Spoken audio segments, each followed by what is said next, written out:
Watch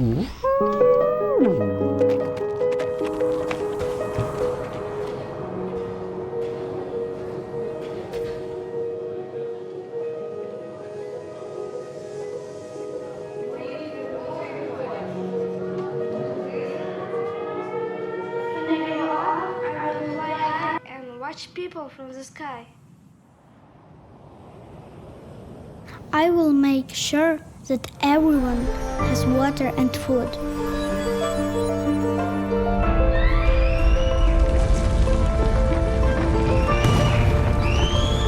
I will cover everyone with a safe town.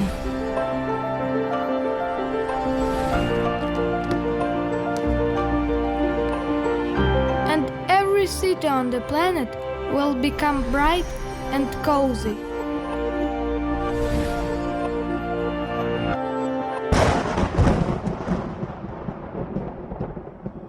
What keeps us from making our dreams come true?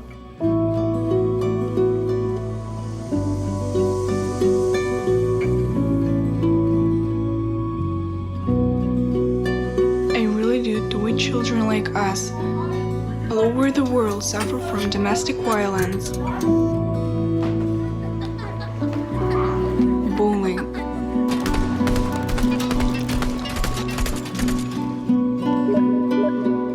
corporate thefts, war, hunger, natural disasters. I am living my dream of flying high and watching people from the sky. Now, finally, I protect them.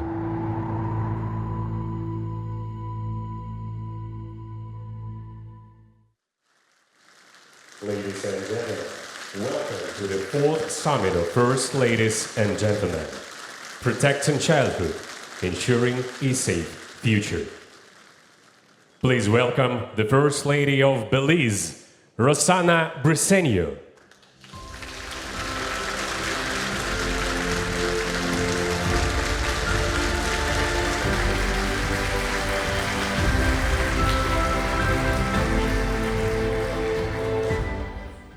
Greetings. I am Rosana Maria Briceño, the spouse of the Prime Minister of Belize, a proud mother of 3 boys, and a grandmother to a precious baby girl. As a young girl, I grew up experiencing the pure joys of childhood with the fullest sense of freedom. I often played fearlessly in the streets near my home, free from the worries and dangers that many children unfortunately face today. This personal experience fuels my passion for child safety, which is central to my role as Special Envoy for the Development of Families and Children. My mission is to ensure that every child has the opportunity to experience the same joy and freedom I once did. Therefore, I am eager to share more about the progress my country has made in achieving this vital goal. Thank you.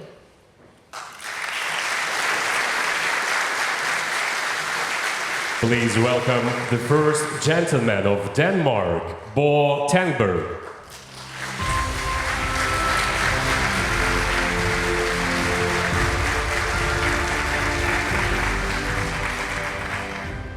Ladies and gentlemen, thank you very much.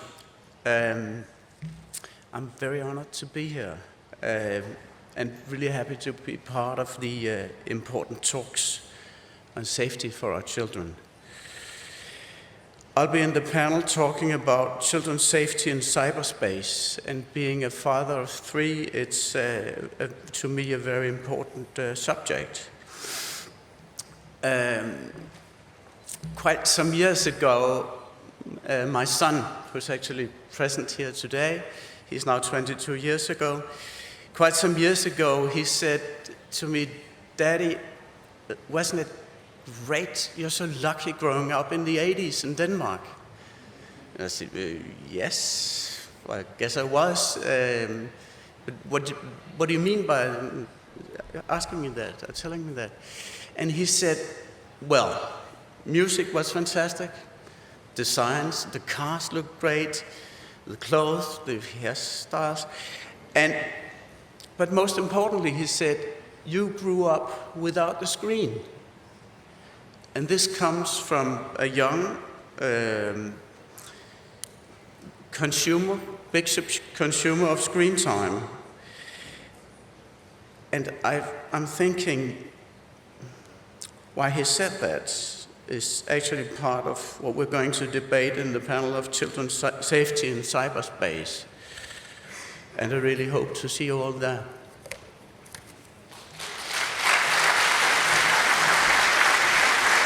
Please welcome the First Lady of the Republic of Estonia, Sirje Karis.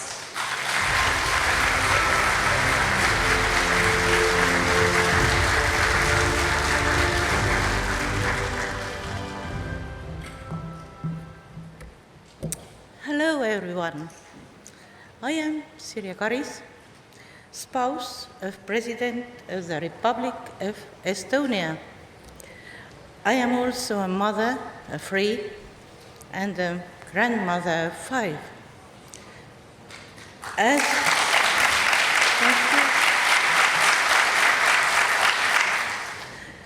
As a long-time museum director, it has been always important to me to support education, exploration, and creativity.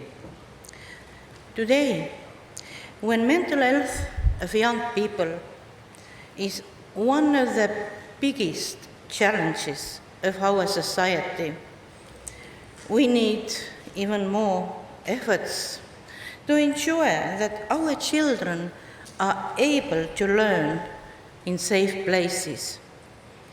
I look forward to sharing my thoughts about safety in the context of education and hope for inspiring discussions. Thank you. Please welcome the First Lady of Finland, Susanne Innes-Stubb.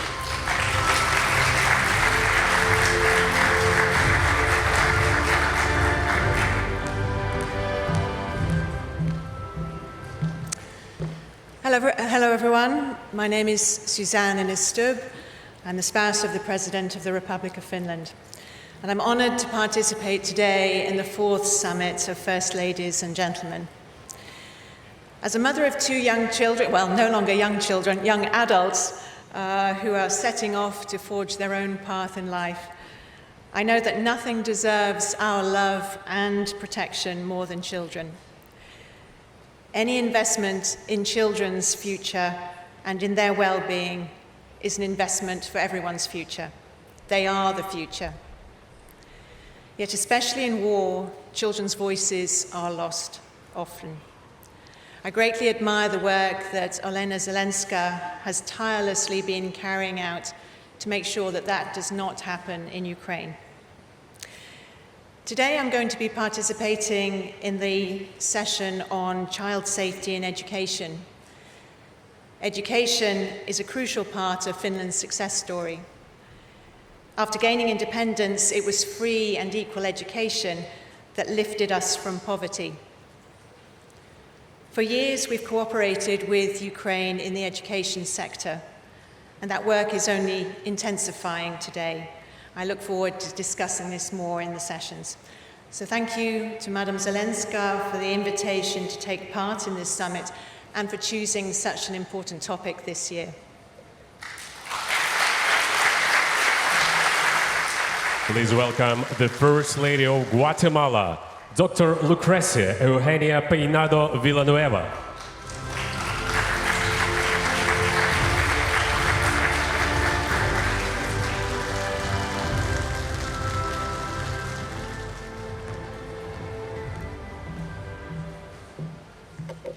Hello, my name is Lucrecia Peinado, and I'm the First Lady of Guatemala.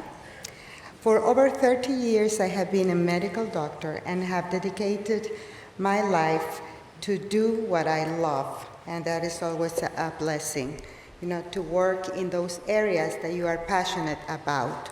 Those have been specifically focused on child survival and promoting the reduction of deaths in children under 5 and newborns.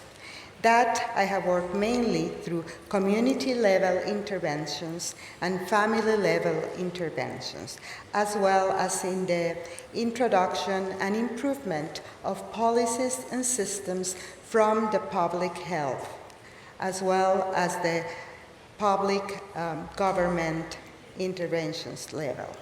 So my expectation and also my contribution to this 4th Summit of Ladies and Gentlemen, I expect it to be that our voices come all together and we use our joint diplomacy efforts, to call the attention, to increase visibility and the sense of urgency to act now for the protection, safety, security of children.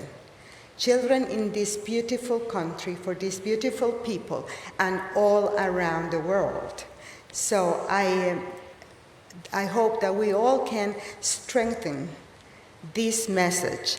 Action needs to be taken now. The moment is now.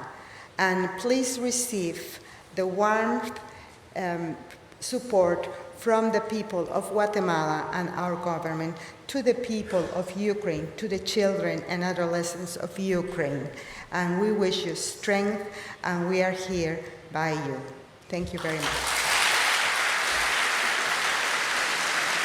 Please welcome the First Lady of the Republic of Lithuania, Diana Nausėdienė.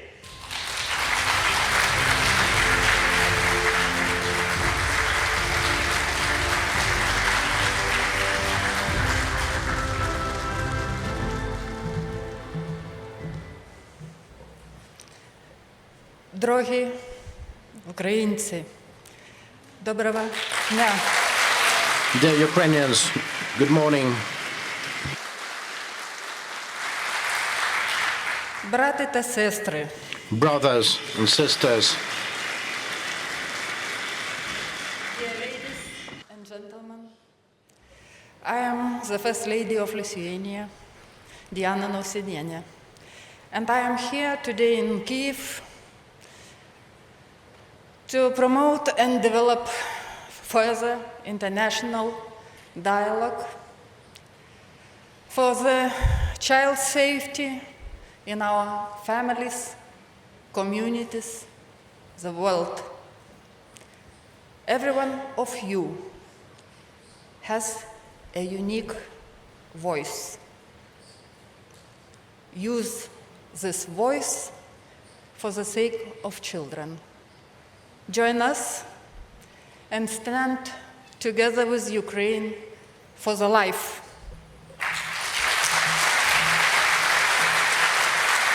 Please welcome the First Lady of Serbia, Tamara Učić.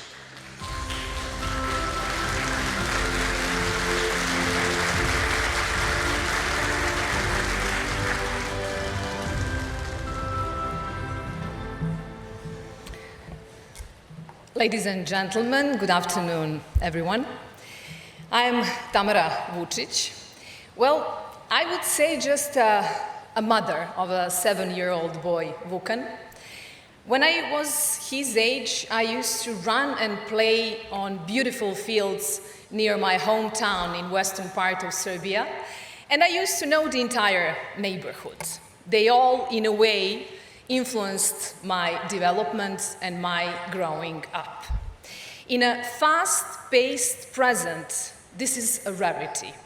In a fast-paced present, children are facing many challenges of a modern world that are, even for us adults, very difficult to cope with.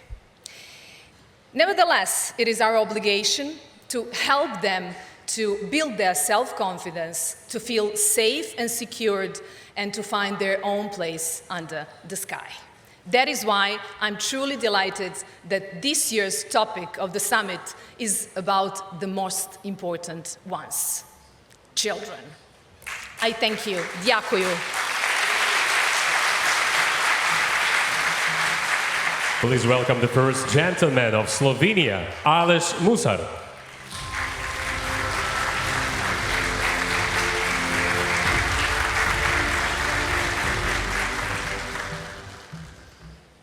Dobrego ranku. Good morning. I am Aleš Musar. My wife, Natasha, is the president of Slovenia and mother of our son, Max.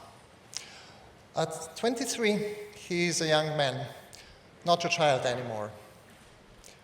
Yet, last year, I was in the forest of Moshchun, where Russian advance on Kiev was stopped.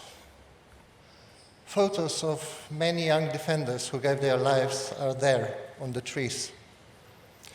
Seeing that, one thought was overwhelming. These boys and girls are the age of my Max. You never stop worrying about the safety of your child, regardless the age. And we should never stop caring about the safety of the children anywhere. This, I believe, is why we are here in Kiev, because we care. Thank you. Hvala. Ladies and gentlemen, please welcome to the stage the founder of the summit, the First Lady of Ukraine, Olena Zelenska.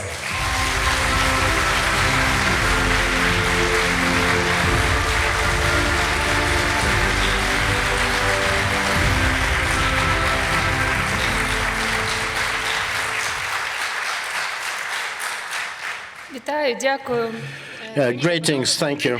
Ladies and gentlemen, good morning. I am Olena Zelenska, the wife of the President of Ukraine and the mother of two.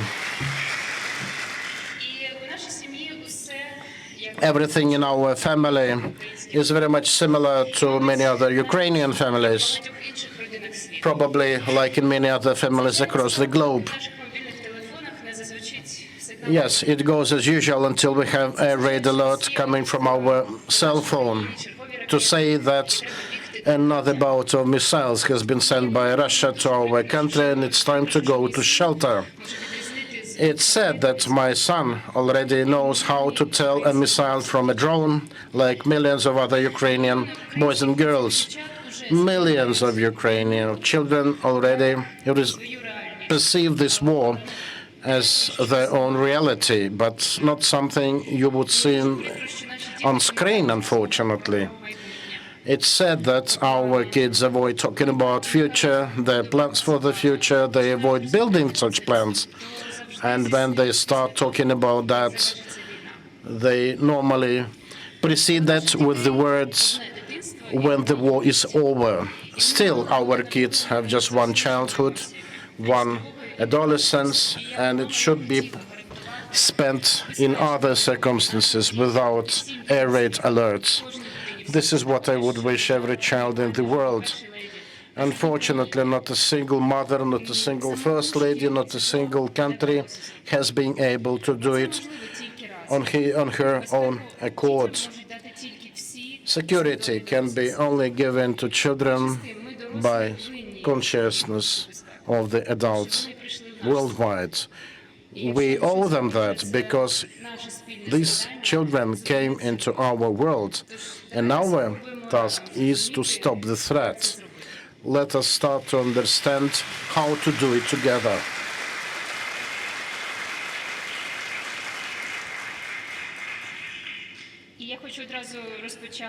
Just from the outset, I'd like to start the summit by again welcoming every one of you, dear friends. I'm very glad to see you at this already fourth summit of the First Ladies and Gentlemen.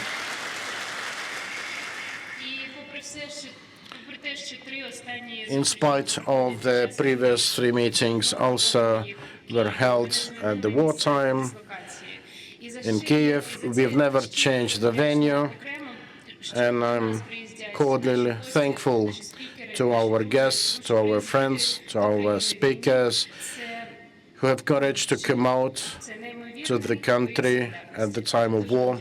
A huge show of solidarity. Big thanks to every one of you. For this time, we've become more than colleagues. We've made friends. I am glad to see the range of friends is growing. Our community is growing. I'm glad to welcome for the first time our first ladies from Latin America. Mrs. Arsenia from Belize, an active fighter for the rights of women, dear Lucrecia Peinado, a professional in health and mental health matters. I am glad to see that the First Lady of Finland, a very strong lawyer, Ina Stubb, has joined us on the first year of her status. We have Sirje Karis. This is her second summit. And as usual, I'd like to thank to those friends who've been with us for this long path. Dear Diana Nausedene, we have multiple projects in Ukraine, in Lithuania. We have a Ukrainian center operating in Vilnius. Many thanks to you, Diana.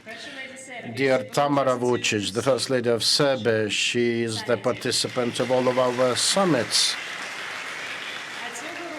And this year, we've initiated a separate conference on mental health in Belgrade. Big thanks for this. Special thanks to First Gentleman, Mr. Rothenberg, for his support during the last summit. He also participated as a producer in Kyiv Cinema Festival. Now he's making a movie about Ukraine. I'd like to thank Ales Musar for being with us, for caring after our children. There's a foster home from Luhansk. It was relocated to Slovenia, and Mr. Musa paid multiple visits to care after our children. Big thanks for you. As well as we thank you for the mental health projects you're doing in Slovenia for children from Donetsk Oblast.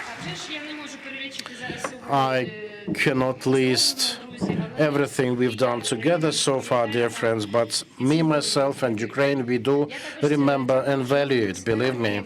I'd like to thank all the esteemed experts, opinion leaders, all of the guests who have joined us. Dear colleagues, the principle behind the summit is to make something useful, not just for this country, but also for the world. Let me brief you about topics we are going to cover today. Last year, our topic was mental health. Particularly for the summit, we had a research carried out, a public survey among 12 countries worldwide. We found lots of interesting results. It appears adolescents react more acutely to stress than adults. For many, me myself, it was news. Shattering this stereotype perception of careless youth.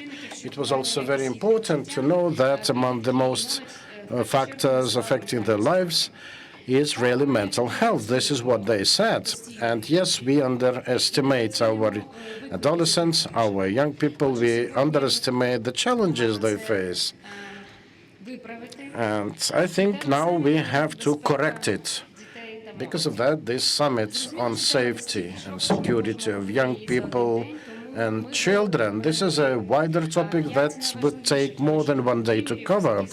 Because of that, we took 5 blocks of children's safety. The central topic for everyone, particularly in Ukraine, is the safety of children during war conflicts. I checked a report on the internet from Chicago. There was a girl on the photo there with a placard saying, "Today Russia killed a girl just like me." I'm not sure who this girl was, but this is a telling story she depicted.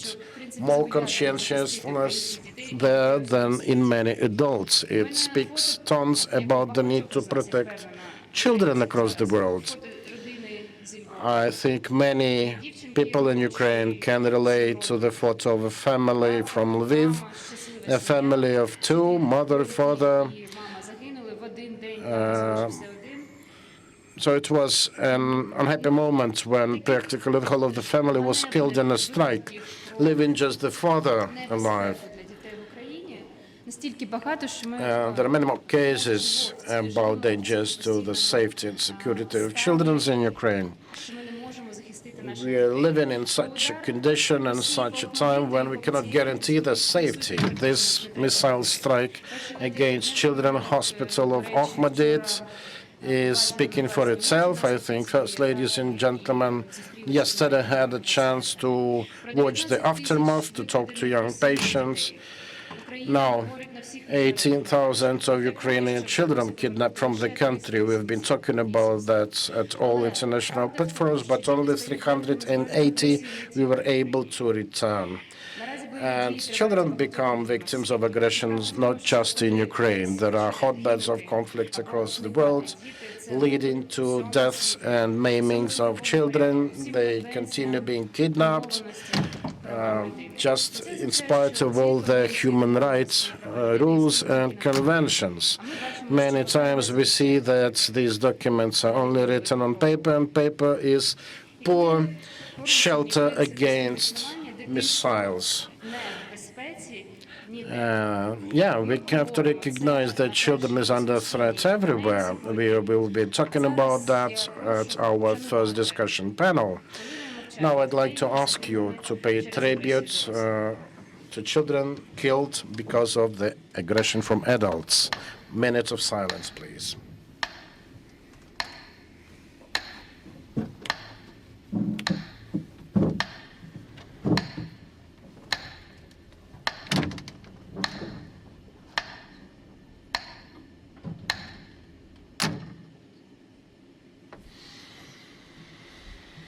Дякую. Thank you.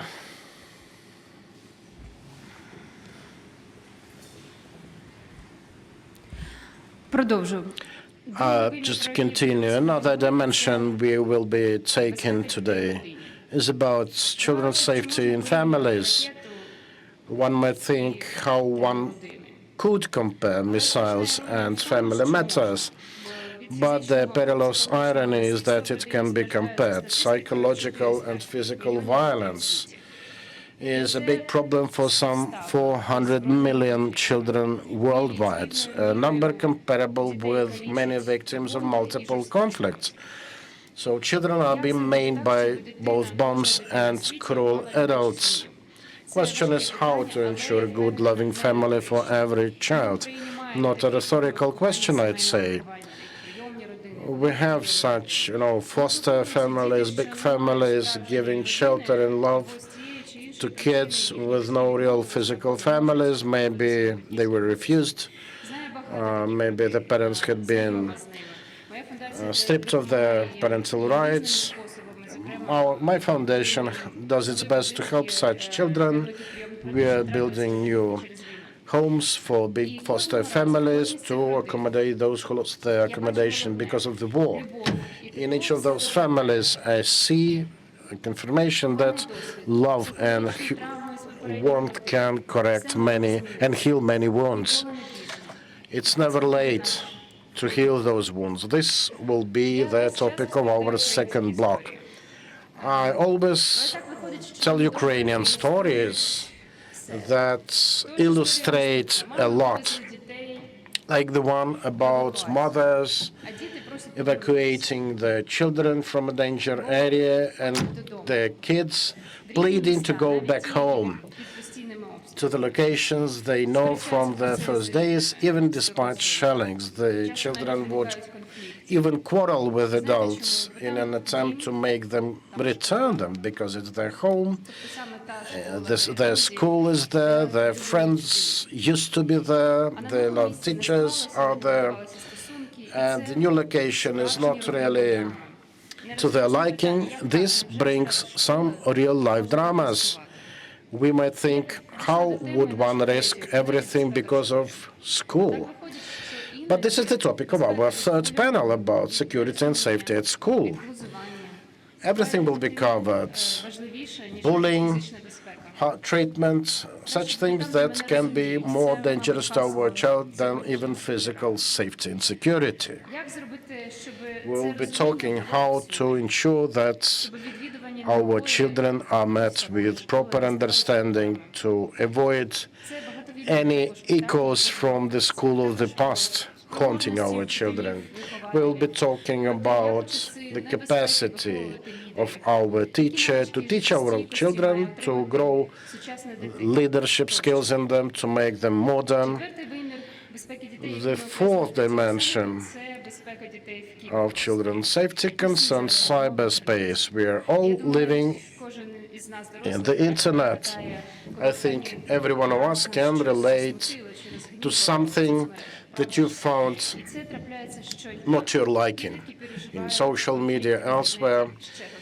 Adolescents live through such internet-based conflicts even at a greater expense. Sometimes they perceive it as a catastrophe.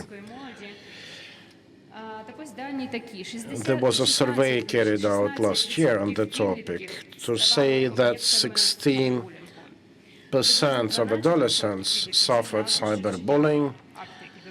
12% more confirmed they participated in cyberbullying.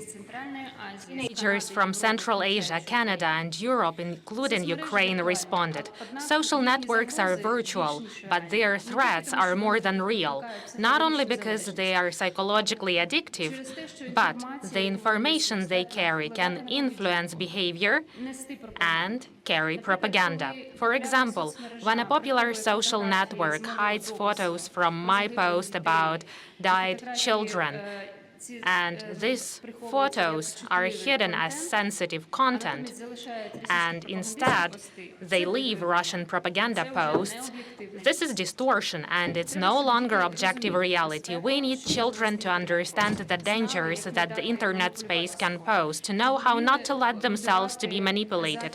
They need to be able to build protection in virtual reality as well, because this is now the basis of survival. They need to know how to use technology to their advantage for learning, creativity, entertainment, and socialization, active social life, and not to become useful prey for insidious adults. The fifth topic is an important dimension, and that is the environmental dimension. This is about the state of the environment we live for them. And to dive deeper into this topic, I invite you to visit the installation here at this summit. Unfortunately, we also have a component of war here. It's a cross-cutting component. 5 pavilions will take you through Ukrainian nature reserves that have suffered and continue suffering from the war. You've all seen people fleeing on the roofs of houses after the Russians blew up the Kakhovka hydroelectric power plant. But this is only a small part of the damage that the war causes to the environment. And unfortunately, this impact has no borders either. Because of the Russian occupation, 2 huge nature reserves are in danger, Askania Nova and Black Sea Biosphere Reserve. They are very unique ecosystems with rare species of animals and plants that our children may never see again. All the poisonous emissions that get into the air because of Russian shelling, this is the direct harm not only to Ukraine but also the world, to all our children. Dear friends, each country has its own best practices in child protection. For example, Estonia is strong in cybersecurity. Finland is known for its inclusive school environment, and Japan, for example, is a leader in the indicators of child health. But no country can meet all the challenges at once. That's why our unity and cooperation is so important. To help us better understand what our children feel and think, a new study will be presented today. This is a survey conducted in 15 countries to understand the threats to children's safety, both from the perspective of the younger generation and their parents. I am convinced that the most valuable thing we can hear today at this summit is not the discussions of adults, but the voices of the children for whom we have gathered here. So now I want you not to just listen, but to hear, so that we would understand how to make sure that all children's stories have a happy end. Thank you.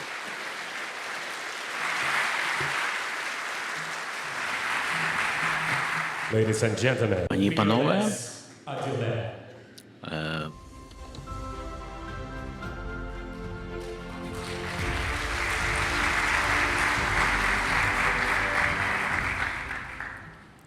Merhabanız.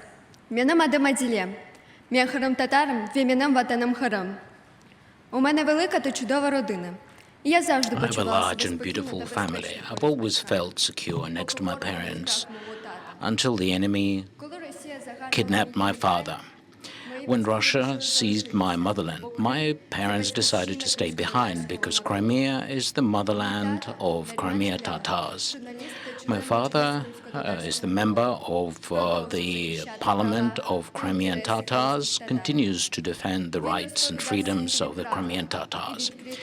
He used to tell the world the truth, and he was condemning the occupation of Crimean land by the Russia's troops.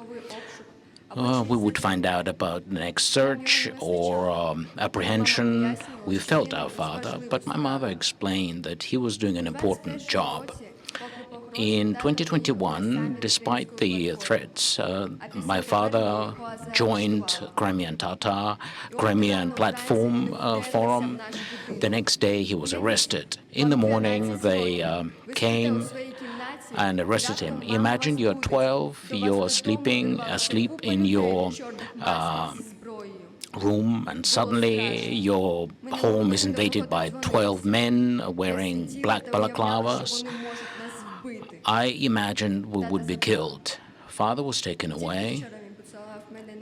The night before, he kissed me goodnight, and everything seemed peaceful and fine. Only 3 years later did I see him again. These were the hardest 3 years of my life and my family. Mother would be away for a long time. She would visit court hearings, visiting father in prison. My sister was 9, my brother was 4 at the time, and the younger sister was only 1 year old. I'd have to miss classes at school and then catch up. I'd have to deny invitations to parties from my friends. I had no time for hobbies or rest. I used to take care of our home, doing household chores, and basically my childhood simply slipped by. And I felt lonely because nearby I didn't have the loved ones, and especially parents. I would get tired. I would feel exhausted, but I had to be strong because my younger siblings needed my attention and care.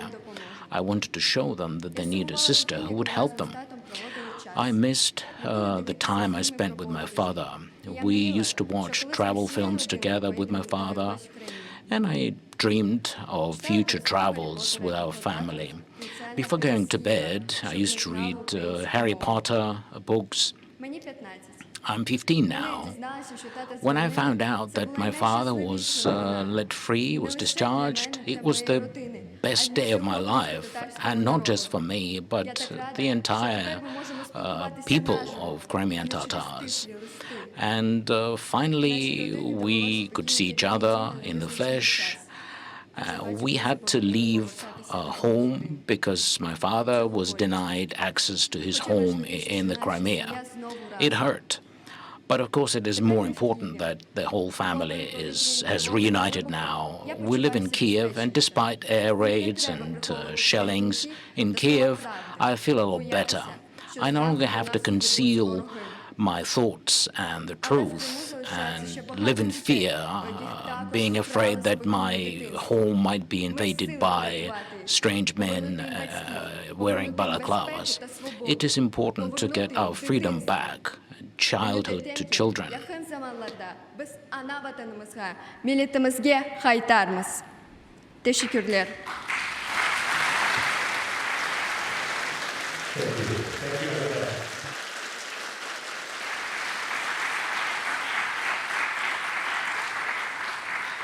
Now, all the way from Belize, we have another special guest. Please give a warm welcome to Krista Salam.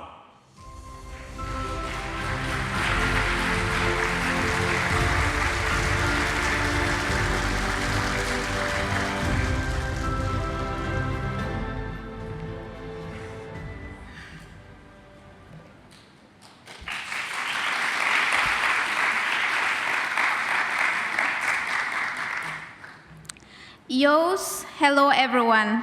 With protocols established, I would like to take this time to acknowledge First Lady, Mistress Olena Zelenskaya. Thank you for choosing the daughter of Chahim to be before you on this great stage. Chahim meaning star was the nickname of my loving deceased father. I am Krista Kelly Salam, a young indigenous Mayan woman from the beautiful and green country of Belize in Central America.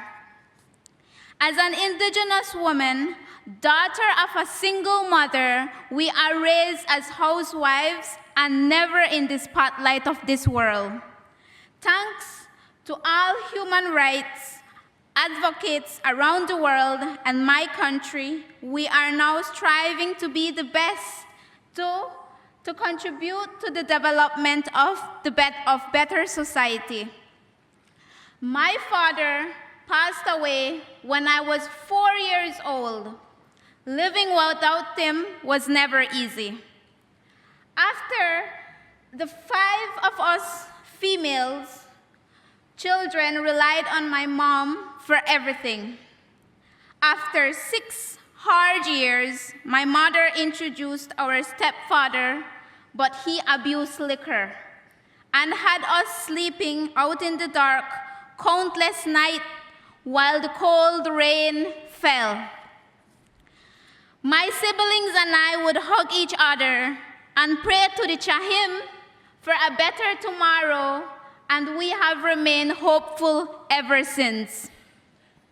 No children should be placed to soak in the force of nature, but we made it through. Eventually, my mom asked my stepdad to leave us in peace. My mom raised us to be survivors and taught us to care for others unconditionally. Because of her love and inspiration, I began working with young people and children who needed to know their rights, to be able to overcome the challenges of life with the support of all parents, organizations, and the community, and not to repeat my experiences that I had. I was able to work on the importance of having a safe home and the ability to push for a better future, seeking scholarship, health awareness by professionals, and soliciting resources to care for the environment through planting of trees, doing cleanup in our community and neighboring community to collectively unite our efforts. One of the children in my group shared his pain. He was being bullied by his father and was called a difficult child. With the support of UNICEF, Belize, and Tide Belize, I helped him through counseling session, giving him the space to let go of his pain through fun games, and taught him to speak out and light the way for his entire family.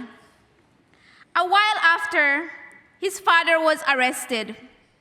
Today, he supports his mother and is now the Chahim for his family and continues to shine in every storm. Children of Ukraine and around the world, you are the present and the future. Your pain triggered me to take my first flight and being away from my homeland and loved ones by the Caribbean Sea. Continue to be the brightest Chahim and lighten the darkest situation for others to see and hear the fight and join collectively responsibilities for others in this life. United, we should stand for growth, prosperity, and success, just like the Chahims in the sky. Do not give up because the world is united for you. Thank you. Tohokre.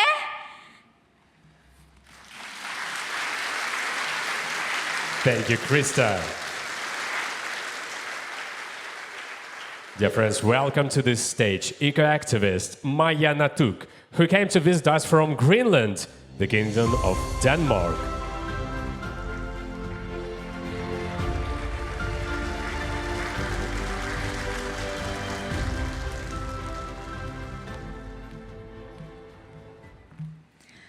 Hello, my name is Maja Natuk. I am 18 years old and I come from Greenland.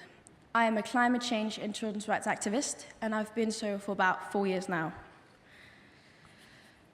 I wanted to talk to you about how I started working with children's rights, and that was when I realized how children and young people were pushed to the sides and deprived of their rights in my country.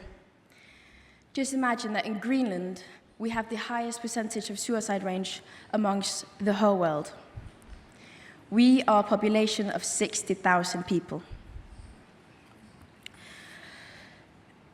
This has had a huge impact, as in the climate change has, because a huge part of our income comes from the fishing industry. However, because of the climate change, the sea animals has changed locations, which means that people in small cities and settlements has lost their jobs. Usually, these people don't have any form of education because of the lack of resources available. Sometimes, this could even lead to abuse. That includes sexual abuse and depression.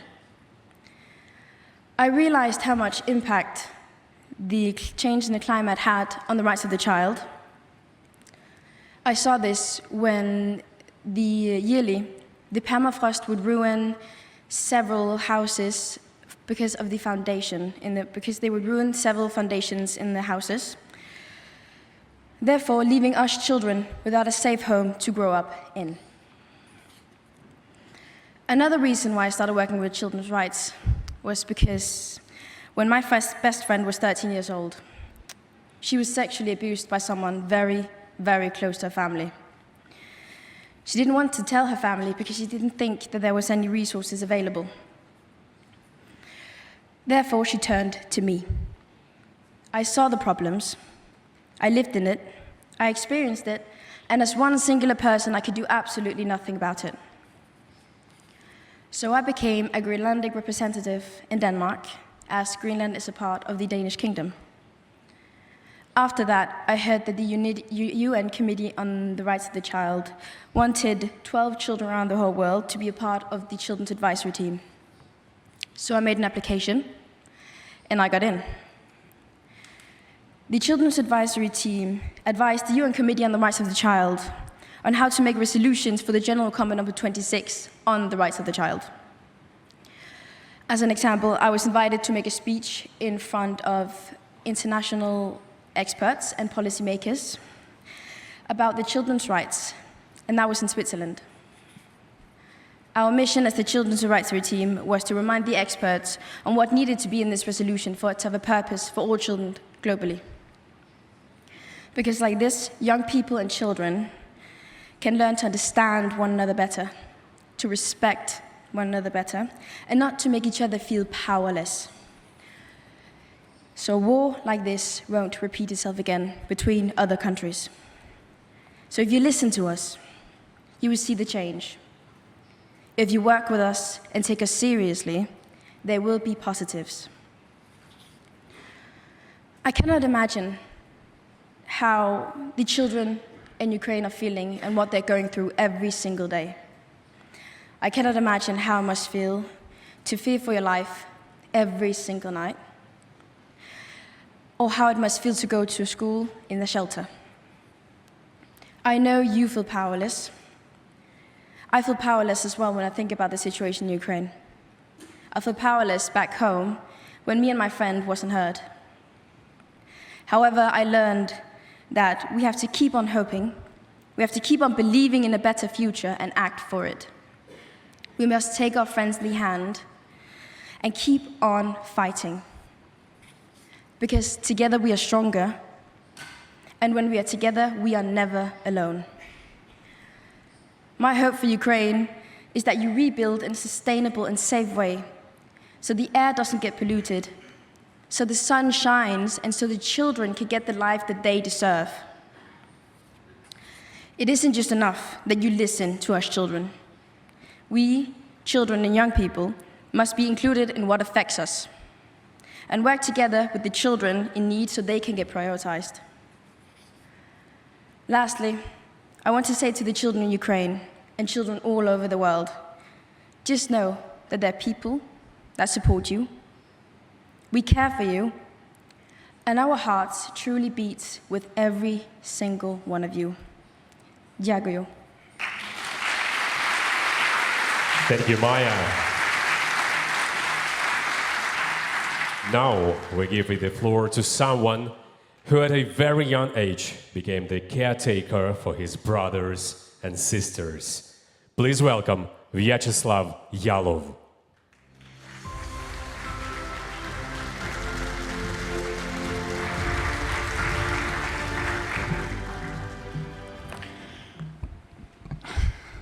Всіх вітаю. Мене звати В'ячеслав. My name is Vyacheslav. I'm 20 years old. I was born in Donetsk region in Verkhneyartska, which is temporarily occupied. I am the caretaker of my brothers and sisters at age 18. On 17th of March, Russians destroyed everything we had. They took away the best and the most expensive in our lives, and that is the life of our mother.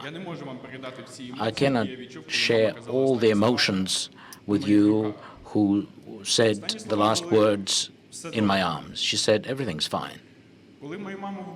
When my mother was killed, I was at a loss. I was confused. I didn't know what to do, but I realized I had to take care of my family. It's been over 2 years now, and in this role I have learned a few things. But I keep learning still.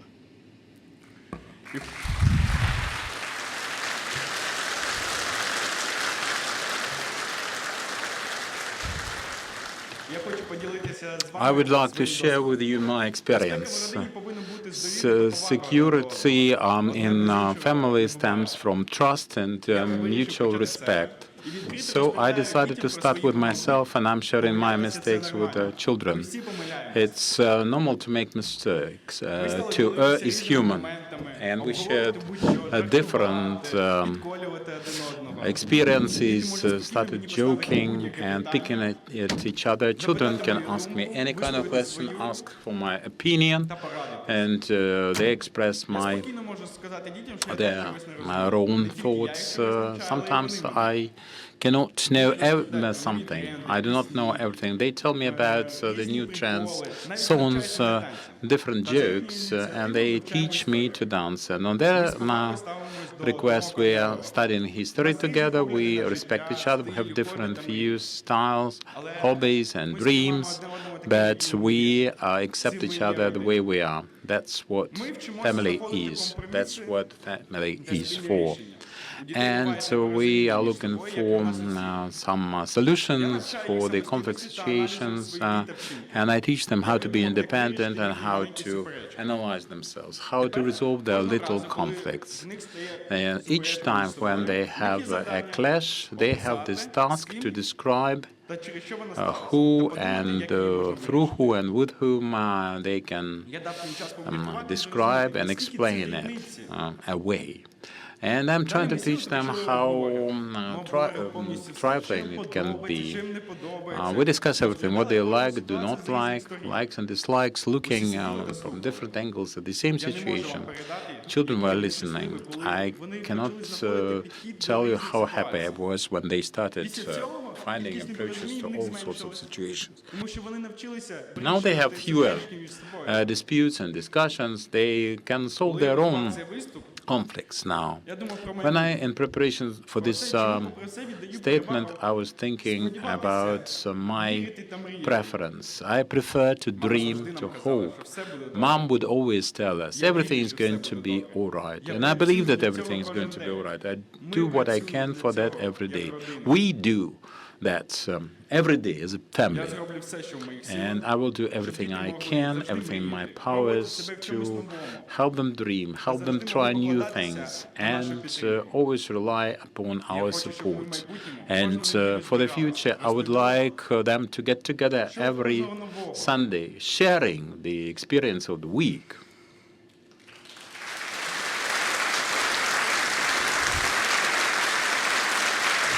So that we can together achieve and attain. Now we are living through terrible difficulties.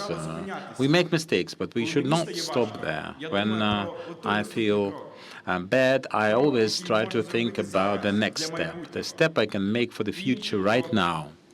And another step. Despite all the obstacles, we can do everything. We can win and will be the victors. Glory to Ukraine. Thank you, Vyacheslav. So, ladies and gentlemen, it's my turn to come on stage. My name is Timur Miroshnichenko, and I welcome you all to the 4th Summit of First Ladies and Gentlemen. Yeah, all you know the main theme of our this year's summit: protecting childhood, ensuring a safe future. But first of all, let me express gratitude to our general partners, UNICEF, USAID, and Universal Bank, whose generous support made this event happen. Thank you so much. And of course, let me start with the small announcement. We have really extremely busy schedule ahead with several discussion panels, with engaging conversation, inspiring speeches, and just take a look around. Take a look around. How many world celebrities we have today. This is you. Thank you for coming and joining us. And of course, later on this stage, we will have a special guest, two-time Oscar winner. Just a little spoiler. Okay, but before we start, I want to share with you the latest results of the Summit's International Sociological Survey, conducted specifically for today's event across 15 countries, representing all regions of the world.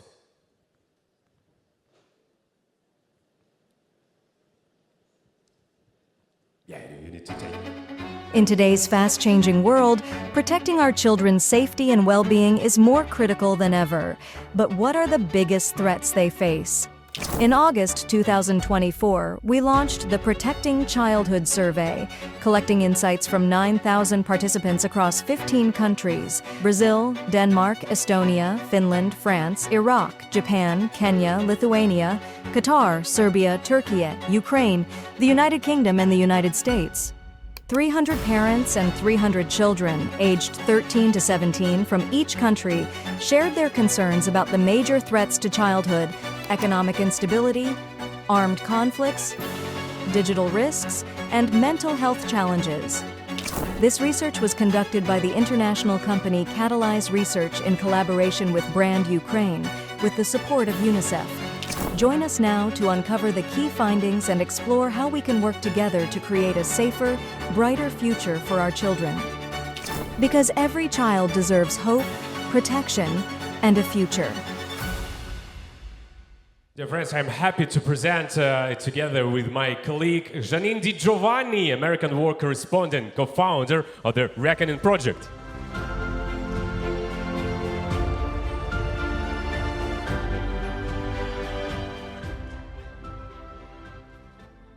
Hello, everybody. Very happy to be here. Protecting our children's well-being requires more than just good intentions. It calls for a precise, data-driven approach. As we discuss something as fundamental as safeguarding childhood, using solid data is key to driving meaningful and lasting change.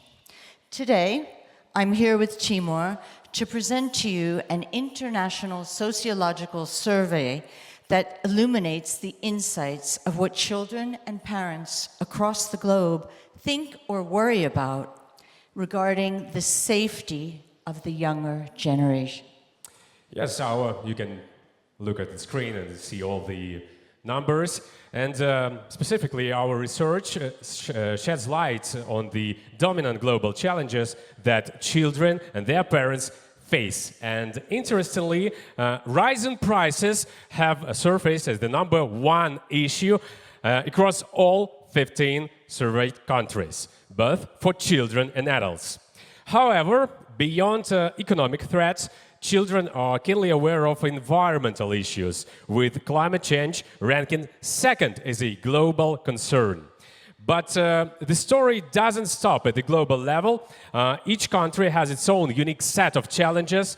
For example, children in Serbia, Iraq, and France are deeply worried about sea and river pollution, while in Denmark, Estonia, and Qatar, the fear of AI and technology replacing jobs is a significant concern. The rise of extremism troubles children in the UK, Turkey, and France. Meanwhile, natural disasters are a pressing issue in Japan and Turkey, and in Ukraine, children are particularly anxious about nuclear war and landmines. Really extraordinary results here. When children were asked to rank issues that affect them directly, mental health emerged as the top concern. This was followed closely by family-related worries, including arguments, illness, divorce, which indicate that personal and familial stability remains central to their sense of security. Beyond family concerns, environmental issues, bullying, whether in person or online, which is a huge issue, are the impact of social media, round out the list. These findings clearly highlight the multifaceted and interconnected nature of the challenges children face today. A particularly striking insight from the study is that 75% of parents believe their children face more threats to their safety and well-being today than they did during their own childhood. And this sentiment is especially pronounced in countries like Ukraine, Kenya, Brazil, and Turkey, where the perception of heightened threats is acutely felt. In Ukraine, for example, a staggering 73% of parents reported that their kids face a lot more threats, a sobering reflection of the realities of war and the daily impact it has.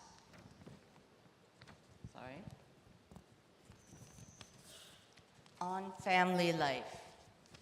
Yeah, our data also reveals that while children across countries share similar personal concerns, the specific priority of these issues varies by context. For instance, mental health ranks as the top concern in countries like Brazil, Finland, the UK, the USA, and Lithuania. Meanwhile, in Japan, Serbia, Ukraine, and Turkey, children's foremost worry is war and its associated dangers. Environmental issues take center stage in Denmark and France, while in Iraq and Qatar, safety at school is a predominant concern. In Kenya, it's family worries that come out on top. These findings will, of course, fuel our discussions throughout the summit on this stage and on the other stage, ensuring that we not only address the global picture, but also give attention to the critical, localized challenges that demand immediate solutions. By understanding these dimensions and their variations, we can better equip ourselves to take meaningful action, both globally and locally, to protect the next generation and their future. Thank you. Thank you, Janine. And of course, I'll see you on the stage later on. Thank you so much.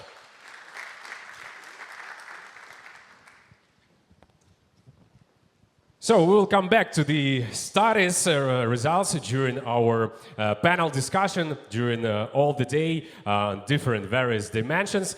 So, ladies and gentlemen, let the first one begin. Dimension: child safety during the war.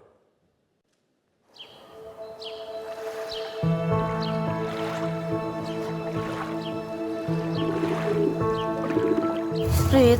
Мене звуть Саша, мені 7 років. Мене звати Роман Олексів. Саша, дивись. Я люблю грати теніс, люблю грати на баяні, люблю танцювати і багато чого решту.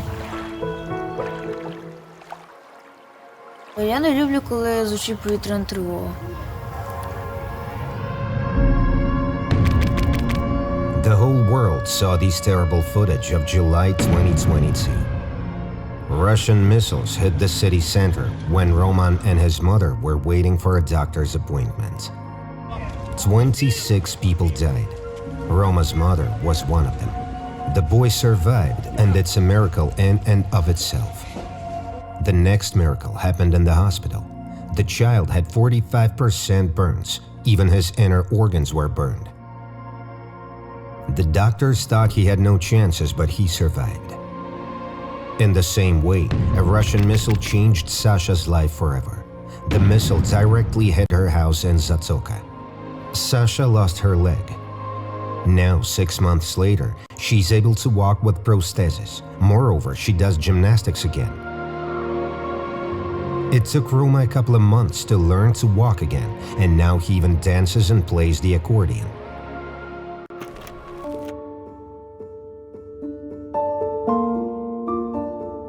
Про що ти мрієш прямо зараз?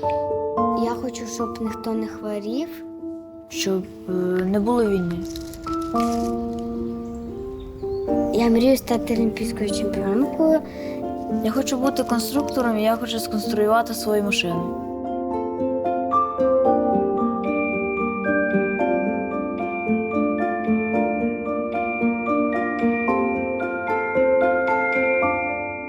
Машина буде літати? Я думаю, ні. Все одно, якщо всі будуть літати, то я буду їздити. Що б могло тебе зробити щасливою прямо зараз? Пес. А якби ти міг щось змінити в цьому світі, то що би ти змінив? Я би зробив так, щоб був мир в Україні, щоб ми перемогли і щоб не було війни. Ну, коли виросту, я хочу допомагати іншим людям. Допомагати, підтримувати. Sasha and Roma want their story to exemplify strength and resilience. Every day they prove that they will pursue their goal in spite of everything. Most importantly, they need to feel our support. Від кого ти отримуєш свою чарівну силу? Від мами, від учителя і всіх основних. Мені допомагає не здаватися тато. Мене тато завжди підтримує у всякому випадку. Я думаю собі про якусь мрію, яка мені так само допомагає в тому. Треба не здаватися і рушати далі. І доходити до якоїсь мрії.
Ще обласки. Неймовірні Саша Паскаль, Рома Sasha Олексій. Pascal, Roma Oleksy, and their trainers, the champions of Ukraine and 5-time champions of the world, Vika Diha and Igor Resnik. Я дуже хочу, щоб ви не I розмовляли. really want for you to stay here. Sasha, Roma, please stay here. Listen to this applause.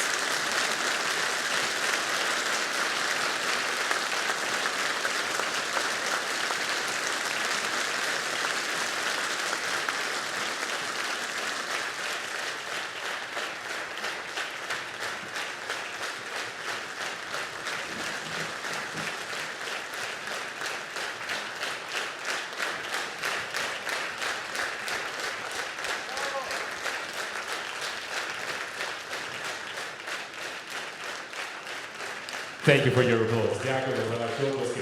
Рома, Саша. хочу Roma, вас Sasha, I want to ask you. I know that you met to rehearse this performance 3 days ago in Kyiv. How did you manage to do it? Tell us, how did you prepare for that? How did you work out?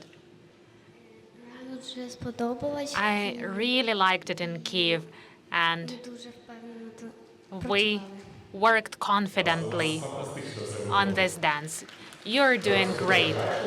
So, do you worry when you come on the stage? Well, I don't worry too much, but I worried a bit. But you have enormous support. Thank you so much. Thank you. And if that's okay with you, I want to ask your trainers, Lika, Igor, how did these trainings go? How did these workouts go? Because I was told you laughed all the time and you had little time for rehearsal. Honestly, the trainings were in the usual mode, like when we prepare for very important contests, twice a day, from early morning till late in the evening, and we had the break, 5-minute break only. We had the real preparation to powerful competition. And I'm not sure whether all adults would cope with such pace, but Sasha and Roma coped with it just great. Thank you. Саша Паскаль, Рома Олексів, Ліка Дика, Ігор So, Резник. Sasha Pascal, Lika Diga, Igor Resnik, thank you so much. Oh, once again, thanks for this touching performance. And of course, supporting each other in such difficult time. After all, I see that everything is already set for us to begin the first discussion.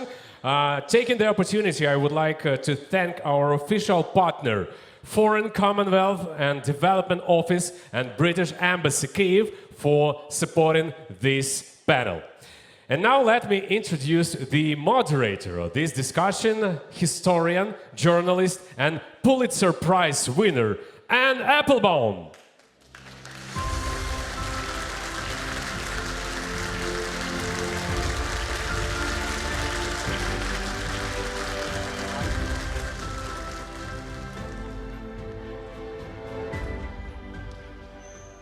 Thank you so much. Доброго рано. Thank you so much. It's a pleasure to be here today.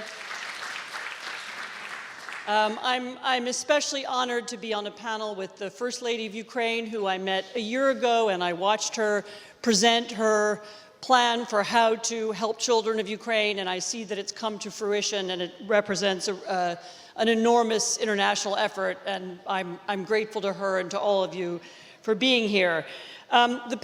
This panel now is going to discuss the experiences of war, of children, but it will also put it in an international context, in a legal context, so that we can understand how the international community can help solve the problem of deported Ukrainian children, but also war-damaged Ukrainian children. We have an extraordinary panel. They won't listen to them all carefully. They will each speak briefly, but they have a huge, wide range of experience, beginning, of course, with Olena Zelenska, the First Lady of Ukraine. Welcome.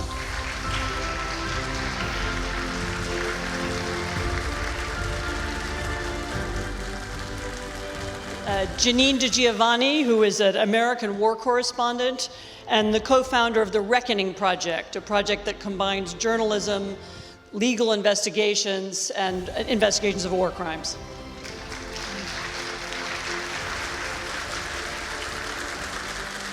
Daria Gerasimchuk, who is the advisor to the Presidential Commissioner for Children's Rights and Child Rehabilitation, important person here in Ukraine.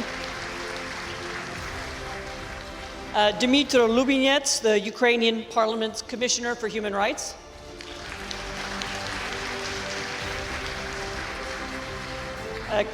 Karim Khan, prosecutor of the International Criminal Court, which has indicted Vladimir Putin and one of his officials for deporting children of Ukraine, and Andriy Kostin, the Prosecutor General of Ukraine. Thanks. Just before we proceed to the discussion, I'm going to share with you a few insights from this summit's International Sociological Survey. You've heard a little bit from it already, conducted specifically for this event. It looks at the research on children's safety and well-being during times of war.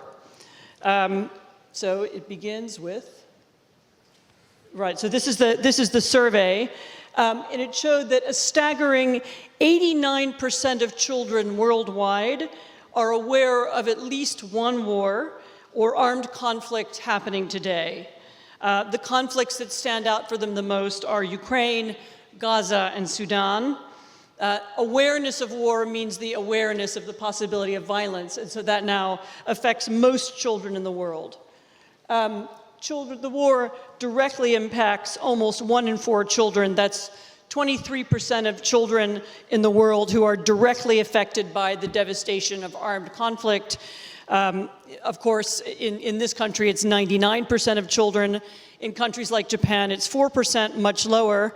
But you can see that that whether you have a family member, whether you know somebody, whether you're connected to the war, it's also a very high number of children in the world. But in addition to that, 2/3 of children are also affected indirectly by the war.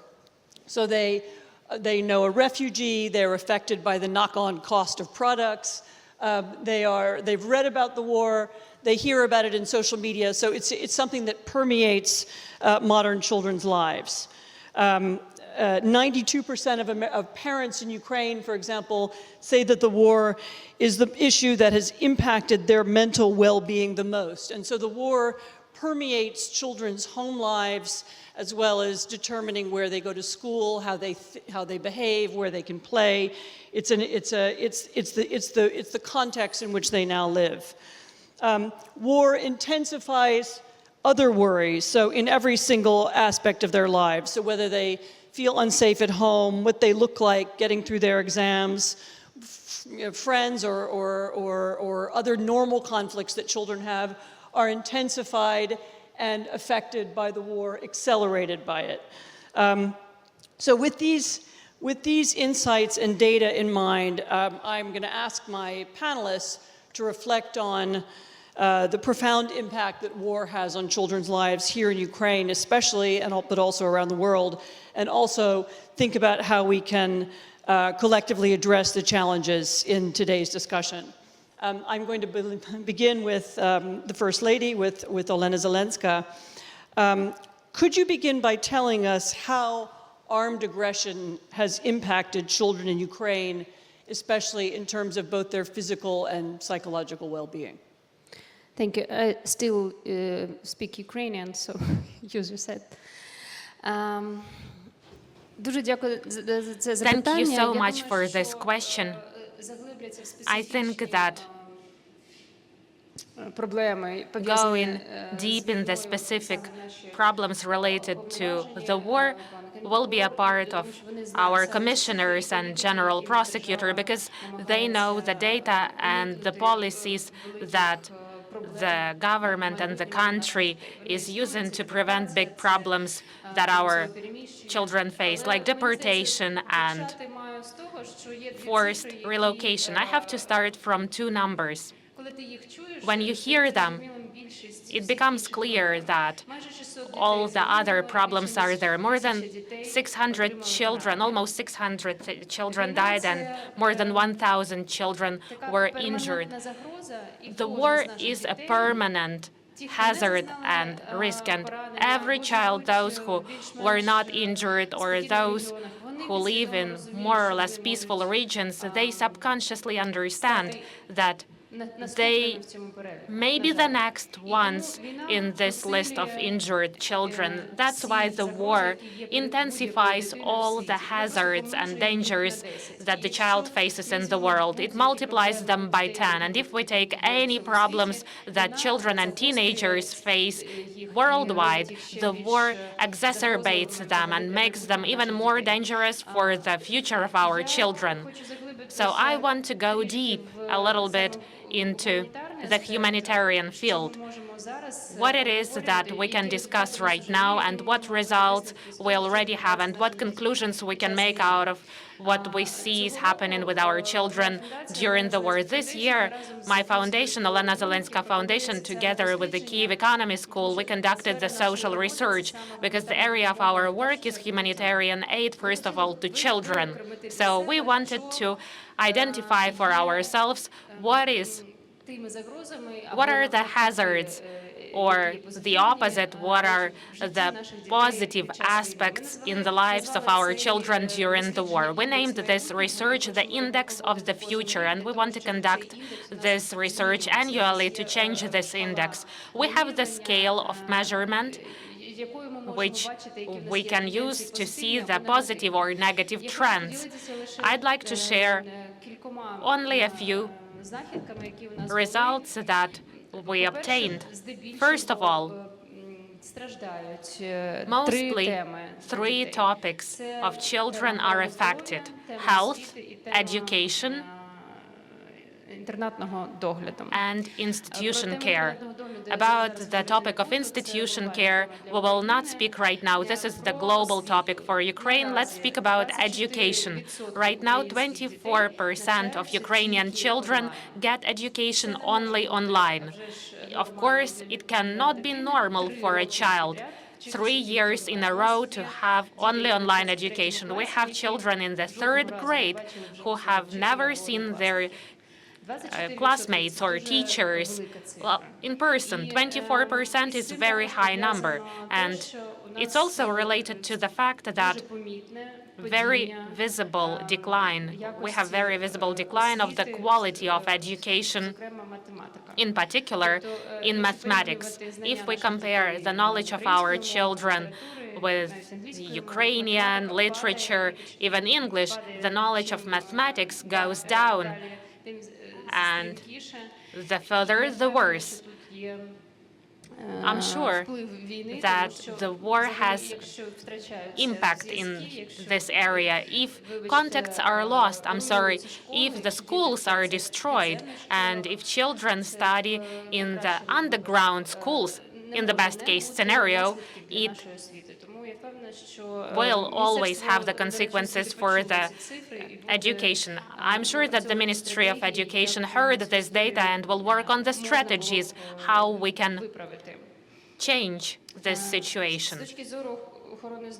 In terms of health sector, what scared us is that in 2 years of full-scale invasion, the part of children who are vaccinated against diphtheria, tetanus, and pertussis has reduced by 16%, and from polio by 22%. This is the reduction. The numbers are horrible, and the specialists relate that to the fact that part of the children could not get vaccinated due to the military actions. Secondly, a lot of children who are not vaccinated, they are among the children of internally displaced persons because parents have to solve the current issues. They sometimes overlook thinking about the future of children and the gaps in the system of health when the general practitioners, they lose their patients, can't find them, and the system cannot see them, and in the system they are not vaccinated. 22% without polio vaccination is a bad number. Mental health.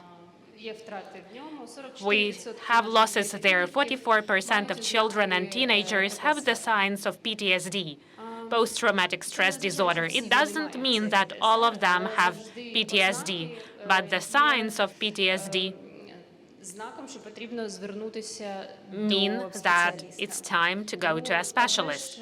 Of course, the development of all Ukrainian mental health program has to become the response to that, just like the increasing number of the public initiatives in this area. We do need to expand the possibilities and opportunities for children and teenagers so that they would get qualified psychological support. We have legal problems in this regard because the child independently, even with the passport at the age of 14, the child cannot go to the doctor independently. The child can go only with the parents, and sometimes parents aren't aware that the child needs support and help. And that's a unique situation. 60% of children in Ukraine feel safe. I think that this is the most optimistic number in this research. It gives us hope that if we support these children and provide them with the basic services and basic necessary goods, in general, they will feel even more confident. A lot of bullying at schools. I spoke before about cyberbullying. 40% of our children and teenagers admit that every single week they are exposed to bullying towards themselves. And that's a big number.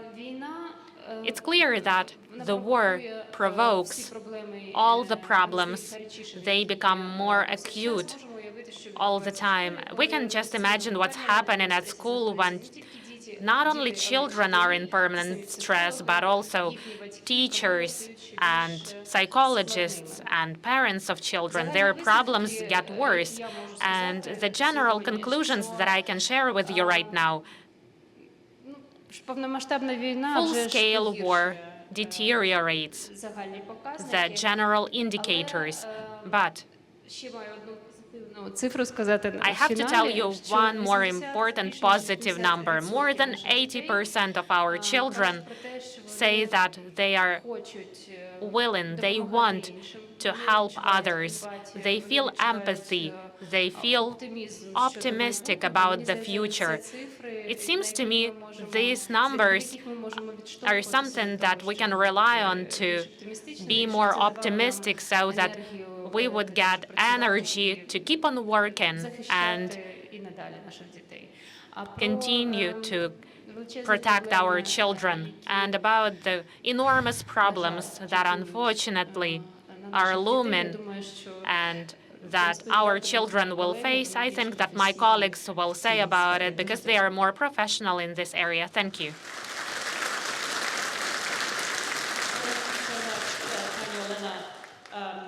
I remember speaking to you a year ago, and you talked about how the children of the present are the adults of the future, and how taking care of them now, building communities around them now, is a way of ensuring that Ukraine remains resilient, that it remains strong as a nation. So thank you so much for all of your work. Janine is, as some of you will know, has been reported on many conflicts around the planet for many years, and she's now very focused on connecting her reporting to international law as a way of bringing the problems into a legal context. Why don't you, if you could speak about what the international community could do for Ukraine, that would be a good start for our conversation. Great. Thank you so much, and it's a great honor to be on this panel and here today, so thank you so much. At the Reckoning Project, what we do is document war crimes. In particular, this year, we have spent the year tasked by the German government, the American government, and the Swedish government to trace the Ukrainian children who have been stolen and taken to Russia. 19,000 of them, although there are probably more. Working with great help from the Prosecutor General and the Ombudsman's Office, we've basically found that there are children that are taken against their will. Some of them were put on buses believing that they were going to summer camps, and then they never came back. Others were taken from institutions. This is a terrible, terrible crime, the deportation, the indoctrination. Also, just the fact that their Ukrainian identity is being eroded. That when they get to Russia, they are forced to give up passports, their names, their language, their culture, who they are. This is something we will continue to work on, because children, to me, I have, unfortunately, spent my entire adult life, since I'm 21 years old, working in war zones. Mainly focused, always focused on war crimes, but in particular, the most vulnerable in society: women, children, disabled, the elderly, the people that basically cannot run away, refugees. I'd like to point out 2 case studies right now that might be of use when we are looking at Ukraine. And the Reckoning Project yesterday in Geneva launched a paper at the UN Human Rights Council linking 3 other conflicts that I was deeply involved with: Syria, I was there for 8 years working, some of my colleagues are here today, and Chechnya, and Vladimir Putin's patterns. What he does to civilians is a reoccurrence over and over again. The absolute indiscriminate attacks on civilians. But I want to look at Gaza because I think it's very important. UNICEF, one of the sponsors, calls it the graveyard for children. 15,000, probably more, kids have been killed in 10 months. There are more buried under the rubble. We don't know how many more. More worrying, there are 19,000 orphans. So how are we going to deal with a society that will be based on children who do not have parents or caretakers? I started working in Gaza in 1990 during the first Intifada, and I've continued throughout for the past 30 years. What I would do is work with kids, largely at the Gaza Mental Health Center, with the great late Palestinian psychiatrist Ayad El-Sarraj, who was one of the first to begin looking at resilience in children during wartime. So what I would do a lot with these kids is sit on the floor with them, ask them to draw with me, and we would spend hours and hours, and what they would draw wasn't cats and dogs or their brothers and sisters, it was helicopter gunships and their fathers being taken away. So I would track these kids 5 years later, 10 years later, 15 years later. After 10 years, I went back during the second Intifada, and most of these kids were dead, in prison, or disappeared. Shortly before October 7th, the hideous crimes of Hamas, I went back to Gaza to try to do a study on youth. Now in Gaza, before October 7th, 2/3 of the population are under the age of 25.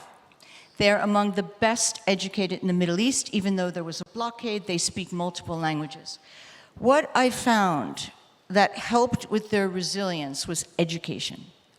And it was remarkable because the more they had coding academies, music schools, art schools, the more they were engaged, the more, in a sense, the terribleness of the war and the atrocities didn't fade, and I don't want to make light of it, but it gave them a sense of empowerment.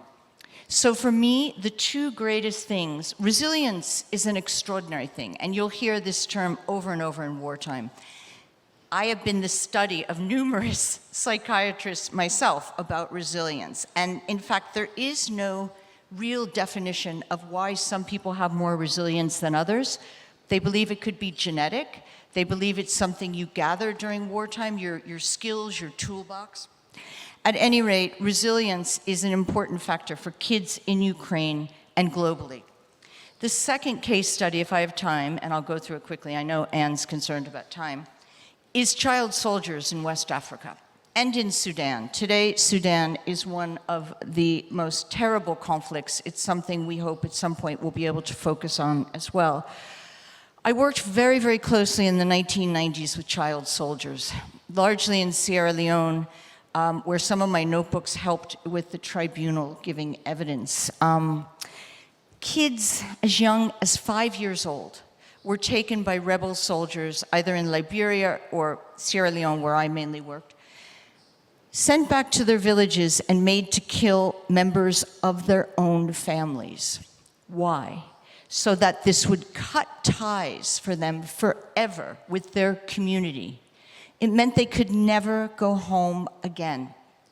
And in families where community and family is the glue, like in Ukraine, it is the glue that holds society together, to disrupt that line of families was just so crucial and in a way so horribly brilliant of the rebel soldiers that performed these atrocities.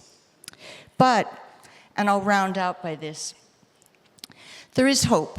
I spent a lot of time with child soldiers being rehabilitated, largely by Jesuit priests, Spanish and Italian Jesuit priests who ran centers inside West Africa, trying to re-educate them. I hate that word, but it was a way of trying to bring them back from all the killing that these kids had done, because they had killed and killed and killed. So just winding up, the strongest thing we can give our kids is education, aiding their resilience. And this, along with justice, is the only way we can have long-term and sustainable peace. Thank you so much. Thank you, Janine.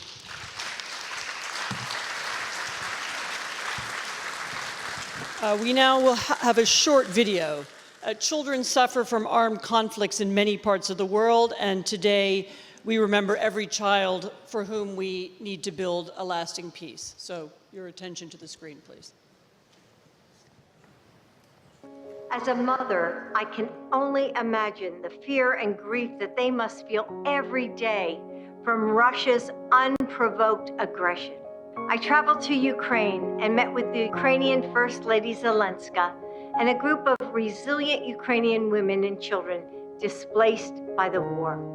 According to UNICEF figures, children inside Ukraine continue to face grave violation of their rights, including the killing and injuring of at least 2,184 children. Since the beginning of this year, there has been an increase in hostilities, including missile strikes and drone attacks that have an effect on safe water supplies, on access to health services, or mental and psychological support. The rejection of the rule of law threatens not only Israel and Ukraine as countries that are actively at war. It threatens every one of us. But it threatens children, the ultimate symbol of psychological vulnerability, even more. The Hamas invasion and massacre of Israeli communities on October 7th and the war that has been ongoing ever since has deeply affected so many children. We all agree, children do not belong in war zones, not in Israel, not in Ukraine, not in Gaza, or anywhere else. Her 10 dakikada bir çocuğun öldürüldüğü, yaşayan 10 çocuktan 9'unun ise açlık ve susuzluktan ölüm ile karşı karşıya kaldığı bir çatışma bölgesi düşünün. Savaş ortasındaki bir çocuğun çok yoruldum, ölüp dinlenmek istiyorum dediği, ölmeyi yaşamaya tercih ettiği bir dünyayı nasıl içimize sindirebiliriz?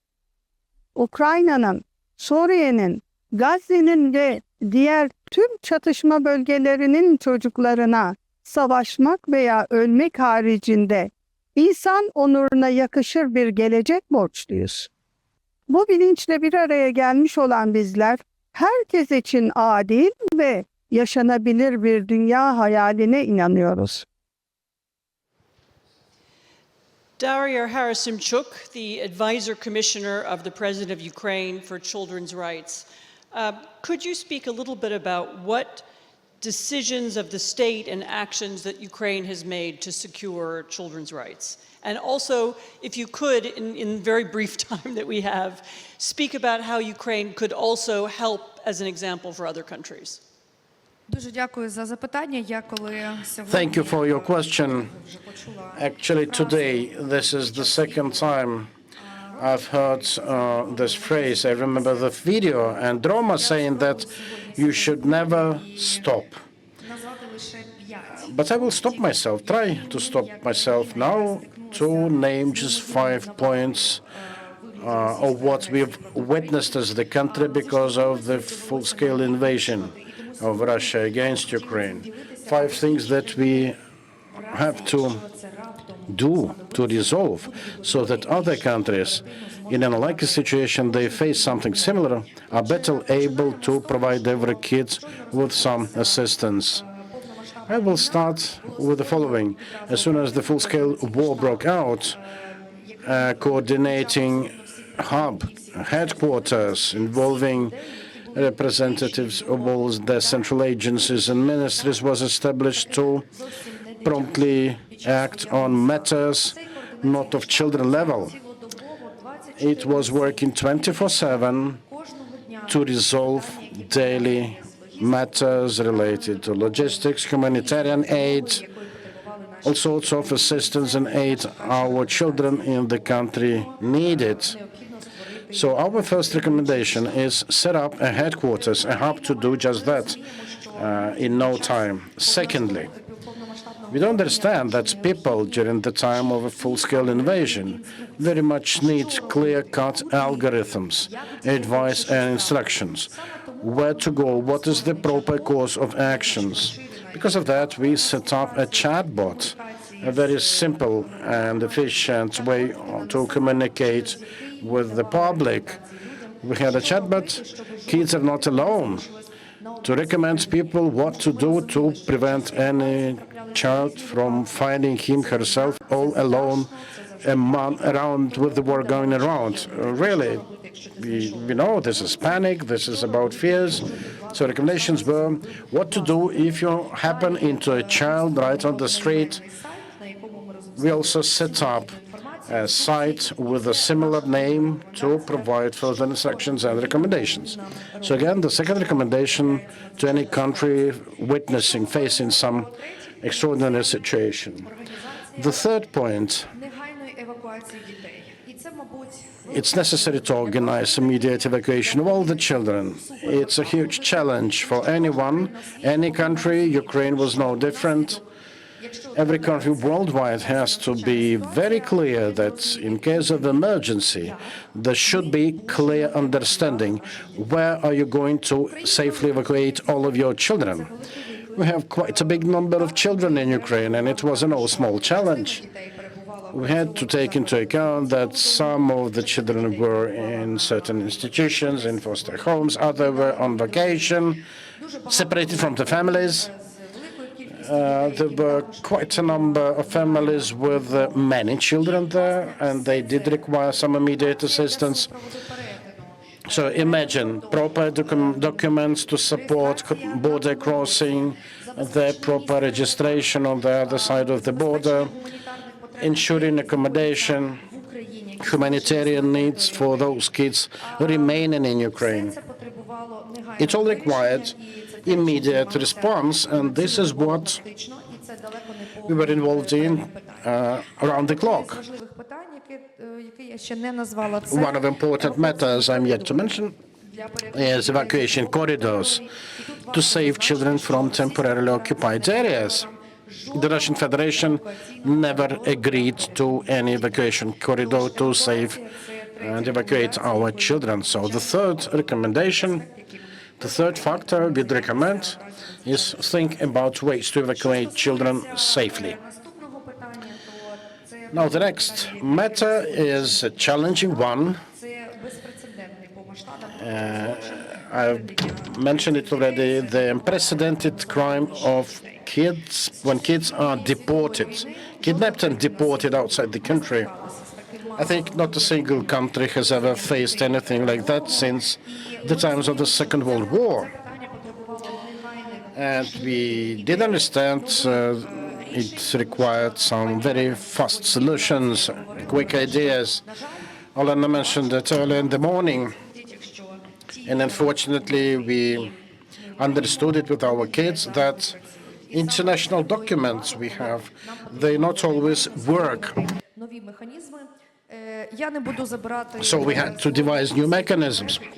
But I'm not going to steal the time from my colleagues, who will tell more about some efficient mechanisms that have been established. I will just say that President Zelensky had this matter under his personal control from the very beginning, and there was an immediate response plan called Bring Kids Back UA. It was designed, it evolved into a larger program to allow our government better coordinate its actions with governments of other countries. In the scope of this action plan, we have a top-level international expert team. Recently, they presented their first document, the so-called White Book. It is recommended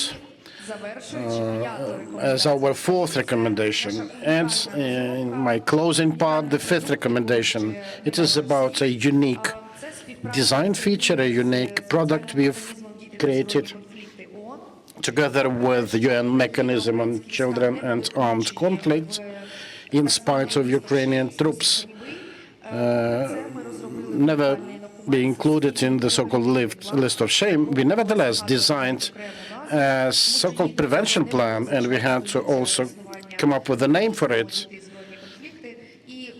within the scope of this mechanism on children in armed conflict. We've prolonged this plan for the upcoming year.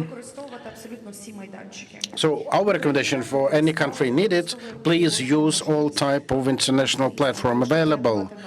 We've been ringing all the bells, and every country has to be ready for it, however horrible it may sound. Thank you very much. Actually, the next part of this discussion, thank you. The next part of this discussion will focus on the extraordinary crime of kidnapped Ukrainian children, which is truly unique to this war, and not surprisingly has been the focus of the most international legal intervention. And as I understand it, there will now be first a very brief video telling you a little bit about the background to that story. Every year, the number of crimes against children is growing. Thousands of children worldwide suffer from them. According to the report of the Special Representative of the UN Secretary-General for Children in Armed Conflict, as of today, dozens of armed conflicts are currently ongoing in the world, and children are victims in each of them. We were on holidays out for a walk with a friend of mine. He brought something and suddenly big! And I can see anything, ringing in the ears. That was a butterfly mine. It was sunny. We were having a walk. And then that's it. The missile hit. I like it very much, Tom. But the war started and I was taken away from my mom in infiltration camp. I'm still looking for her. We were all so happy, so kind, and then, boom, bang. It killed my mom and dad. I saw that, and I can't forget it. Each such drawing is a terrifying story about us, told by a child. And there are thousands of such stories. In 2023 annual report, the United Nations verified 32,990 grave violations against children in armed conflicts. They were killed and maimed, recruited and abducted, forced to join armed formations, and raped. And definitely, this is not the world we wanted for our children.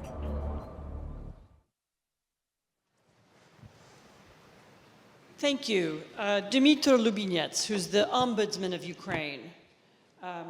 Could you speak about the International Coalition for the Return of Deported Children? How it operates, what have you managed to achieve so far? Can you speak about the background to it? What are the hopes of getting Ukraine's children back? Thank you very much. I will speak Ukrainian. В першу чергу я хотів би зазначити, що Російська Федерація викрадає українських дітей. Russian Federation has been kidnapping Ukrainian children starting from 2014. Just to give you the scale, let me give you some stats. Confirmed figures show that around 20,000 Ukrainian children has been forcefully deported or transferred within occupied territories. But the real figure is much bigger. I'd say 1.5 million Ukrainian children are currently living under Russian occupation. And every year they are under the threat of deportation. Russians are hiding the kidnapping of Ukrainian children by so-called humanitarian programs such as medical treatment, etc. But in fact, they're simply trying to avoid responsibility. To give you a few specific examples, the latest we see, a month ago, Russians moved over 1,000 Ukrainian children from temporarily occupied Kherson region to Kabardino-Balkaria. How many of them will return, no one knows. That's why, realizing the scale of the tragedy, Ukrainian president came up with the peace formula, and item 4 on that formula is returning all the POWs, including deported individuals, and that includes children. Together with the NGOs, international partners, and the government, we have been pushing for initiatives to actually put this into effect. The first challenge is information. How do we get information about specific Ukrainian child from the Russian-controlled territory of Ukraine? Because they never share any information with anyone. The complexity to identify the child goes up when we talk about orphans or guardians. Russians are openly stating that they will never return those children, even though we have official guardians in Ukraine. They are changing children's names, surnames, first names.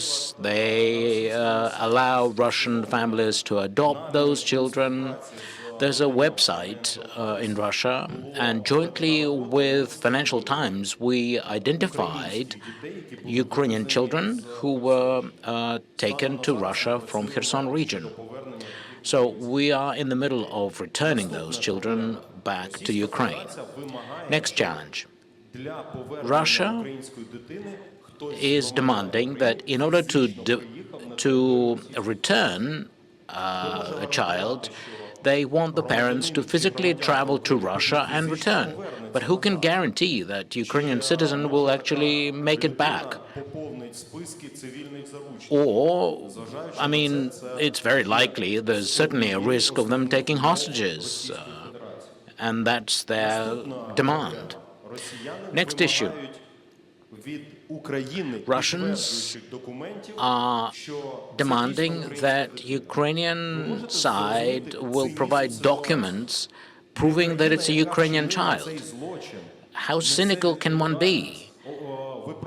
The aggressor is not apologizing or saying we will certainly return the child, but instead we are expected to come up with documents, DNA tests, documentation, providing reports, etc., and they're demanding this from Ukraine. Next issue. Mediators, we really appreciate Qatar's input. They have been instrumental in this process.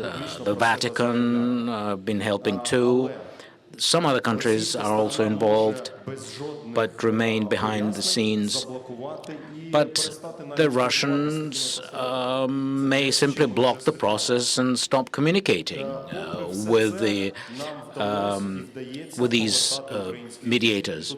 Still, we are successful in many cases, and I'd like to thank you all, because the international coalition to return Ukrainian children is making a big difference.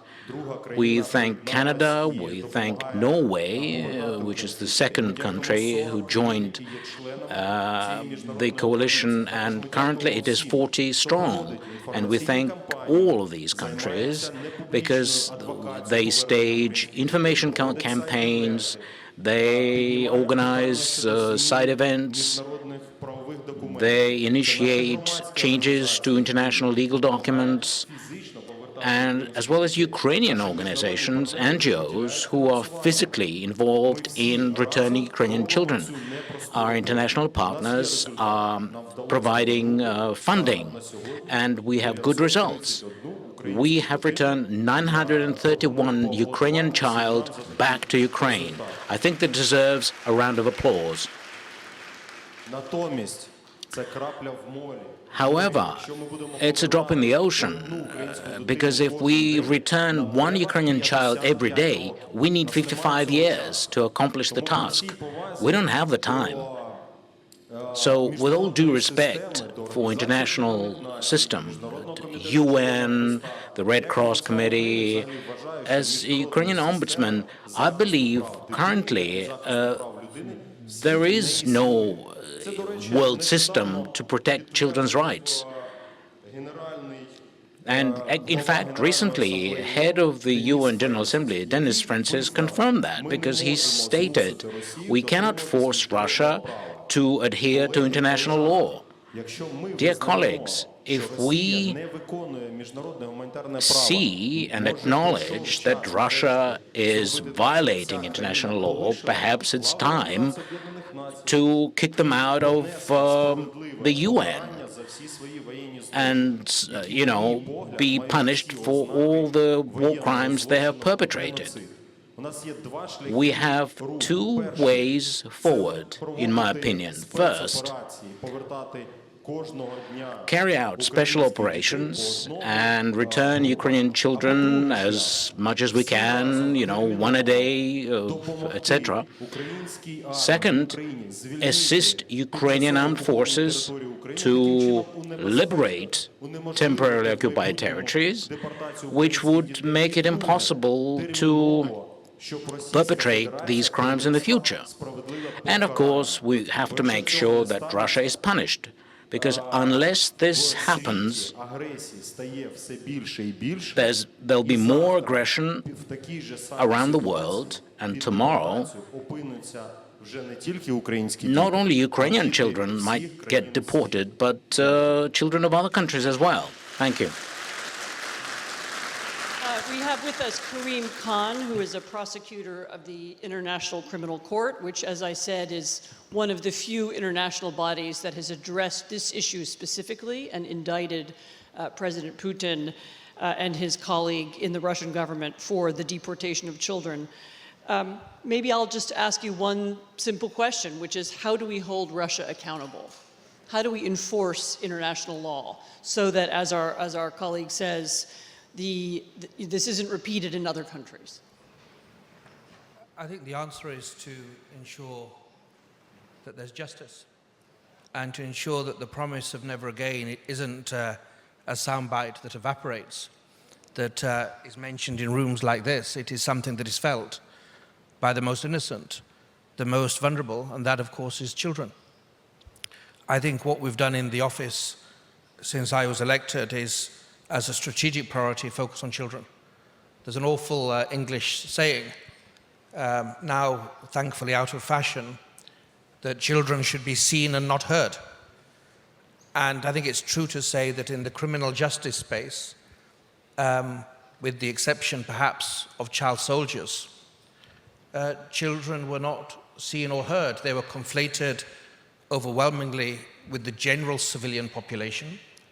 They were conflated with women overwhelmingly, and they were not seen. And this morning I spoke to Brenda J. Hollis, who's leading the investigations in Ukraine from my office.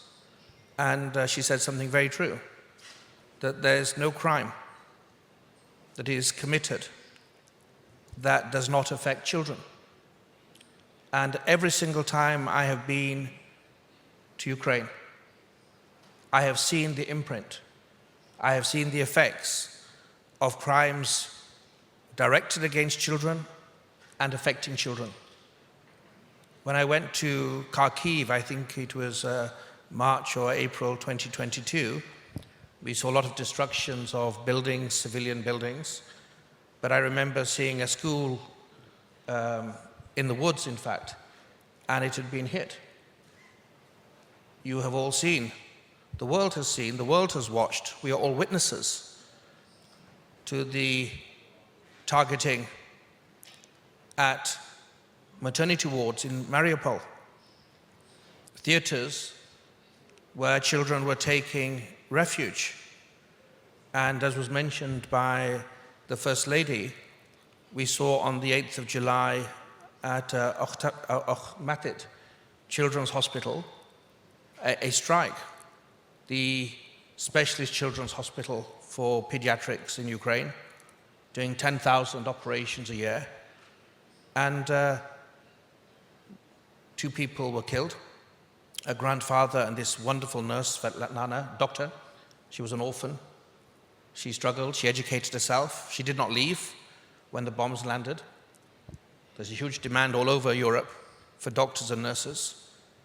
She stayed, and she died.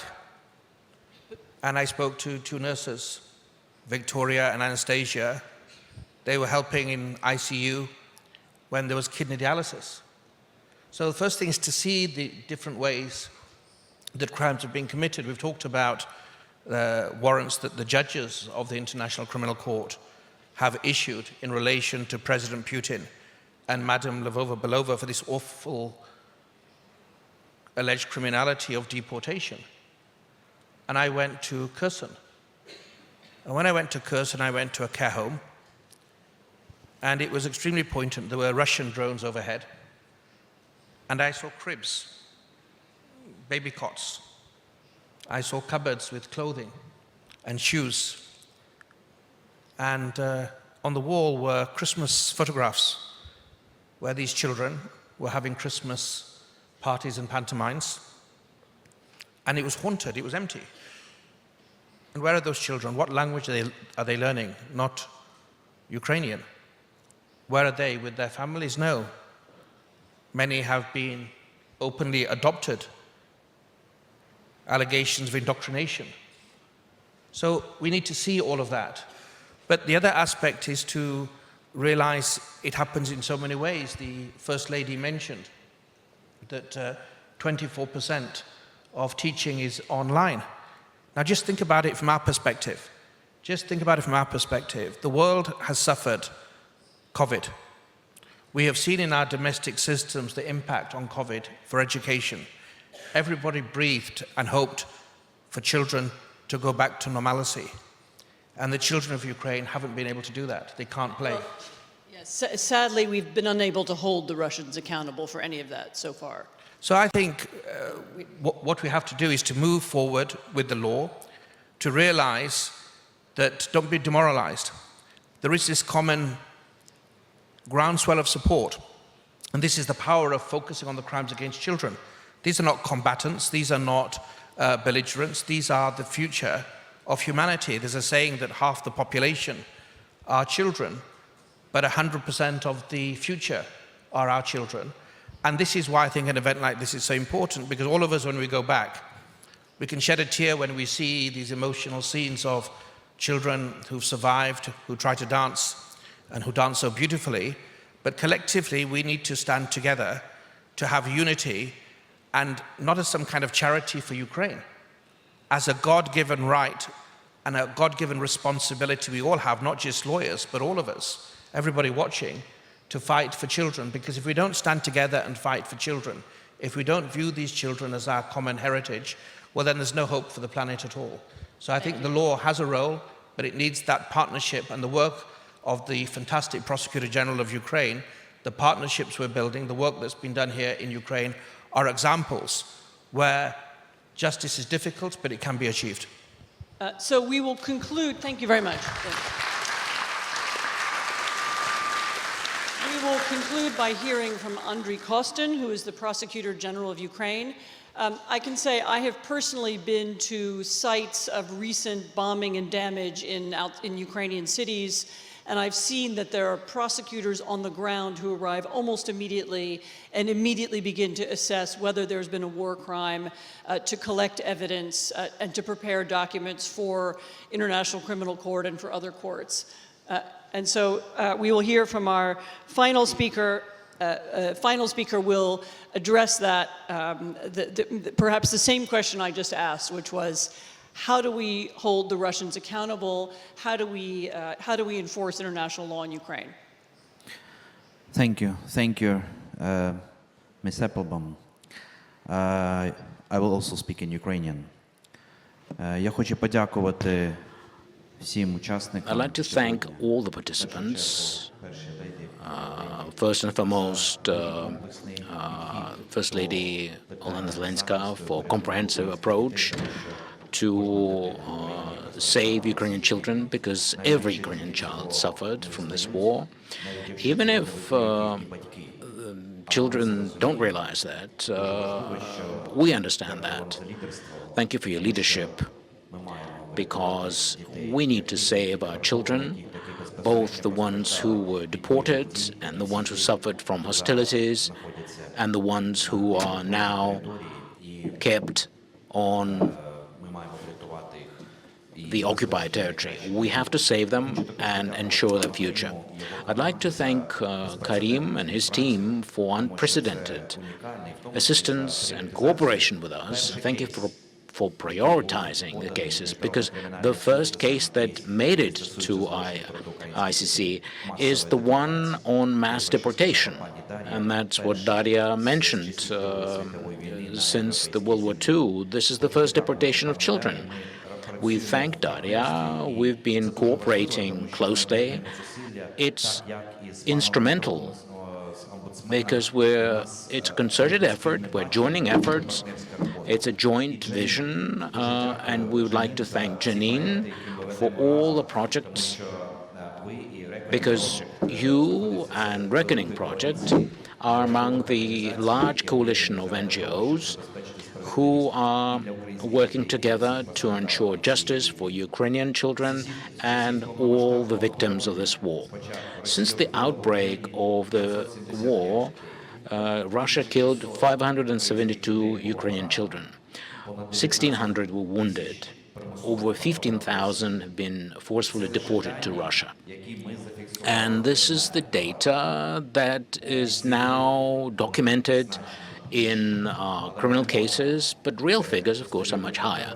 We cannot confirm this clearly until we get access to temporarily occupied territories. It is impossible to imagine justice for Ukraine unless we punish all the perpetrators, all the war criminals. In Ukraine, our national bodies are investigating around 4,000 criminal cases. We have submitted notices to 54 individuals. We have identified them, and we found evidence showing their involvement. 44 individuals have already been, the cases for 44 individuals have already been passed to courts. Some have already been found guilty and received verdicts from Ukrainian courts. Of course, at the level of international justice, the first priority is our daily cooperation with ICC. As far as deportation is concerned, this doesn't end with the first arrest orders, warrants. But we have been actively cooperating on this case as well as other cases currently being investigated by the prosecutor's office. We are also making sure that we put the interest of people as our highest priority. And children among them are our top priority. Jointly with the government of Ukraine, we are making sure that children are not going through secondary traumatization. We make sure we use specialized prosecutors, and we actively cooperate with NGOs and giving assistance to children who suffered from hostilities. We rolled out a pilot project in 6 regions of Ukraine. We are extending this to 12 regions this year. We are also investigating cases involving sexual violence where children are victims, and we have special prosecutors and psychologists, psychiatrists working with children on that. The Office of the Prosecutor General, we founded a coordination center to steer the work of victims and witnesses, to provide support for the survivors. And now over 850 children in their status of victims or witnesses, survivors, children who experienced deportation and were subjected to sexual violence, taken prisoners or members of the families perished in this war. Some of them suffered from the Ahmadiyya's notorious missile impact. We are working with the international organizations, the Internationally Expert Board. At our office, more than 80 NGOs, more than 140 experts in total from the civil society.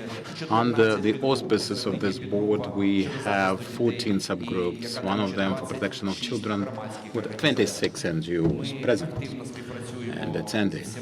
We are in active cooperation with all the partners, and it is very important for Ukraine to unite the world, to lead the world, fighting for her independence, for the democracy and freedom. Ukraine is uniting the world in restoration of justice and compensation for all the victims and survivors, comeback of all the illegally deported children. Dear partners, we can feel your support very much. And the reason why you are helping us, because Ukraine is doing everything humanly possible and jurisdictionally possible to have all the necessary effect, 100% effect. And for the children, we also provide protection for the whole world, children of this whole world. Let me conclude with a quotation from an advocate from the United States, lawyer Carrie Kennedy. Once she told me, let me quote in English. If we will succeed to help Ukrainian children, the others will have a chance. That's why, dear colleagues, things that we do for the Ukrainian children are also for rescue and protection of all the children in the world. Thank you very much, ladies and gentlemen.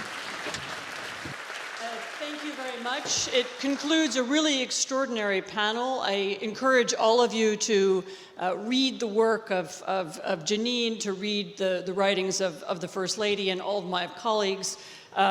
Ukraine has really set an example for how you begin this process of holding Russia account. Obviously, we're still a ways away from being able to do that fully. Thank you very much. I enjoyed this very much, and enjoy the rest of the event. Slava Ukraini!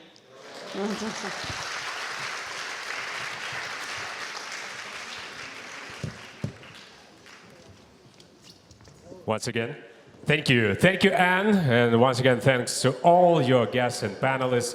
Ladies and gentlemen, please give a huge hand. We can say that it was a very timely and important conversation that highlighted the devastating impact of war on children. We hope, dear guests, please stay on your seats, because it's not the end of this part. 5 more minutes. Keep calm, please. So we hope that these valuable insights from this discussion, from this panel, will turn into actionable strategies to better protect children affected by conflicts, not only in Ukraine, but worldwide.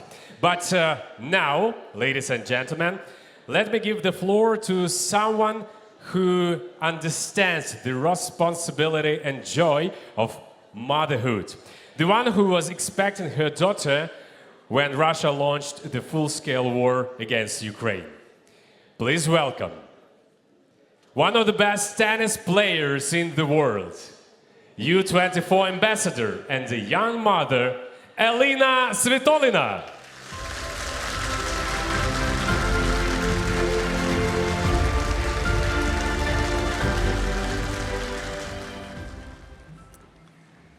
Dear ladies and gentlemen, dear First Ladies and gentlemen, I'm honored to speak in front of you today. As a Ukrainian professional tennis player, I wish I could tell you about our sporting achievements, future plans, and how we want to develop and promote sports in Ukraine. But today, I'm not in position to talk about it. The great tragedy makes all this impossible because without our children, there is no future. No plan would work and no dream would come true. The main reason is Russia. The terrorist state deports forcibly, displaces and steals the future of Ukraine. Remember this figure, 20,000 illegally displaced children. And every day this number grows. Not only is the future of Ukrainian children threatened by missiles, but also by the buses that take them far away from their homes and everything they love. Those children are taken away without consent and explanation and hidden from the world. Not only they are left threatened by the war, but also by the loss of their identity, family, and homeland. I know how it feels to represent Ukraine. Standing on a podium when the Ukrainian flag raises, the national anthem playing, and your friends and family are singing it with you.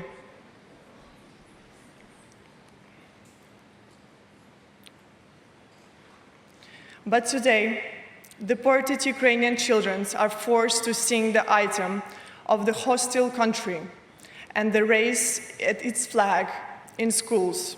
The Russian Federation destroys their Ukrainian nationality and Ukrainian identity. Millions of children leave their homes without their consent, and the mere image of the Ukrainian flag or the mention of the belongings to the Ukrainian nation can lead to the impersonation and torture. I know what it means to have a voice and to be a role model for the young generation. However, in Russia, Ukrainian children have their names and places of birth changed. They are given Russian passports and placed in Russian foster homes. Their connection with the motherland is being severed forever. When children reach the age of 18, they are sent to the fight against Ukraine. So we all know that the Russian Federation systematically violates the norm of the international humanitarian law and the fundamentals of the global security system. We know this, and we are here today to talk about it and to look for the solutions and effective tools.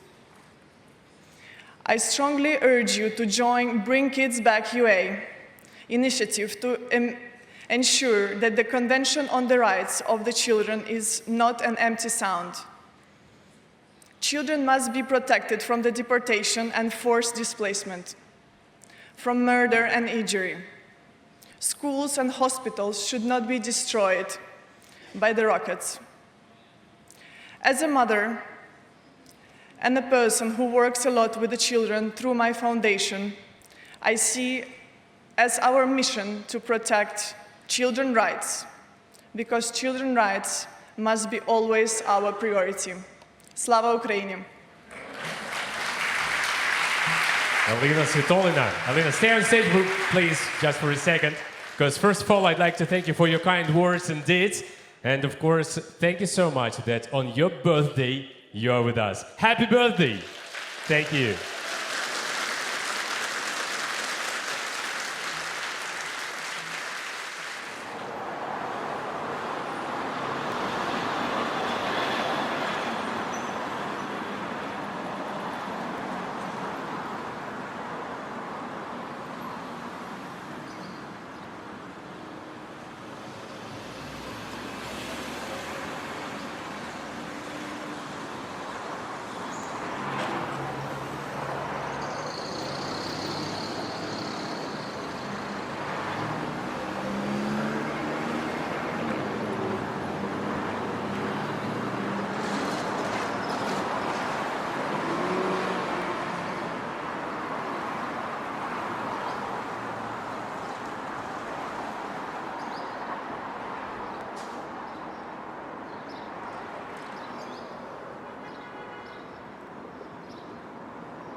Happy birthday to you. Happy birthday to you.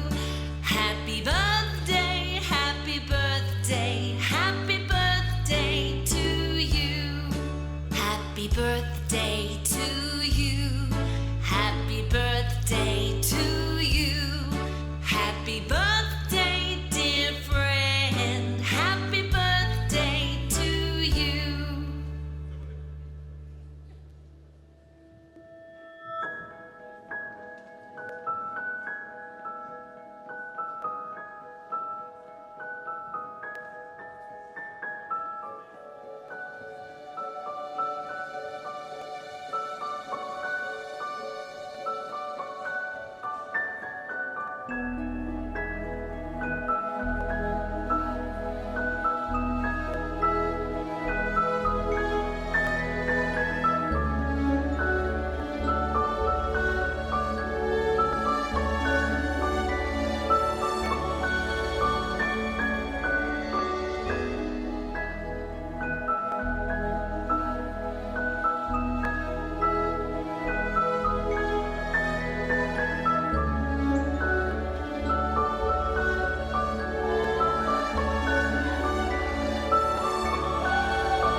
Have you been rehearsing? Ні, але я дуже часто це роблю з мамою і татом. Особливо, коли мені сумно. Have you rehearsed? But when I'm sad, I have some fun making the bubbles.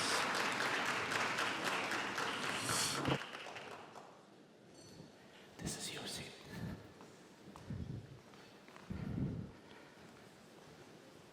Hello, good afternoon. We're happy to see you all here. I'm Munir Mamadzadeh. I'm representing UNICEF in Ukraine, and this is my co-host Polina, who is representing Ukrainian young generation.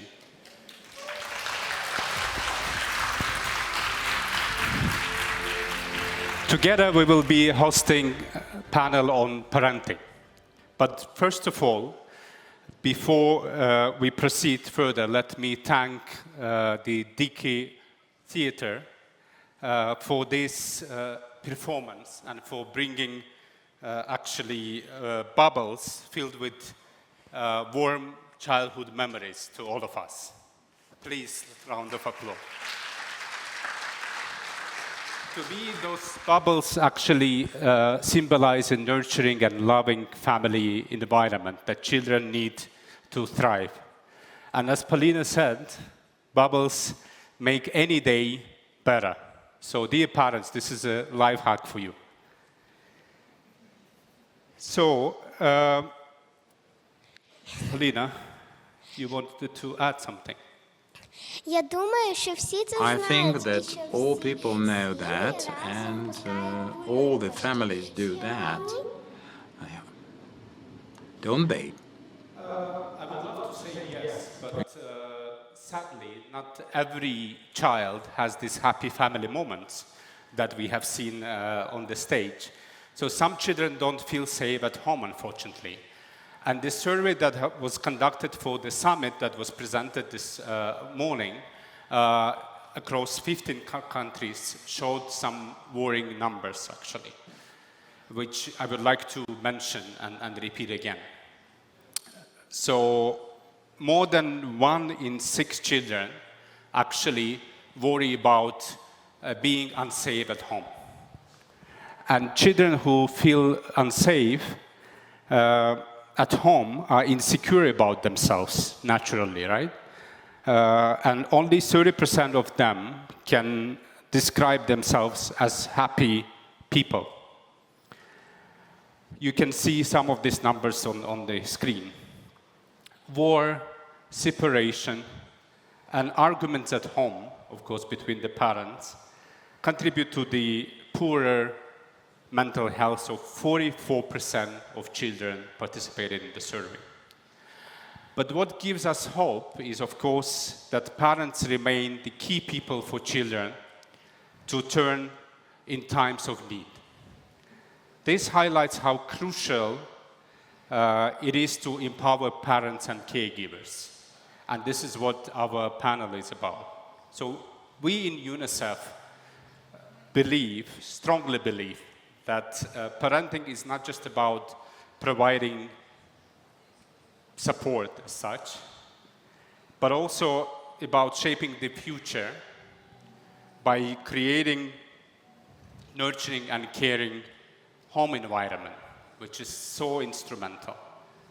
So support programs for parents that we will talk some of them about today can improve family well-being and ensure a safer space for every child, everywhere. But this requires also efforts, and of course, efforts from all of us on every level, all of you in the audience, but also across in a family, community, countries, and the whole world. So this is what we're going to talk about today, as I mentioned, in the panel discussion with our distinguished guests. And it's my pleasure to introduce them to you. So we have George Fowler with us, who is a family and couples therapist. So George, you're welcome on the stage. We have this is your seat, yes. We have Paul Rasmussen, former Prime Minister of Denmark and founder of Headspace Youth Counseling Service, please. Oksana Zhelnovich, Minister of Social Policy of Ukraine. Pleasure to have you. And Mykola Semenuta, who is child rights advocate, who will share his inspiring story with us. Please, welcome to the stage.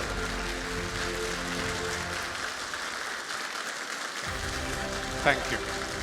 So let's start at the family level, which is, I think, the expertise that many of us, I would say, have, but particularly you, Mr. Fowler. Being a parent is, of course, challenging. We have seen it even from the performance, right? But, and in any, under any circumstances. But actually, when we talk about Ukrainian parents living through the war that it is experiencing, it is even more complicated. So how can you advise them, or what would be your advice on how they can cope at these very difficult times? Well, thank you. Thank you for having me here. It's an honor to be in Ukraine. Certainly, stressed out kids act out more. So we live in exciting times because there's a lot of science now to help us understand what's happening in real time in kids' brains. Polyvagal theory, in simplifying it, says there are 3 brain states that you can call green, yellow, and red, just like the traffic lights, green, yellow, and red. We're in a green brain. This is where we thrive in relationships. We're playful, loving, comforting, connecting, all the good stuff that happens. Kids are in a green brain when they're doing that. When there's a threat, they shift out of a green brain into a sympathetic yellow brain. That's the fight or flight response. What's interesting about a yellow brain is we get tunnel vision. It's all about our own protection. Our ears shut down. We don't take on different perspectives. We're not empathetic. We're really not great family members when your brain is yellow. Yellow brain is designed to deal with the problem quick and get back into a green zone. But what you're seeing with a lot of stressed out kids is they're getting stuck in yellow. That's a bad place to be. And if you're stuck too long, you go into a red brain, which is a dorsal vague nerve response. Anyway, hopelessness, helplessness, bad things happen. Why am I saying that? Parents need to learn how to connect first with kids before they fix and give advice. They got to see a yellow brain and learn how to connect with that. How do you do that? You got to validate, why does this kid not want to listen? Why are they angry if something's unfair? Why are they walking away? If you can understand the function, the healthy function of a yellow brain, and you can calm it down, that kid will come to you with a green brain. That's where they want all your advice and all the fixing. Giving advice is only attuned 10% of the time. That means most of the time, the kids don't want it. I get it wrong all the time as a parent, right? But the more I get better, and you all can get better at recognizing your kid's yellow brain, you can do what you need to pull it green, and that's where all the good stuff happens. Thank you, thank you. Lina, do you want to add anything?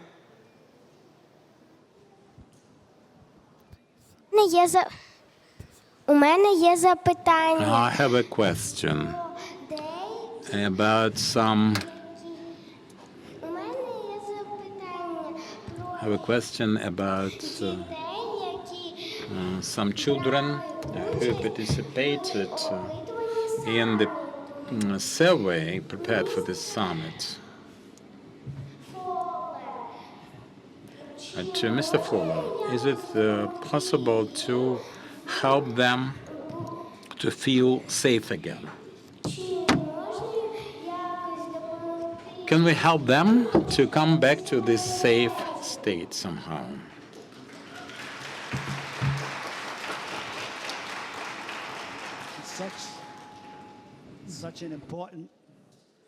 Such an important question, right? She's asking, can we bring kids' brains back to green?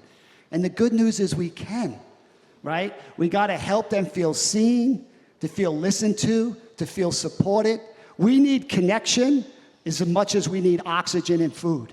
So that ability to co-regulate, to have a parent come alongside a child is 20 times more powerful than self-regulation, which is leaving a kid alone to deal with it on their own. So it's our job as parents to learn how to do this with our kids, and when we can, they're a lot safer, a lot more better off. Thank you, Mr. Fowler.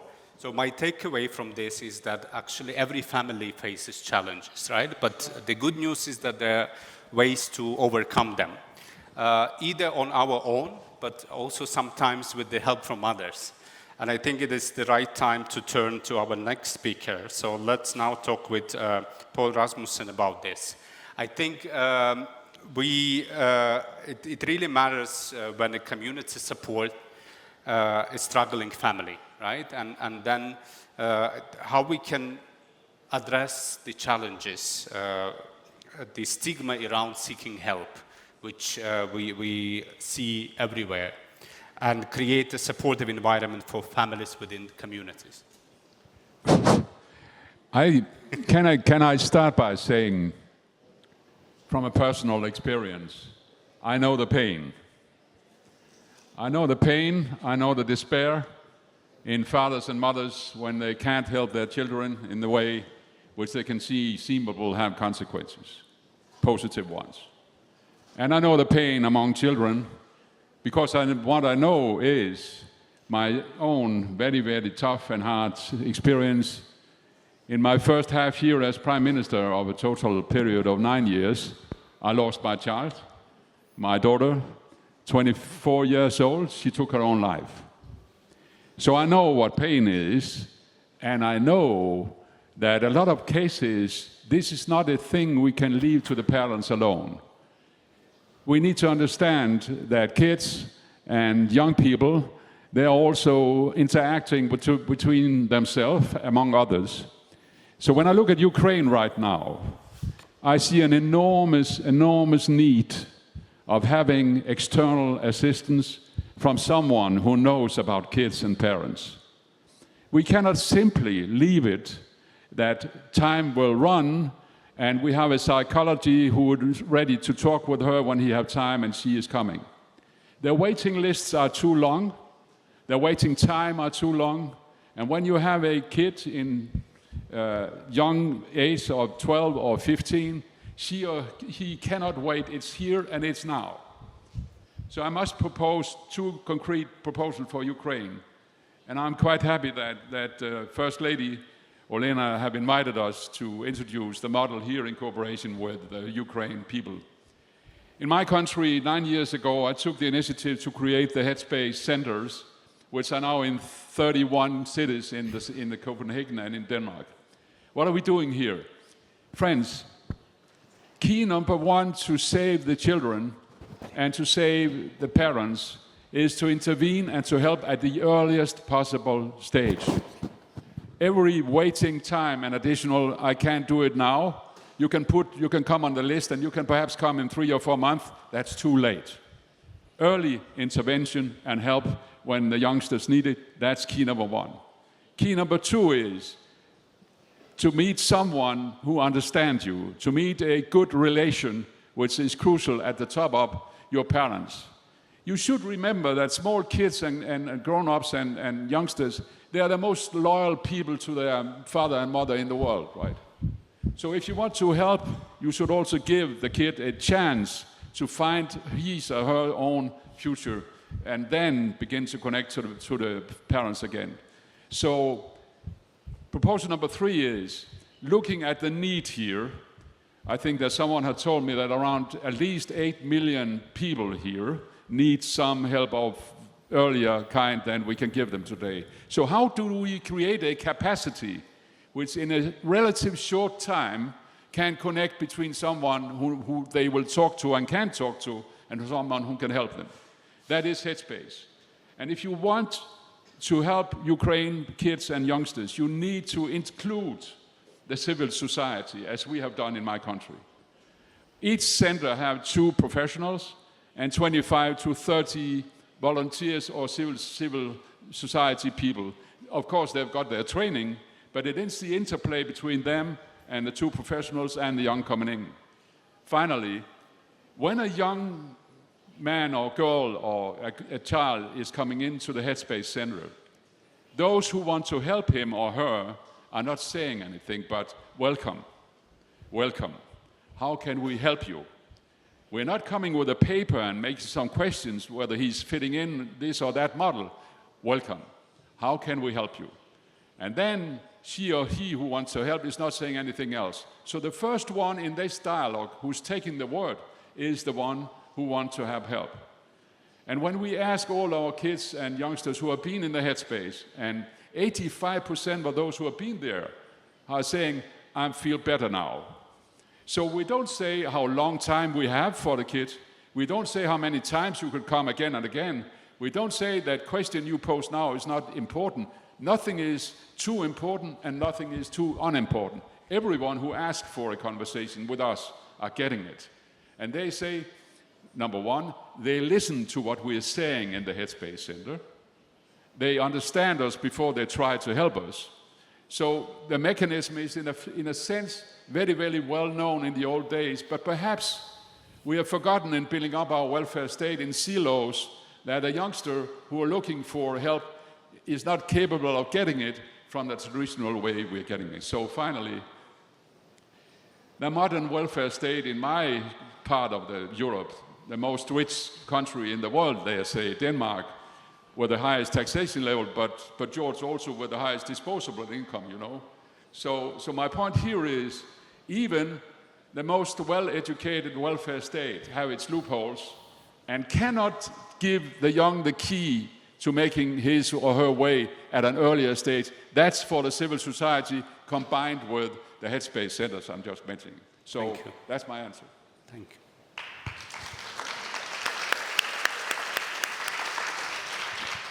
Sorry, it was a little bit too long, too much. Yeah, and I felt awkward to interrupt former Prime Minister, but Поліна. А я б могла б звернутися до цього Could I come to this headspace if I'm sad, let's say? Good question, Polina. Actually, you don't need to there is no need to call all the way to Denmark, because in Ukraine we have something similar, which is called National Hotline for Children and Youth. So if you have any questions, you can actually turn or call to this hotline and reach out to them. So your parents can also seek help through the same channel. Well, allow me just to answer to your question also. It's not close to the same. It's not the same. Headspace and the thing he talked about is two different things. Okay. So you can do both then. You can do both. I'll write it down and I will say it to my mom that there are people who can help when she doesn't know what to do. That's exactly the answer to do. Yeah, thank you so much. I fully agree. Yes, let's keep in mind that seeking outside help in difficult situations is the right thing to do. So as is actually creating an environment where family can find help from community and professionals as well. So thank you, Mr. Rasmussen, for your input.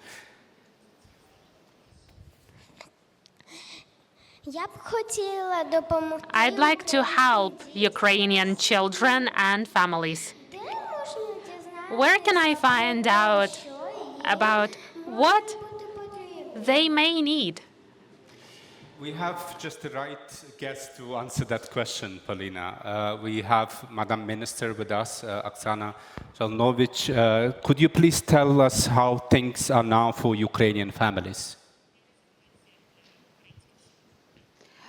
Thank you.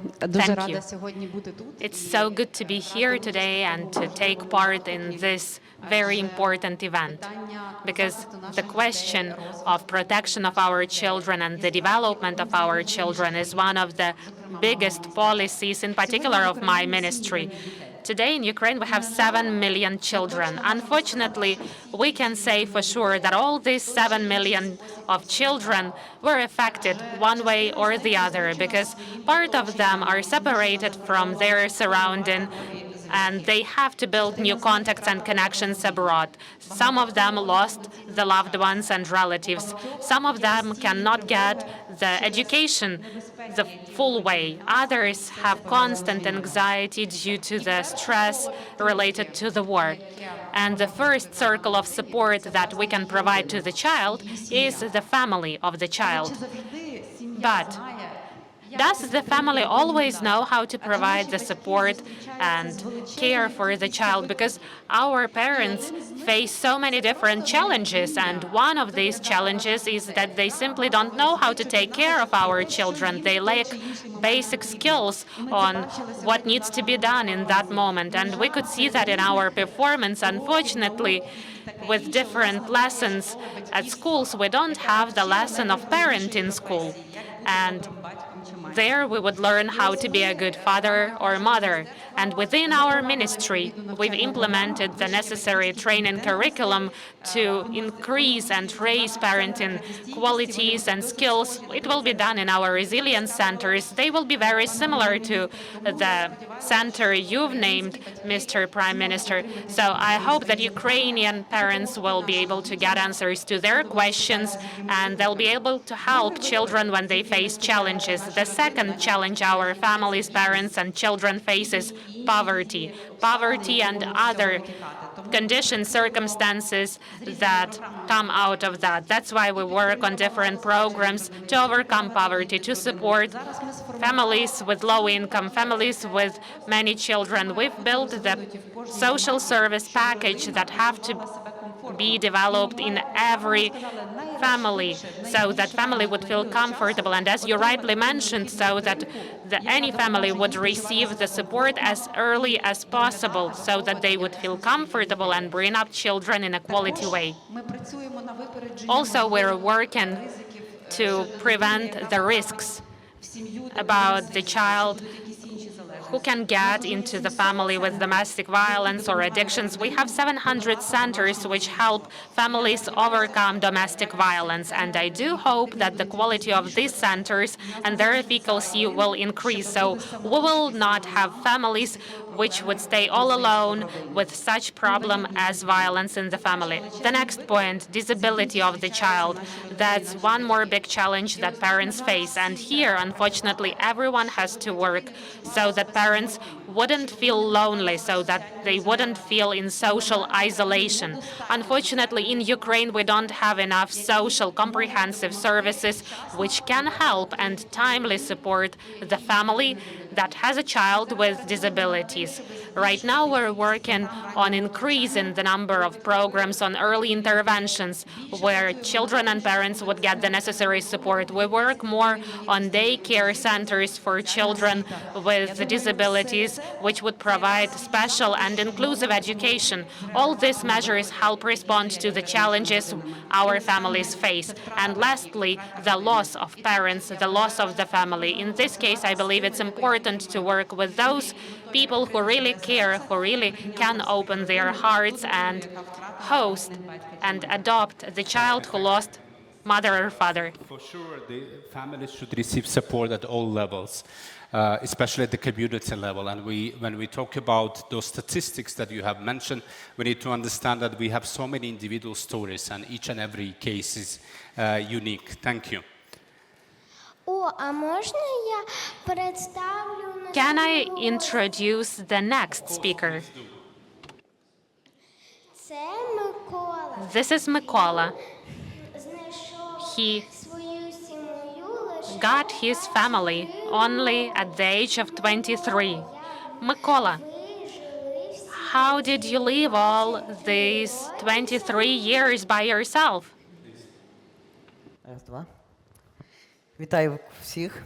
Hello, everyone. Have you ever thought what's happening with children in the closed institutions where they grow? These children, right away, They get into the nursing home, and all their lives pass in four walls, and it's not a metaphor. My name is Kola. Such destiny was something that was waiting for me. My biological parents refused from me, and most of my life I lived in the institution in the city of Nizhyn, in the orphanage. For more than 5 years, I didn't even go outside because there is no elevator in that institution. Nobody wanted to take me down, and nobody took care of me there. In one moment, I wanted to stop my life because no one visited me. Nobody took me back home. I could see that parents came to visit other children. They took them home for holidays, but nobody came to visit me. One day, the Commissioner on Child Rights came to us, and he asked us, who dreams about what? Whether children liked it in the orphanage, in the institution. When he came to me and asked me about my dreams, I answered, I want to have a family. He told my story, and very soon in the social networks, a lot of people started following me and asking to be my friends. Later, I met one family. They wanted to take somebody from the orphanage, from this institution, so we communicated a lot on the phone, and one day they asked me, can we name you our son? It was the happiest moment of my life.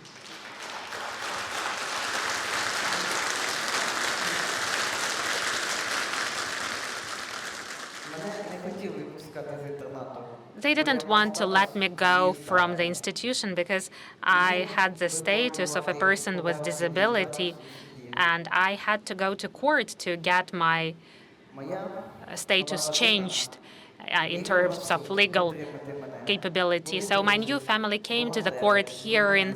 There were my friends and journalists and volunteers. I won the court case, and finally, the family took me home. Thank you. I was so happy that finally I have a family, and my life started to change. It was my first time that I went to the wedding, to sauna. It was my first time abroad. So I learned a lot living in the family. They taught me to write. My mom taught me to cook in the kitchen, to cut the vegetables, to fry. I assisted my mom in the kitchen. Right now, I make my own money and I work in the kitchen.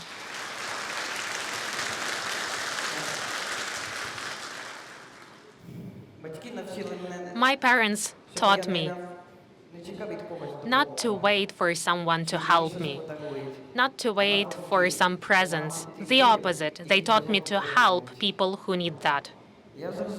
I understood that in the institution, you'll never get what you can get in the family, which can love you for real, the way you are.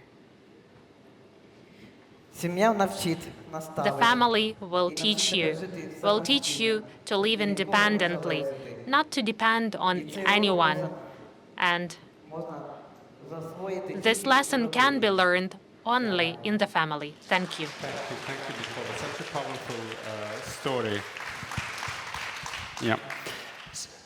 I think let's make sure that today's children receive the best possible start and better care. No.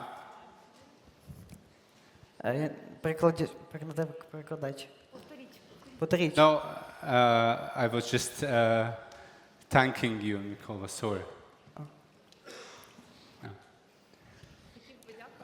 I can tell you privately, so we can proceed with the video. We have some messages from other guests that wanted to be here but couldn't. Thank you, Irina.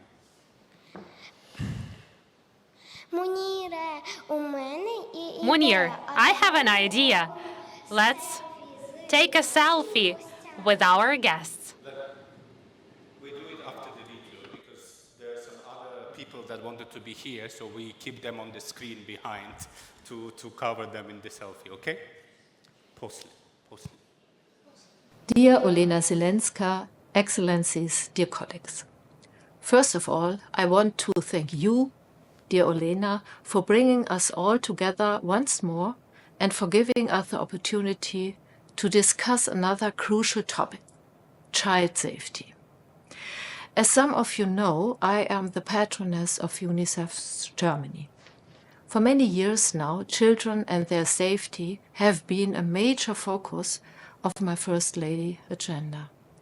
I have seen children facing extreme challenges in many parts of the world with my own eyes, in too many parts of the world. And I have experienced the great work of UNICEF that helps to ease the suffering and the challenges worldwide.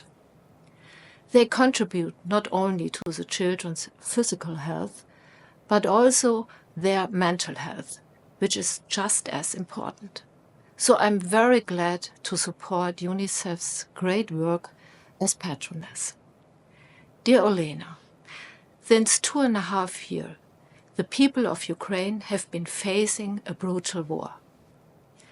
To see especially children suffer from the violence is unbearable.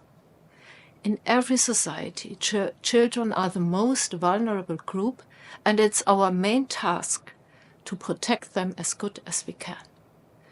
So now it's our responsibility to protect the children of Ukraine. We have to support you in making sure that children can live, learn, and love. Ukraine's children and their families have endured 2.5 years of violence, loss, and displacement. Ukraine has put forward a very ambitious reform of its care system so that no child is left alone, and all children can find a family who loves them and takes care of them. I'm proud that our union will support the construction of housing for Ukrainian foster families, as well as care facilities that meet European standards. Ukraine will rise from the ashes of this war as a strong and caring country where every child can feel at home. Family and home life are the bedrocks of a child's security and emotional development. A loving home is where children learn to trust, feel valued, and build the foundations of their future. We must support policies that strengthen families and provide them with the resources they need to raise children with dignity and love. Dear Olena, I commend the Olena Zelenska Foundation's Address of Childhood project that builds housing for large foster families that have lost their homes because of the war. And I've seen the power of family right here in Belgium, working with the charity SOS Village d'Enfants. So many kids have fled Ukraine unaccompanied. This is a tragedy. Since the start of the war, I've seen the dramatic impact the social and psychological support can have in the lives of one child, one mother, one family. By welcoming them in a safe and loving environment with food, shelter, and protection. Now it's time to do the last selfie before we say goodbye. One more. Yes, let's take it. Thank you. Yeah. Thank you so much. Thank you, Cole. So thank you so much, Munir, Polina. Thank you. And thanks to all your guests, all the panelists. Thank you for this open and insightful panel discussion. You know, as a father of 4, I've gained so many fresh information and some imagination. So, ladies and gentlemen, let's move on. I'd like to remind you that now on, we have 3 parallel panels here on the summit fields.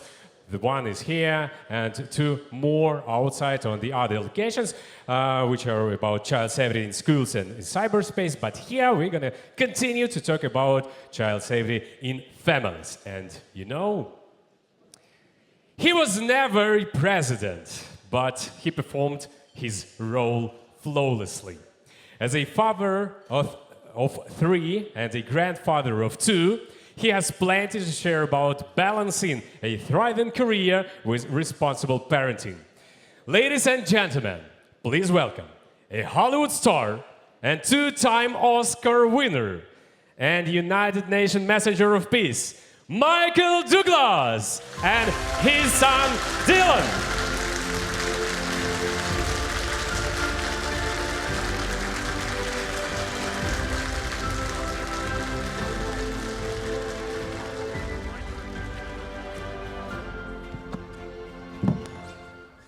Once again, dear friends, Michael Douglas and Dylan Douglas. Oh, Michael Douglas, first of all, welcome to Kyiv, welcome to Ukraine. It's a great honor and pleasure to have you in person here. Thank you for your support. And I know that you spent a great time yesterday experiencing Kyiv and something else. Would you say a couple words about this? Timur, thank you so much for doing this. And to the First Lady, Mrs. Zelensky, thank you for inviting Dylan and I. It's really an honor. This is our first time in Kyiv, and I'm very happy to be part of this conference. We spent yesterday at the Children's Hospital that was bombed out in part. We also saw the great work that Ukraine is doing with the displaced children. The children have been kidnapped to Russia in large part. And I've had a very eventful and a full day today, understanding more of the history of Kyiv, especially in relation to Russia, appreciating the fact that Kyiv existed maybe 500 years before Moscow, which was very interesting.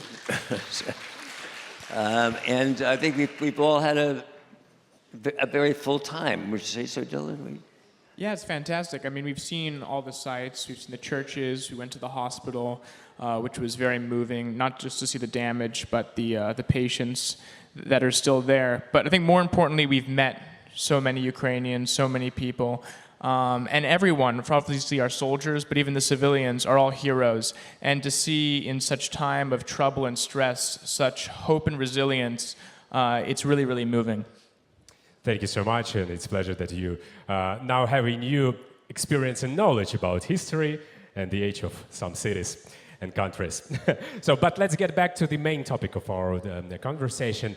Michael, how can you describe your fatherhood? When did you realize that you're a father? Fatherhood. Fatherhood is the closest you come to immortality. Why do I say that? Because being a parent, the love and affection and closeness that you have to your children is the closest bond. And it's an organic bond that starts early. And when you see your children, you sense immortality and life going on. I wanted to, in terms of the subject matter today, when I was in 1955, I was 11 years old, and I was going to my first day of school in New York City, and we were going to have an air raid drill. I said, an air raid drill in New York City. And the teacher explained that when you see a bright light outside the window of school, you duck under your desk, under your wooden desk, until it passes. And I thought, okay. And then by chance, I was home that night, and on our black and white television, I saw a documentary on the first atomic tests that were going on in Nevada. And I saw this extraordinary destruction that this bomb had been capable of. And I said, how could they have imagined that I could climb under my wooden desk if this is what they were saying, and survive. And I guess the question is, this was the first time when I realized, well, maybe my adults weren't actually telling me the truth of what's going on. And I think so many times in conflict, whether it's parents fighting with each other or in a war, to protect children from the emotional issues, you lie to them. And the problem is that lie catches up. And I think in this age, more than ever before, because of social media and everything else, it is necessary to be as truthful with children as possible, even in conflict. And that's one lesson. So we certainly are not facing what is going on in Ukraine, but it's one of the issues that I took with my son and my daughter closely. Yeah, thank you so much. But how to balance? Because we have a lot of challenges every day as adults. We have to go to work, we have to do some stuff, and at home, our kids are waiting for us. You had a great career, you have a great career, and you spend a lot of time during shootings, filmings, and so on and so on. How to balance your career with family life? I don't think you can balance it. I think one of the things that you're seeing is families more and more having children later in life, women with health options that are available. I think that you have to first be as financially secure as you possibly can before you consider having children or even getting married. I think I have an older son who's 44, and I know he suffered as a young man by his father being away as much as he is. So my recommendation to most people is to wait, try to get whatever financial security you can, and hold off, because it requires a lot of work having kids. It's a wonderful, blessed experience most of the time, but it's a lot of work. Yeah, that's true. Dylan, did you have enough attention from your father and mother during your childhood? That's a very personal question. I think absolutely. My parents both were very good. I think my father, coming from a second, he had a child before, and some of the mistakes he made in that situation, he improved on the second time around. And my parents were very good about, if one was working, the other one would stay home. But I think even beyond that now, FaceTime or video message, the fact that I can now talk to my friends or family and be anywhere in the world, but it feels like we're in the same room, we can see each other, has been such a blessing to many families to be able to communicate. But in terms of attention, my parents could not be more supportive of me and my sister, and I think I'm biased, best parents in the world, but... But now you can say that, Michael, for you, more father or more friend? He's my father. No, but And more like a father or more like a friend? Yeah, he's my father. And I think that's a important lesson with parents, is you need to have that. My father's, a little older than most my age. And I think that brings a little bit of wisdom and an understanding of tradition. And to have that wonderful relationship, but structured with your father and mother are authority, and you treat them with respect, and you're not buddy-buddy, is very important. And we're very, very close as a family. But no, he's my father, and my mother's my mother, and I don't treat them the same way I treat my friends or anyone else.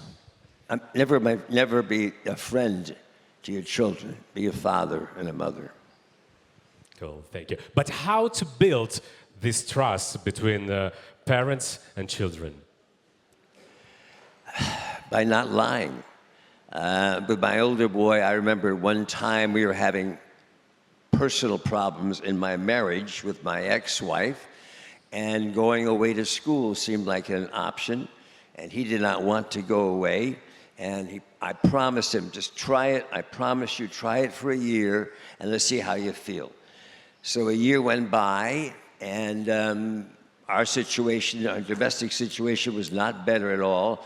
So I encouraged him to stay longer. He did not want to, but I forced him to. And I broke a trust with him at that time, which to this day, he reminds me at. So all you ultimately have is that trust and faith. Apropos to your situation here, and I admired what the former Prime Minister of Denmark was speaking about. But the issue in conflict, and I'm thinking more of the eastern end side of this country, and the people that are actively dealing with this war, we talk about the problems that a couple can have domestically without a war. The ability to try to keep peace with your kids sometimes requires lying about what's going on. And then unfortunately, when the children understand that lie, they lose trust. So one of the things I was thinking about is too bad we used to have in the States, it's not popular now, like the Scouts, or the Boy Scouts, or the Girl Scouts, basically 17 and under. And those kids, maybe the 17 to 14-year-olds are responsible for the younger kids.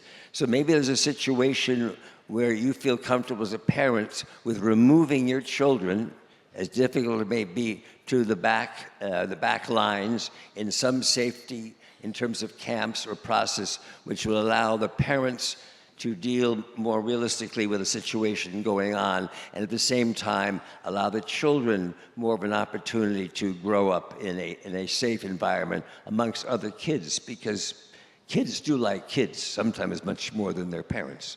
It's true. Dylan, the same question to you. How to build these trust relations between parents and children? Well, yeah, I think my dad said it correctly. It's just about honesty. And the trust is built at an early age. Like, my dad, my mom were very good. They weren't controlling or overbearing. But I think that's because there was a built-in trust early on. So if it was 10 o'clock at night and they didn't know where I was, they knew I was safe. They knew I probably wasn't up to no good because they trusted me. Maybe they shouldn't have, no, but it's an important thing. And going back to what my dad was saying about Ukraine specifically, what I admire about this country and how it's moving through this very difficult period is, I know recently you brought down the draft age, I think, to 25. And in America, the age is 18. If there would be a draft, it's 18. And so Ukraine's been very smart in protecting its youth, not only from this war, but that the youth is able to keep building the society forward. Because, again, it's a very young country, right, Ukraine? I mean, I look in this room, and I don't want to age anyone, but most of you probably weren't even born in a free Ukraine. And even right now, Ukraine's still going through very much a freedom struggle. So being able to protecting the youth, as your country's doing, is very admirable, and I respect it. Thank you so much. You know, Michael, Dylan, it'll be a pleasure to talk to you more and more and more, but we have a very tough schedule. That's why I think that's going to be the last question. Michael, to you, let's move to the global level, of course. As a UN messenger of peace, what do you think the world should do to make sure young people grow up in safe and supportive, not environment, but families? Supporting families? Well, I guess I have two things to say. First of all, I just want to support step-parents. Step-parents never get enough credit. We hear all the bad stories about the mean old stepmother or stepfather, but the truth is, out of their love for a spouse, they assume the responsibility of other children, which is quite amazing. And I also just wanted to say, in relation to Ukraine and Kyiv, which is such a beautiful city, I had no idea. And today, explained to me and understanding a little more of the background from World War II and the terrible tragedies that existed at that time in this country between starvations and Stalin and the other wars. And to see the people that I met in Kyiv today, everybody is a warrior. you feel everybody's a warrior, and you've had a democracy as young as 30 years, and you're not going to lose it. And so I just want to say, as an American, I will do everything in my power to extend my government, as well as I'm sure members of NATO, to support Ukraine in every matter possible.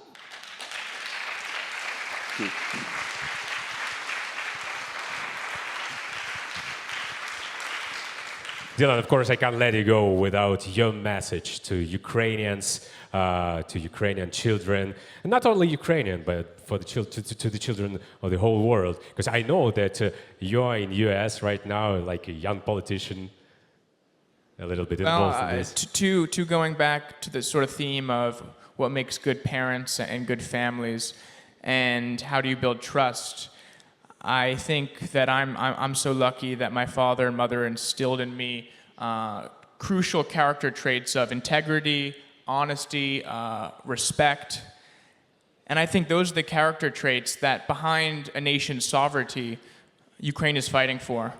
And the world needs to fight with Ukraine, not just to protect Ukrainian freedom, but protect the respect, the sovereignty of all people across the world. So Ukraine's struggle is my struggle, it's a world struggle, and I hope as a world we can all come together to solve this issue with absolute victory for Ukraine.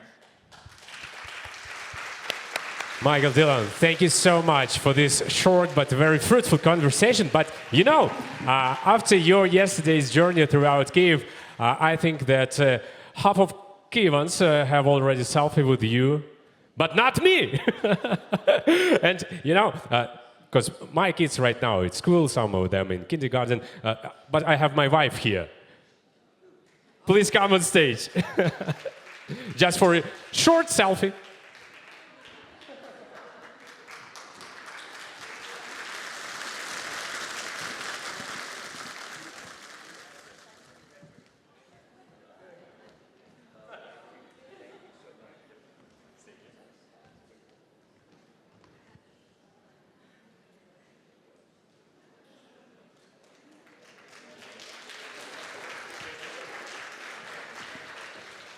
Once again, your applause to Douglas family.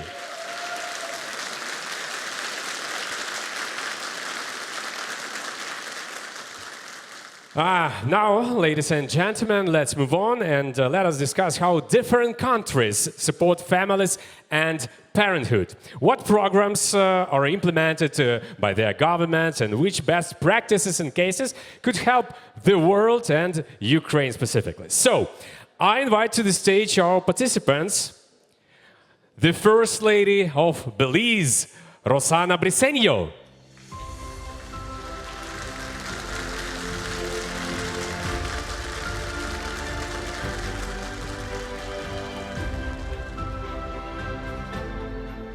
The First Lady of Guatemala, Lucrecia Peinado.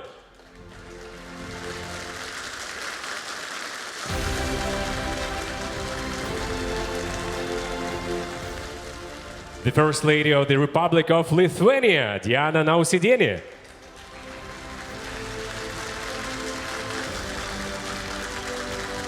And the First Lady of Serbia, Tamara Vučić.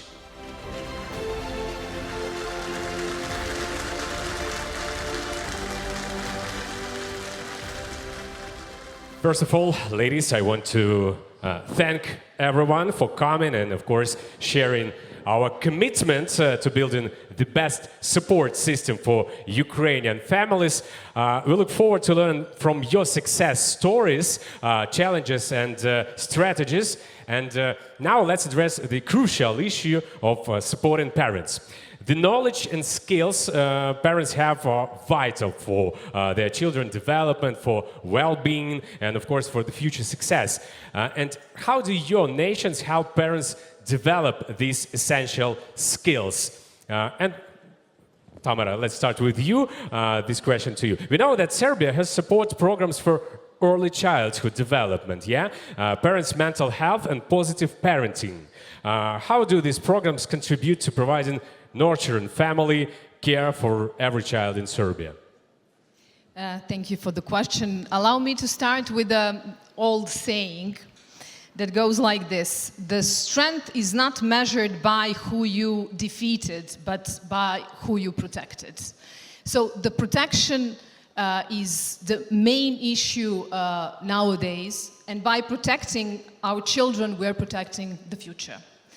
And we can protect our children only if we find the ways to help parents, to improve their capacities, to improve their parents' capabilities. And I heard recently a very nice sentence that says, parenting is not work on kids, it's work on yourselves. And that's so true. And that's why some people do have these capacities. It comes naturally to them. But some of them don't have it. And to both of them, we need to help.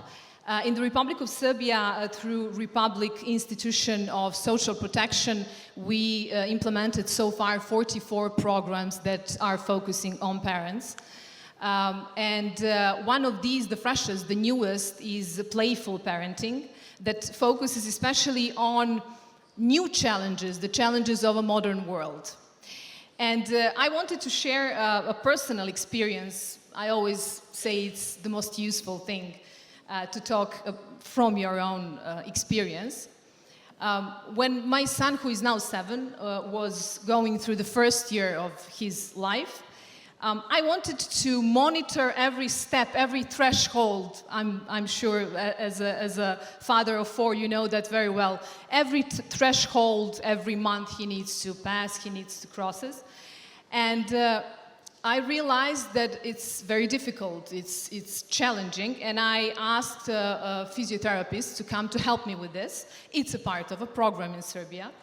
And she came, a beautiful lady, and she helped me. She showed me some of the exercises we need to practice at home, like parachute.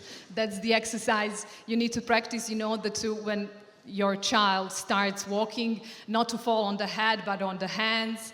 Then crawling, they say it's very important for the neurons and all the connections in the brain.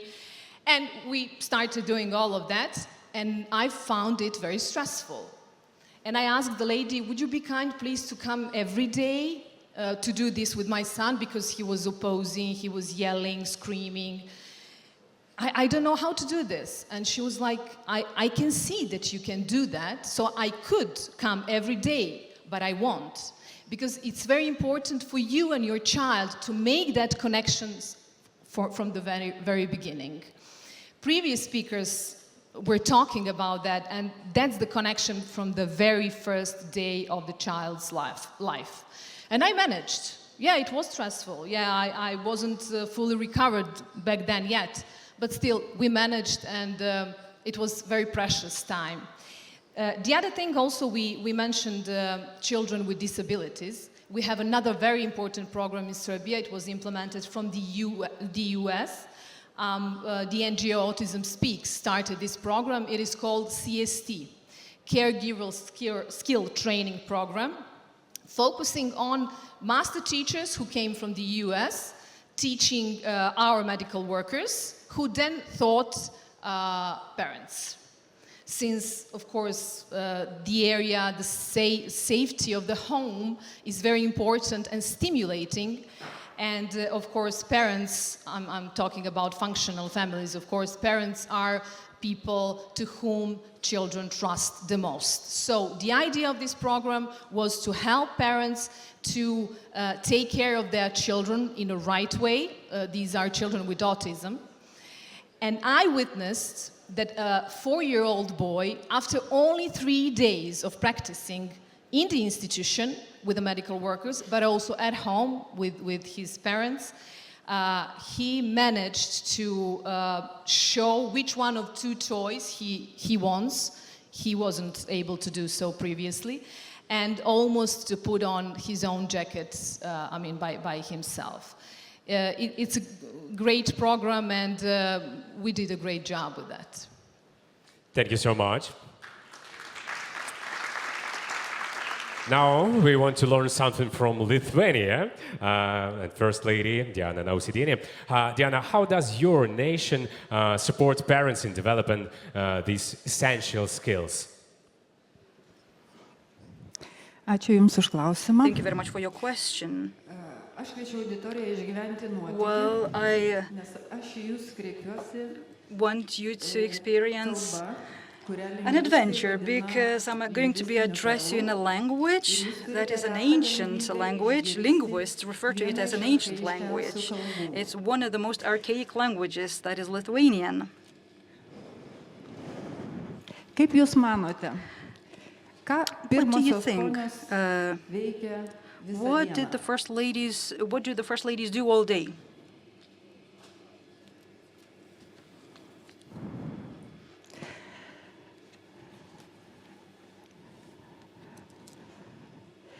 Kai susiklostė galimybė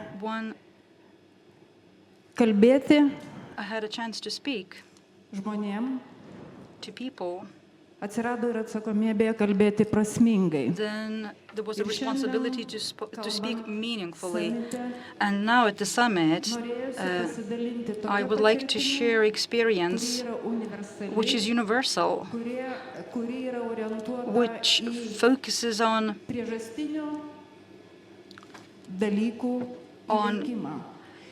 overcoming problems at the roots. And I would like to share the activities of the First Lady, of me as a First Lady, that I'm undertaking for 6 years. And I want to talk about children's development and support for parents. But since this topic is very close to my heart, I can speak for hours. I will probably stick to several sentences that I have on my paper. So optimal development of children, the well-being and future success are directly linked to the parents' skills, parenting skills. And I would like to bring to your attention the most vulnerable members of our society, whose care is probably the most difficult: premature babies. I would like to tell you about the Lithuanian Premature Baby Association that I am the patron of, and it's been operating in Lithuania for 11 years. And why do I, as the First Lady of Lithuania, I'm a patron of this organization? Worldwide, 1 in 10 babies is born prematurely, and in Lithuania, every year about 5% of newborns are born prematurely at 22 or 37 weeks of pregnancy instead of 40 or 42 weeks of pregnancy. In Lithuania, there are about 300,000 families where the baby was born early. In our country, with 2.9 million people, families of premature babies form a huge community of people who need specific information and unique parenting skills, because they have very special children. Parents have to learn new things completely unexpectedly and under extraordinary conditions of social, psychological stress. So we fight together with them for the life of every child, because every child is important for humanity. Just think how much the world would have lost without Newton, Voltaire, Hugo, Darwin, Mark Twain, Kant, Renoir, Edison, Churchill, Pavlova, Einstein, Vivaldi, Picasso. These are just a few of the examples of people who came early in this world and who have enriched the heritage of mankind with the brilliant creations. Lithuanian scientists and doctors are world-renowned for their advances in medicine, biosciences, and premature newborn care. More than 65% of newborns between who are born between 500 grams and 1,000 grams survive. And saving a life of a 22-week-old baby is an exceptional achievement. And for families facing the challenges of raising a premature baby, all NGOs that help overcome the difficulties are so important. The Lithuanian Premature Baby Association is an organization that brings parents together, that has made exciting progress. It started out as a self-help group set up by two mothers with premature babies and gradually grew into an association. It has grown into a significant NGO that works closely with university, hospitals and clinics of the country and abroad and mediates the interests of families and medical institutions and works to create a more family-friendly environment in hospitals and does everything for the well-being of the mother and the psychological well-being of the family. Try to imagine how your life would change and what you would do when even finding the right size socks become an unexpected family problem. Where would you look for custom-made clothes and other household items for a child who fits in the palm of their parents' hands? How many care and existential issues would you be dealing with? Where would you look for answers to all of your questions? And in order to help parents and children, in a cooperation with the Lithuanian Premature Baby Association, we are the patrons of the development of the national information platform, which is called I Grow Lithuania. And it's an educational information platform for families and professionals, which contributes to the emotional well-being of children and to the promotion and the protection of the lives of newborn children. And it provides focused, science-based, freely accessible and reliable information and guidance from health professionals to strengthen parenting skills and to answer frequently asked questions. So this initiative goes beyond the borders of one state. It is dedicated to the maintenance and implementation of European standards for newborn care.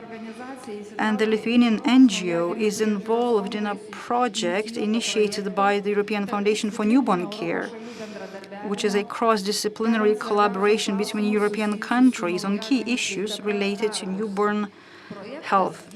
The project brings together over 220 health professionals, parents' representatives, and other related professionals from 42 European countries. The main focus of this project is the care of premature newborns in hospitals and the monitoring of their growth.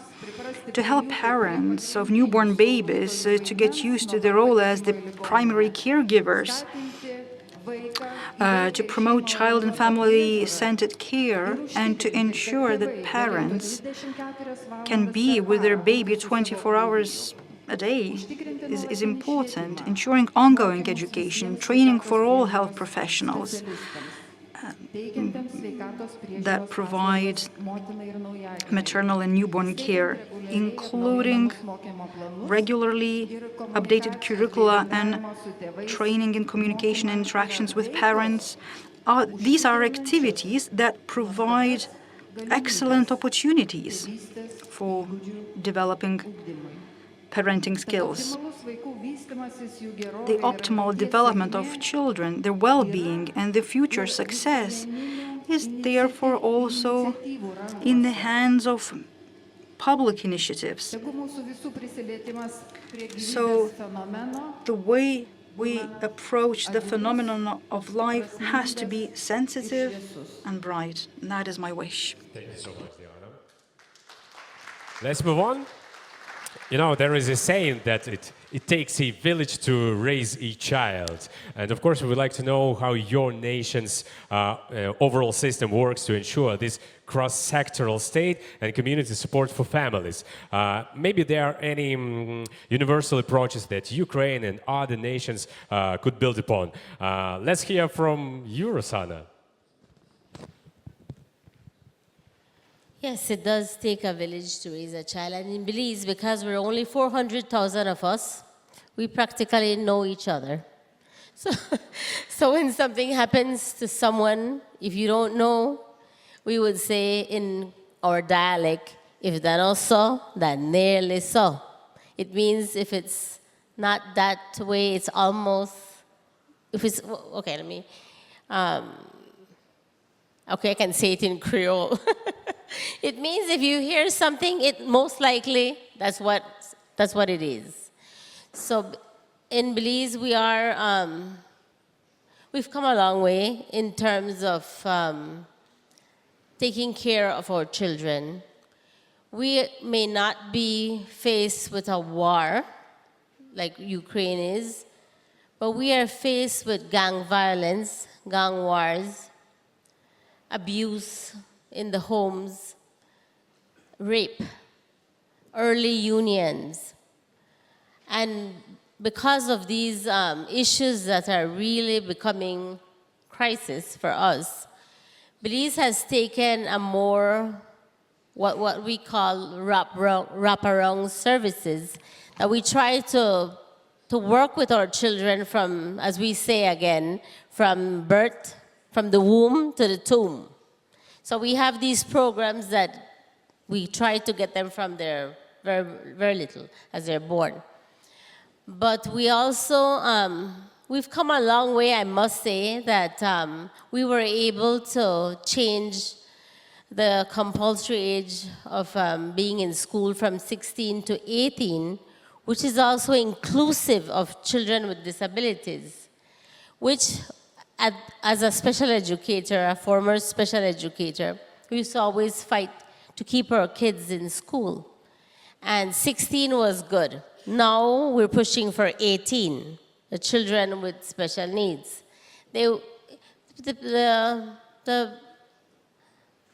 people or the people, the Ministry of Health personnel would say to us, keep them in school as long as they don't give you trouble. As long as they're not a danger to themselves and to others. But the reality is that we were not meeting their needs. So now we're looking at survival skills, practical skills. So when our children leave, at least they can do something. They can learn to help themselves, cook for themselves, be independent. And that's our goal. In terms of early unions, right now our ongoing campaign is to change it from consent of marriage from 16 to 18. So we've been all over the country voicing our opinions, trying to get to all rural areas of Belize, especially in the most southern parts, where we have our indigenous peoples, where belief, where culture, tradition is very important to them. But when we look at the reality of our situation, sometimes we need to change our cultural beliefs if it's not helping us, if it's dangerous to us, if it's hurting us. Because when we think about early unions, and that is our biggest campaign right now, so many girls don't get a chance to finish school. So many young men are challenged to be responsible, and they without an education. I mean, that will obviously make the cycle of poverty never ending. So when we look at these things, we feel that putting these policies in place will help.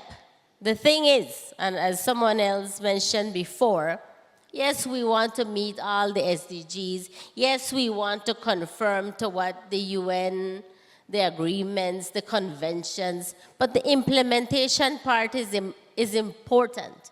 if there is no one there to check and balance and to make sure that there are consequences or that they are being implemented, then it doesn't make sense.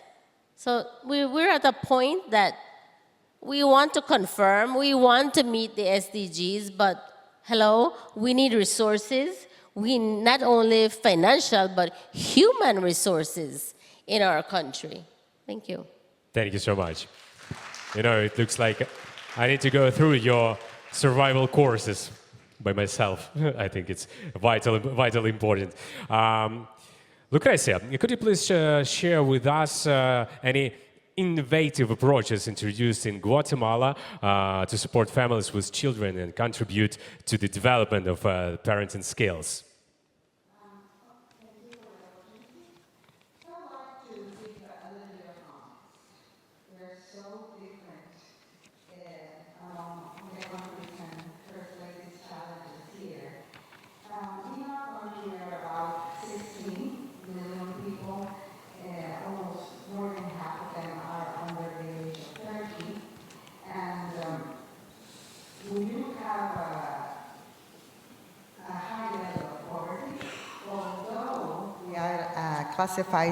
classified as middle-income country.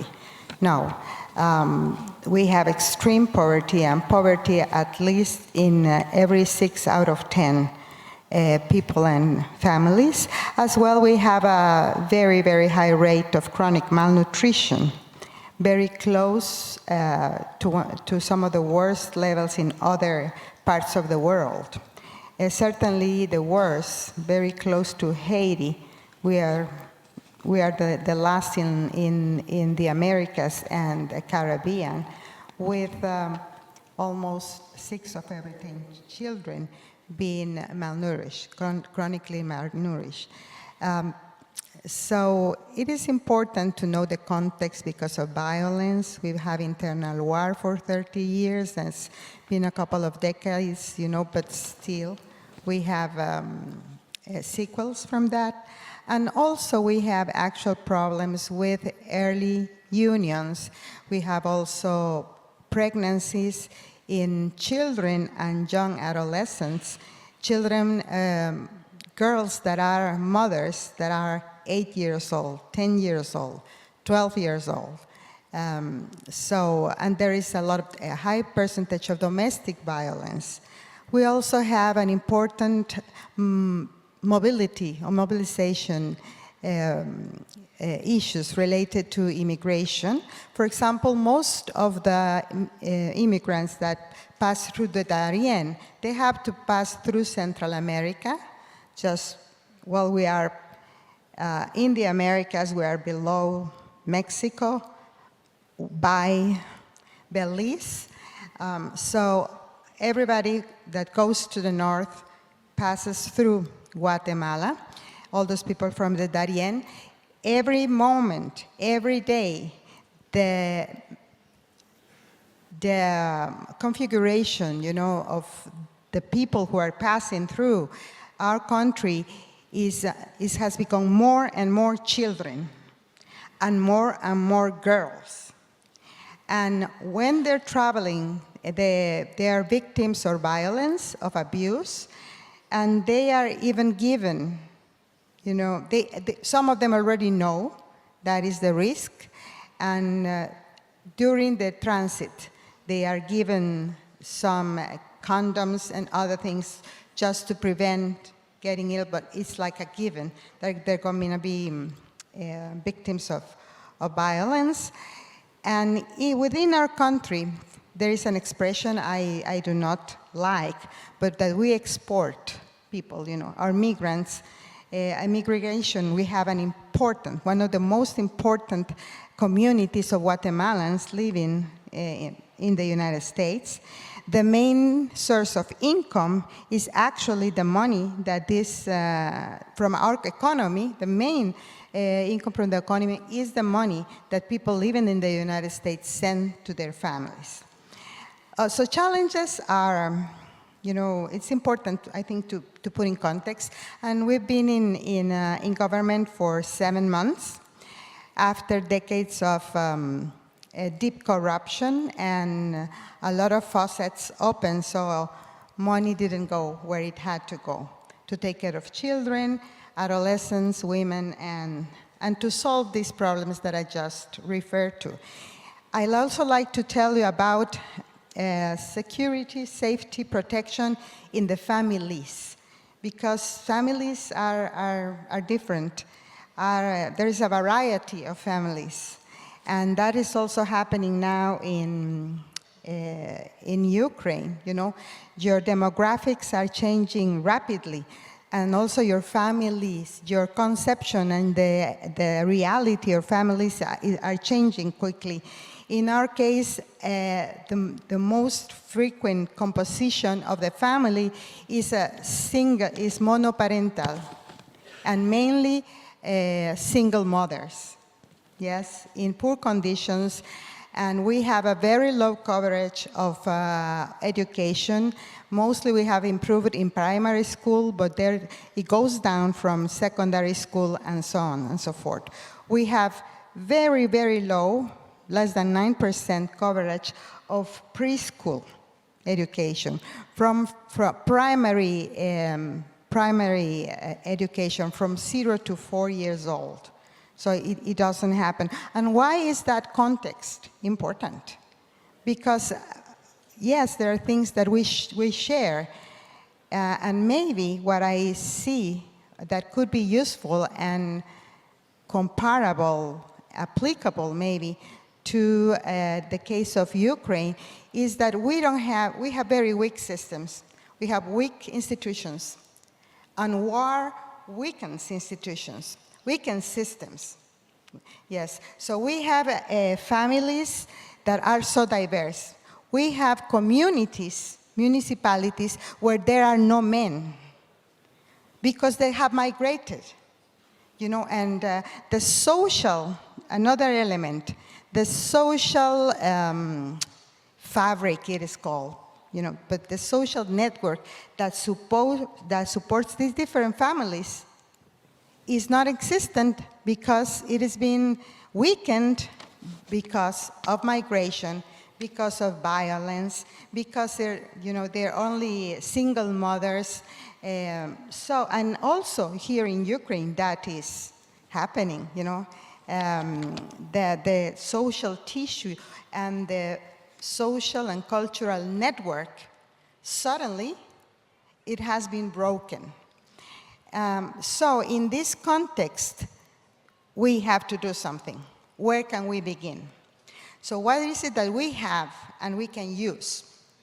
So mainly we're focusing, and from the First Lady's perspective, and the area of work, I'm working with a national cause with and for people with disabilities. And I'm also working with a national cause for mental health, and also focusing on primary, on preschool, but mainly from 0 to 4 years old. So what do we have to build upon? I think that's an important question. And also making this parallel with Ukraine, what is it that now, being in a war situation, what is it that you have that you can build upon? Because all those problems, all the situation has changed. And some of that situations are similar, comparable to us for different causes and reasons. So one thing, we're including, you know, sorry, I'm going to give you one more important. I think it is very important not to miss any opportunity that any of our institutions or civil society organizations or social organizations do not miss any opportunity when you get in contact with a caretaker, a caregiver, a father, a grandmother, or as we heard earlier in the morning, this young man that now is taking care of his own brothers and sisters. So don't miss any opportunity when any of these groups get in touch with them. Or don't miss any opportunity when you get in touch with one of these children. because they're not into the usual systems. So opportunities for what? To help with very practical skills of playing, learning through playing, that our First Ladies here do as well. You know, learning to play. But maybe that is the only time you're going to be in touch with that mother, with that parent, with that grandmother, with a father.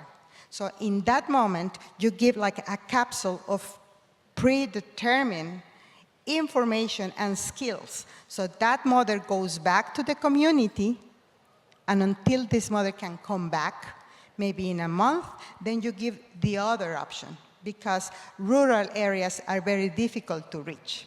So we are including that. It has a specific name, this program, and it is included so every time any of the local facilities has contact with a caregiver, whoever it is in the family, mostly women, over 90% of the time, then they receive this advice and they receive these practical tools to go and play and stimulate their children and create bonds at any age. We do that with men as well, although the proportion is low. Some of these men say, I didn't know that holding my child in my hands was good for his or her development. So many times people are not informed, and they didn't realize that they were being maybe aggressive or the child was in fear. And one last thing. The other thing that we're introducing is a program in all these facilities. It doesn't matter if the child comes and stays within the facility or just goes back home and doesn't come regularly because of the situation. But there is a program that we are supporting for children to identify what they are feeling. Usually children do not know how to name what they're feeling. I had one of my grandchildren, is 12 now, but anything he was feeling the first 4 years was sadness. I am sad. But then we saw different, and everything was sad. But then he learned to name, I am anxious, you know, I'm afraid, you know. Okay, and so we are teaching children to identify emotions, communicate them, and learning to handle them. And we are teaching the caregivers, parents, grandparents, whoever, to understand that children have different emotions and understand their own as parents. And then the shock is reduced. So we prevent with that violence, reduce anxiousness, and we take every opportunity, every contact that a system, even if it is broken, but even if it doesn't go fluently as before, but any opportunity counts to work without that caregiver, with the children, and help them both to create emotional bonding, understand what emotions they're feeling, you know, and go back home and practice with the practical tools you have given them until you have the chance to have them back in the facility. Thank you. Thank you so much, Lucrecia, and thank you all for your wide and deep answers, open answers. You know, before we end our discussion, let me show you a video clip from which you will undoubtedly recognize the location. After all, you did visit Ukraine through the only currently open door. Train stations became very important for all of us, especially for Ukrainian families. These are places with no room for falseness, where the sadness of living and the joy of seeing again are inextricably linked. Attention to the screen.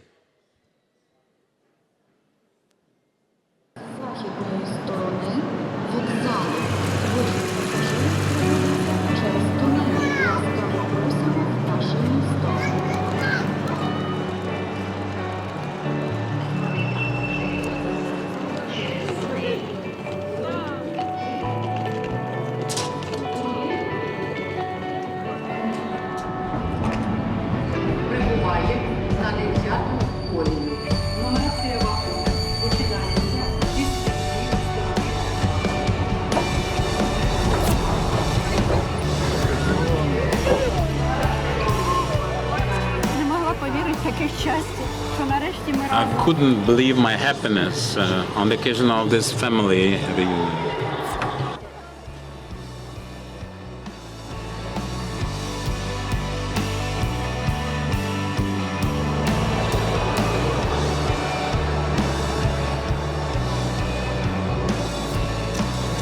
Хай діти повертаються до родин.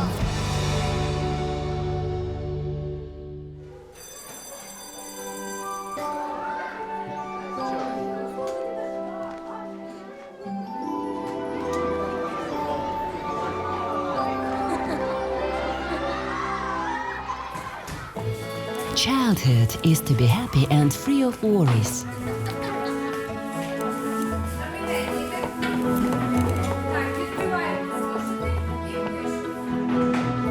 And school where our children study, meet their friends and favorite teachers should be safe and comfortable.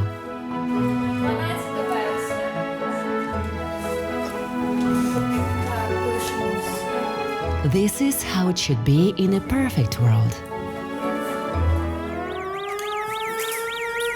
Так, діти, повітряна тривога. Зберігаємо спокій і шикуємось подвоє.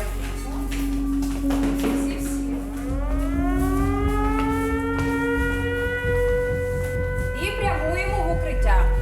And in pairs we go to the bomb shelter. But in actual fact, children on all continents of the planet encounter harsh reality from time to time. They have to go through trials that should no longer exist in the modern world. They learn to live in the time of the war, air raid alerts and missile strikes.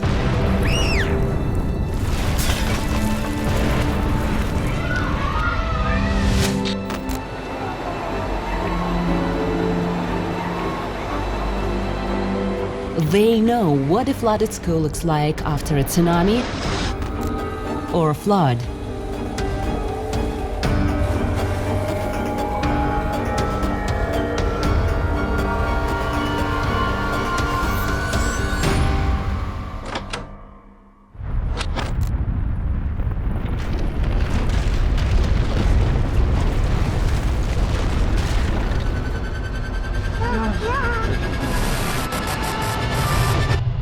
They feel the earth tremble under their feet during an earthquake. They see bullets flying when terrorists attack. The time of their childhood is hard.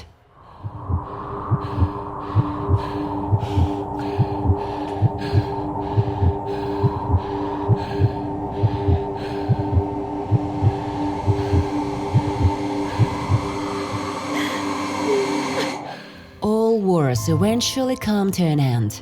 The consequences of natural disasters and catastrophes are coped with. We must give our children confidence and hope for a bright future.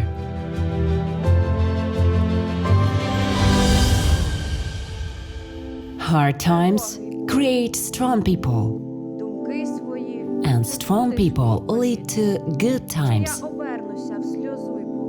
That is why it is essential for us to protect children and help them to overcome the challenges they face in life.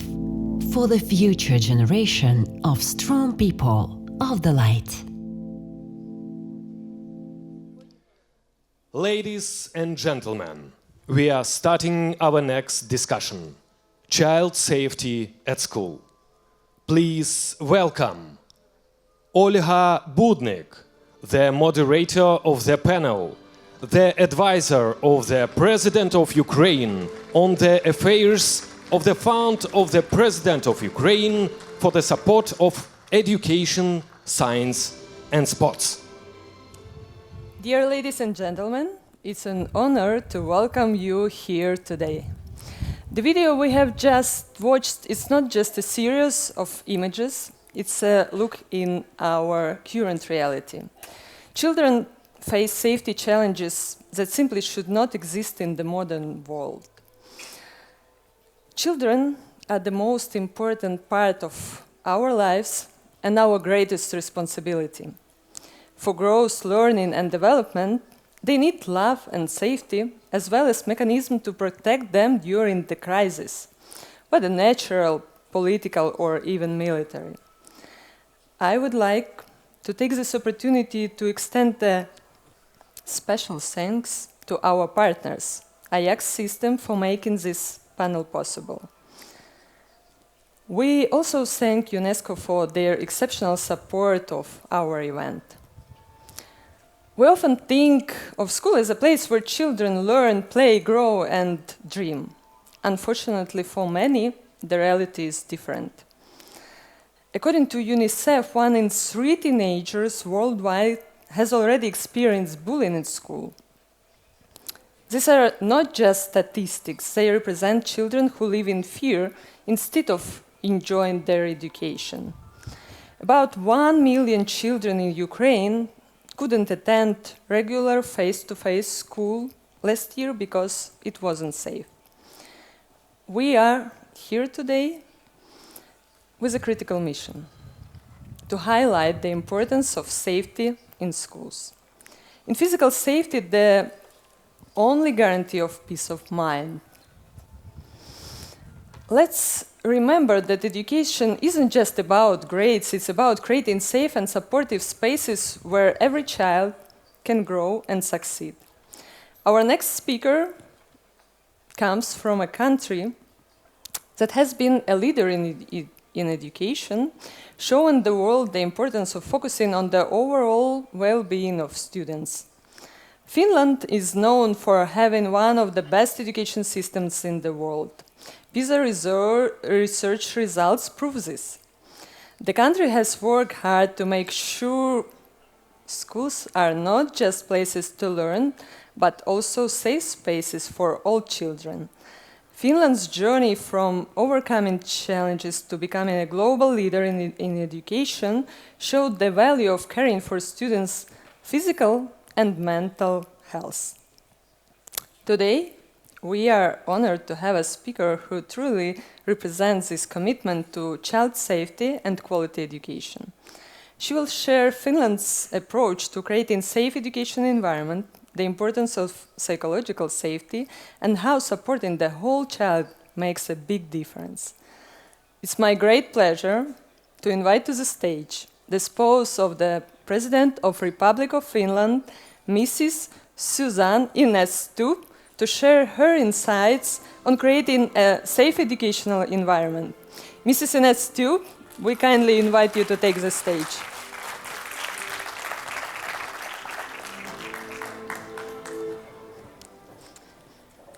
Ladies and gentlemen, Excellencies.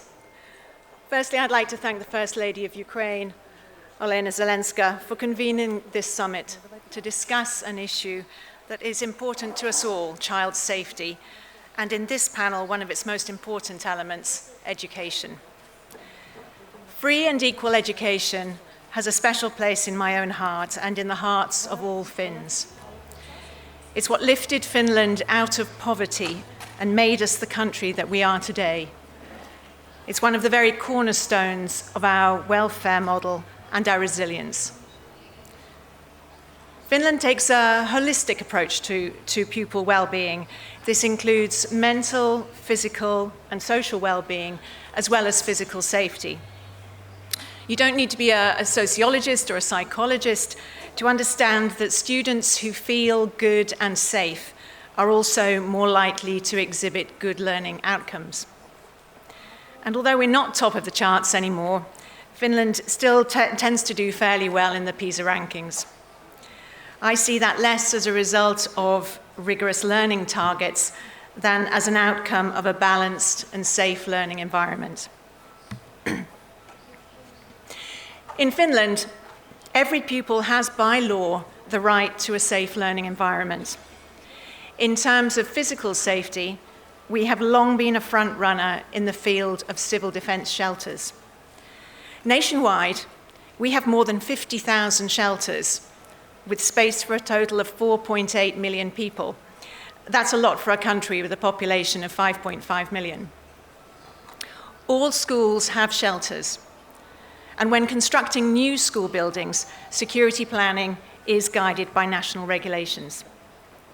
In this sector, we've already started discussions and sharing expertise with the Ukrainian authorities. Despite these efforts, we have nonetheless experienced serious acts of violence in schools, including acts committed by students. We're analysing the root causes and constantly working on improving security in schools. But the main conclusion remains that the overall well-being of pupils is the most effective preventative measure against any violent behaviour in schools. Schools, of course, are not immune to the emerging threats faced by society as a whole.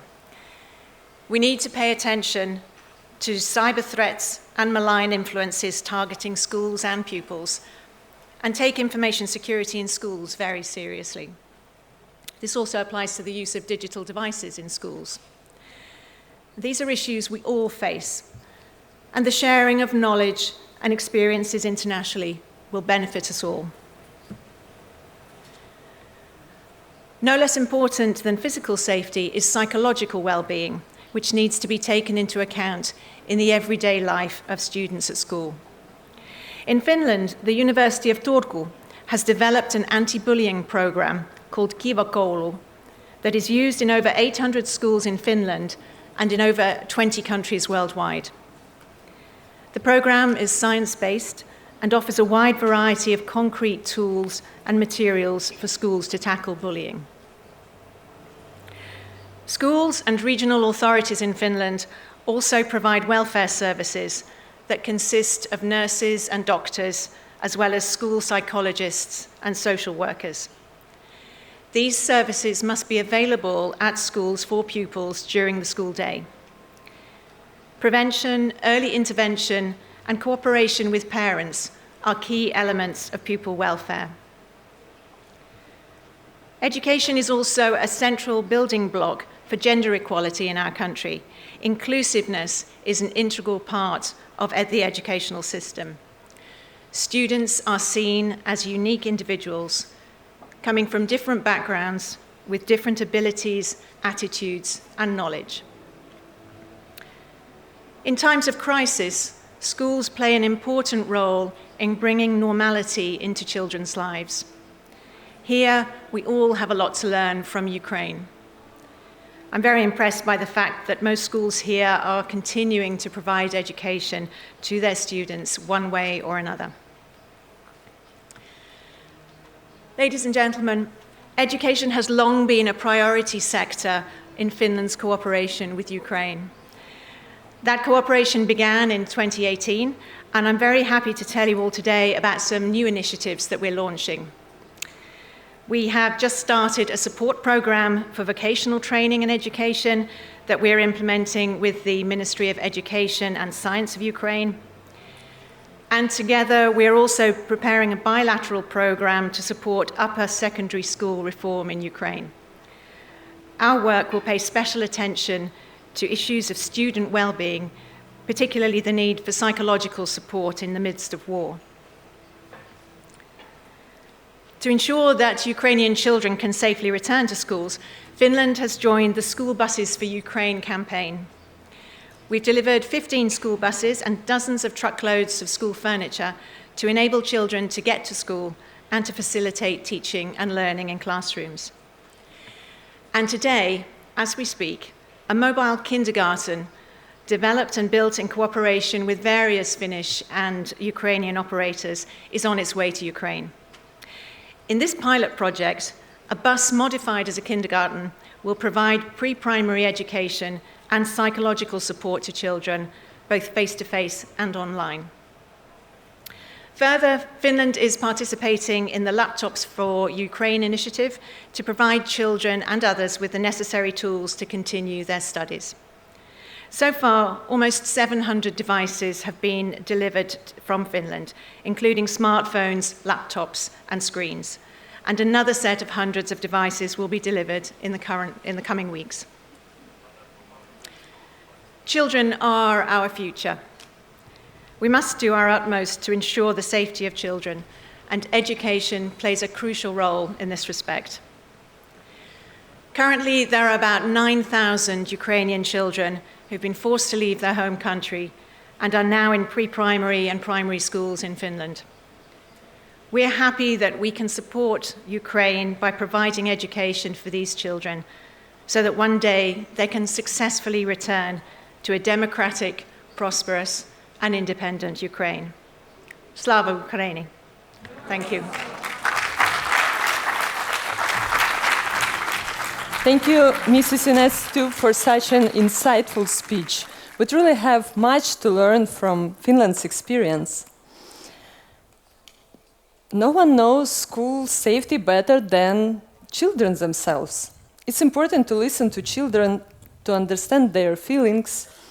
Today's kids often express their concerns through their art. Now, let's watch a video message from a younger singer from France. Wonderful Zoe, the winner of Junior Eurovision 2023, who highlights the issue of bullying in her song. Please use your translators. The video will be in French, but with English subtitles.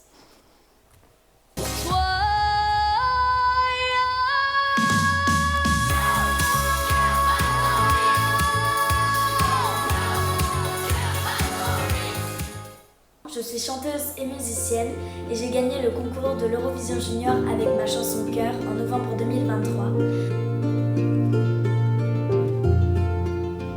Le thème de ma chanson est le harcèlement scolaire.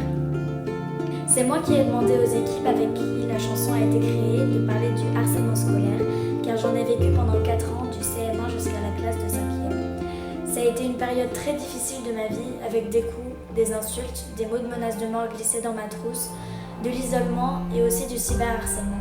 Et à la fin de l'année scolaire, la directrice de l'école primaire m'a demandé de quitter l'école car elle ne pouvait pas assurer ma protection physique et psychologique face aux 4 harceleuses. Donc c'est moi qui ai dû partir et pas les harceleuses. Pour le cyberharcèlement, mes parents ont porté plainte et les policiers ont convoqué très rapidement les enfants qui avaient créé le groupe WhatsApp intitulé Zoé, on va te tuer et leurs parents. C'est encore assez difficile pour moi d'en parler, même si aujourd'hui je suis dans un collège spécialisé pour les artistes et les sportifs et où tout se passe très bien. Mais moi je pense qu'il faut vraiment en parler à ses parents ou à des adultes. Et en tant qu'artiste, je suis très fière d'avoir pu partager ce fléau autour de ma chanson. J'ai reçu de nombreux messages où des adolescents me disent que le message de ma chanson leur avait fait beaucoup de bien.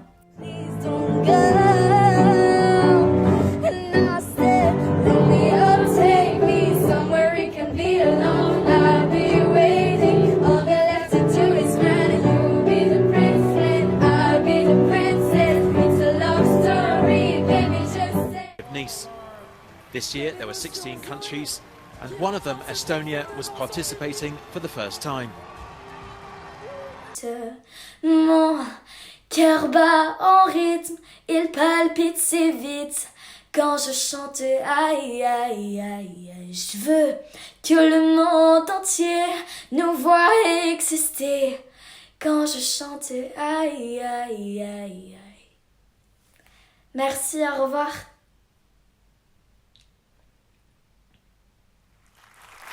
It's amazing how children's words can so clearly and deeply reflect important issues. As you might have guessed, our next speaker is also from France. She is a true leader who not only champions child safety, but also brings valuable personal experience as a teacher. Let's look at France's approach, which balances academic excellence with strong measures to protect students. Today, we have a special live online message from the First Lady of the French Republic, who will share insights into French's success dealing with bullying in schools, cooperation between teachers and parents, and keeping students safe at school and online. Please join me welcoming the First Lady of the French Republic, Madame Brigitte Macron. Okay. Il y a un ambitieux programme de lutte contre le harcèlement. In France, we have a very ambitious program. Ce programme, le programme phare. Against bullying in school. Ça fait 5 ans qu'il est mis en place. We call this program phare program. Le but, c'est donner un environnement plus sûr aux enfants. In order to give a platform for fighting this phenomenon in school and to provide a secure environment for children to speak about bullying when it happens and for them to be equipped with mechanisms to fight this phenomenon. This includes the work of volunteers. We cooperate with parents. This also aimed at making bullying impossible at school. We need to make sure that the adults undertake responsibility for the security of children at school. Over the last 2 years, we've been receiving a lot of messages and feedback about cases of bullying and bringing to account those who commit the acts of bullying. Non seulement les professeurs, mais aussi ceux qui sont chargés de la bibliothèque, this effort includes not just the teachers, but also those who are in charge of catering or libraries, because very often they are the first-hand witnesses of changes in conduct of the students. Parents should be aware of this, and for this, at the beginning of the year, we hold parents' meetings and raise their awareness about the problem of bullying. Apart from that, there is one dedicated telephone number which can be used. This is 1318 phone number, which can be used to report bullying.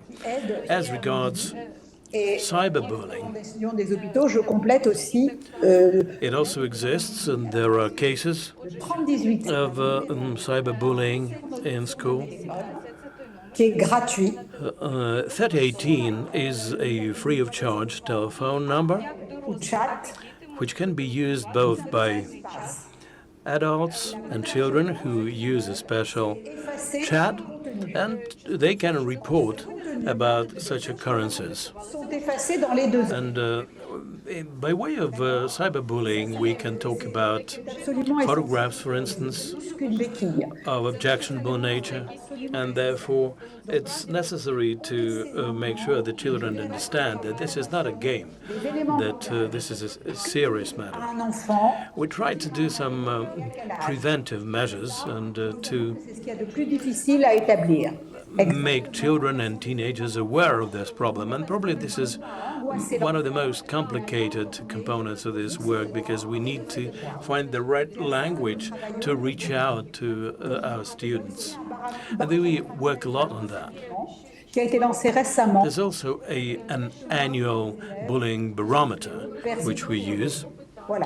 It is used to survey students, and by doing this, France is trying to fight this scourge. By way of example, we can all recall one case of bullying or another that we personally experienced.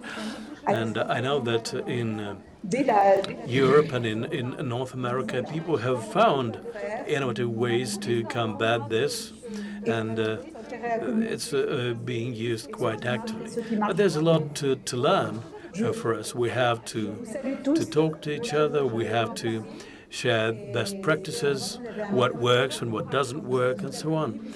I wish you every success at this event.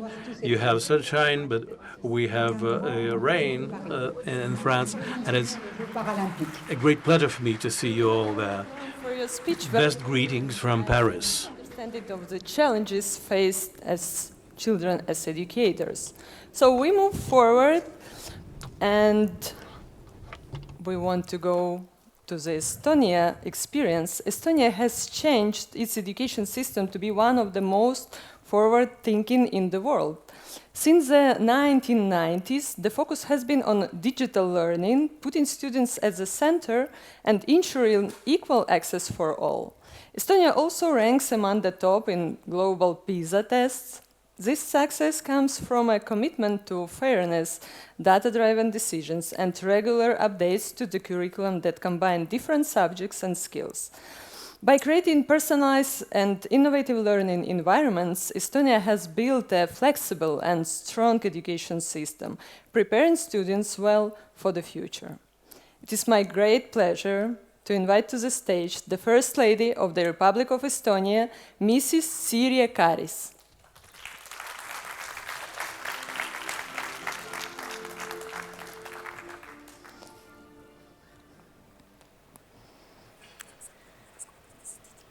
Ladies and gentlemen, dear friends, as we gather here to discuss safety for children, we cannot forget that our most important collective effort needs to be stopping the terrorist aggression against Ukraine.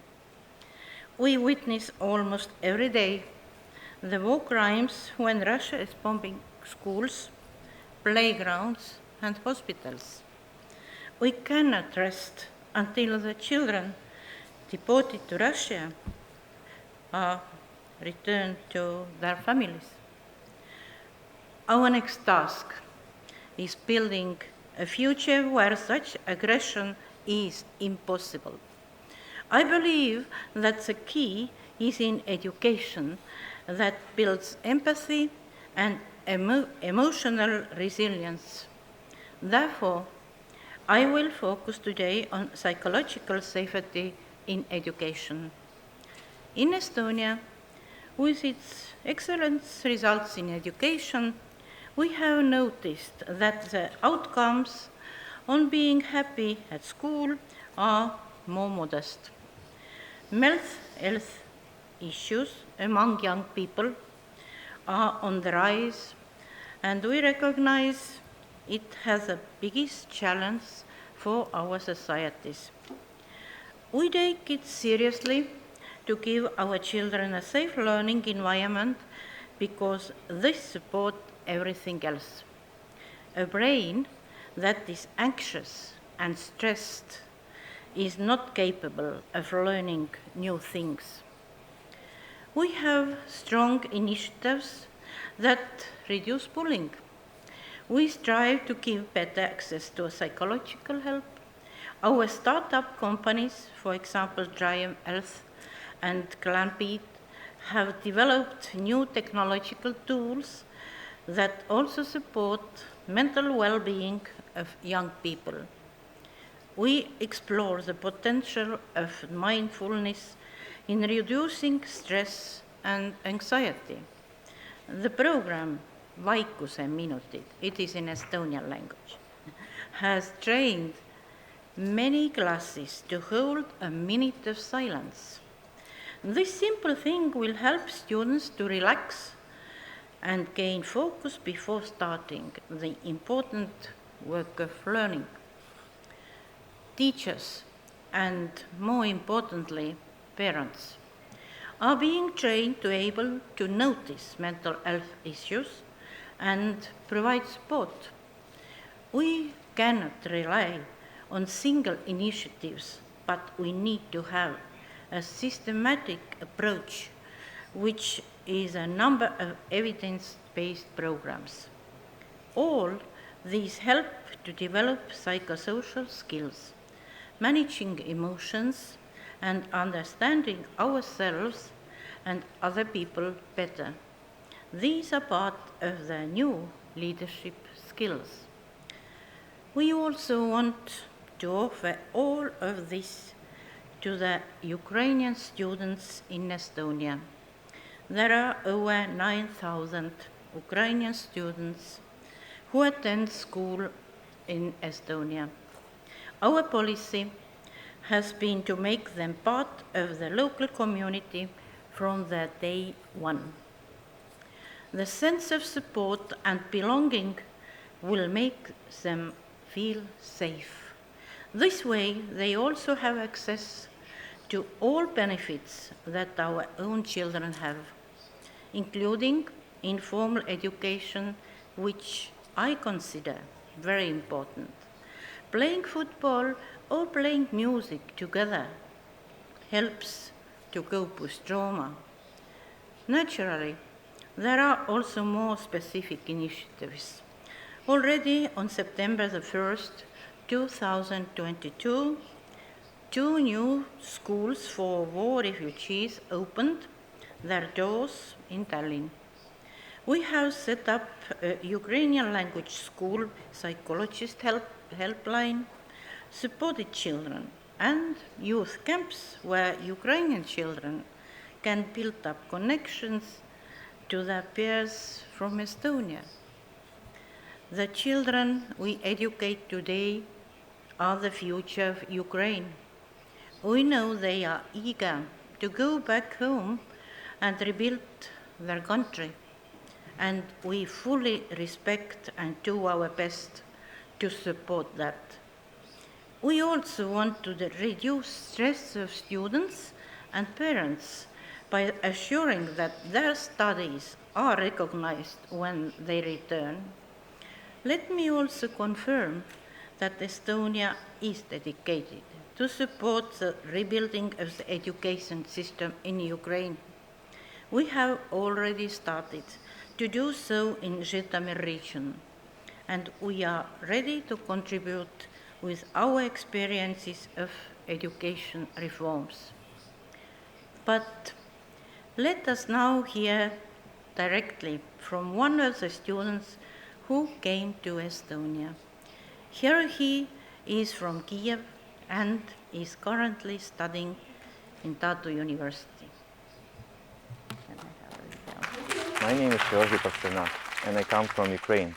Right now, I am studying at Tartu University on the specialty of bioengineering and robotics, and I am aiming to get my master's degree in bioengineering.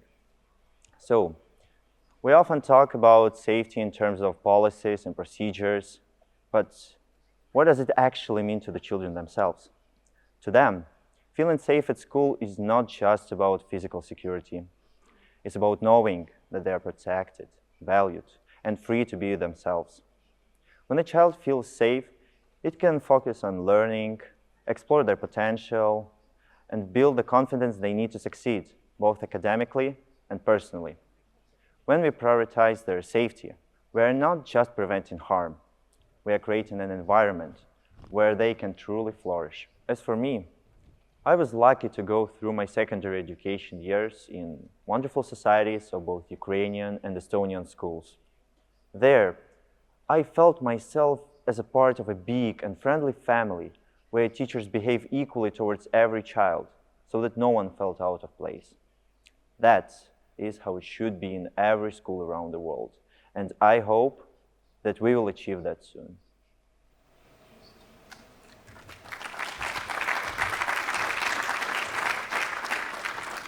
By the way, he's a student of my daughter. She's a teacher. Thank you very much. Slava Ukraini. Thank you very much, Mrs. Harris, for sharing such impactful examples that will definitely benefit many countries around the world. Before we move on to the next part of our discussion, we have something special for you. We have received incredible messages of support from all over the world. Now let's watch a video addresses from the First Ladies whose words inspire, unite, and remind us that we are all together in this important mission. Please turn your attention to the screen. 10 days ago, a new school year started across Ukraine, included in the embattled city of Kharkiv. And just like every year, children put on their best clothes and they received flowers from their parents. It felt almost like a normal first day of school. Except only one school in Kharkiv could reopen. It was a new underground school, built inside a metro station. All other schools had to stay closed. Because just as the school bell marked the start of the year, Russian missiles were falling on the city. And this is the reality of Russia's aggression. Their strategy is terror. They are trying to make life impossible for Ukrainians. They are trying to steal the future from Ukrainian children. But Ukrainians are fighting back, at the front line and in the classroom. And you, dear Olena, are leading the fight to protect the right of all Ukrainian children to life, to education, and to a better future.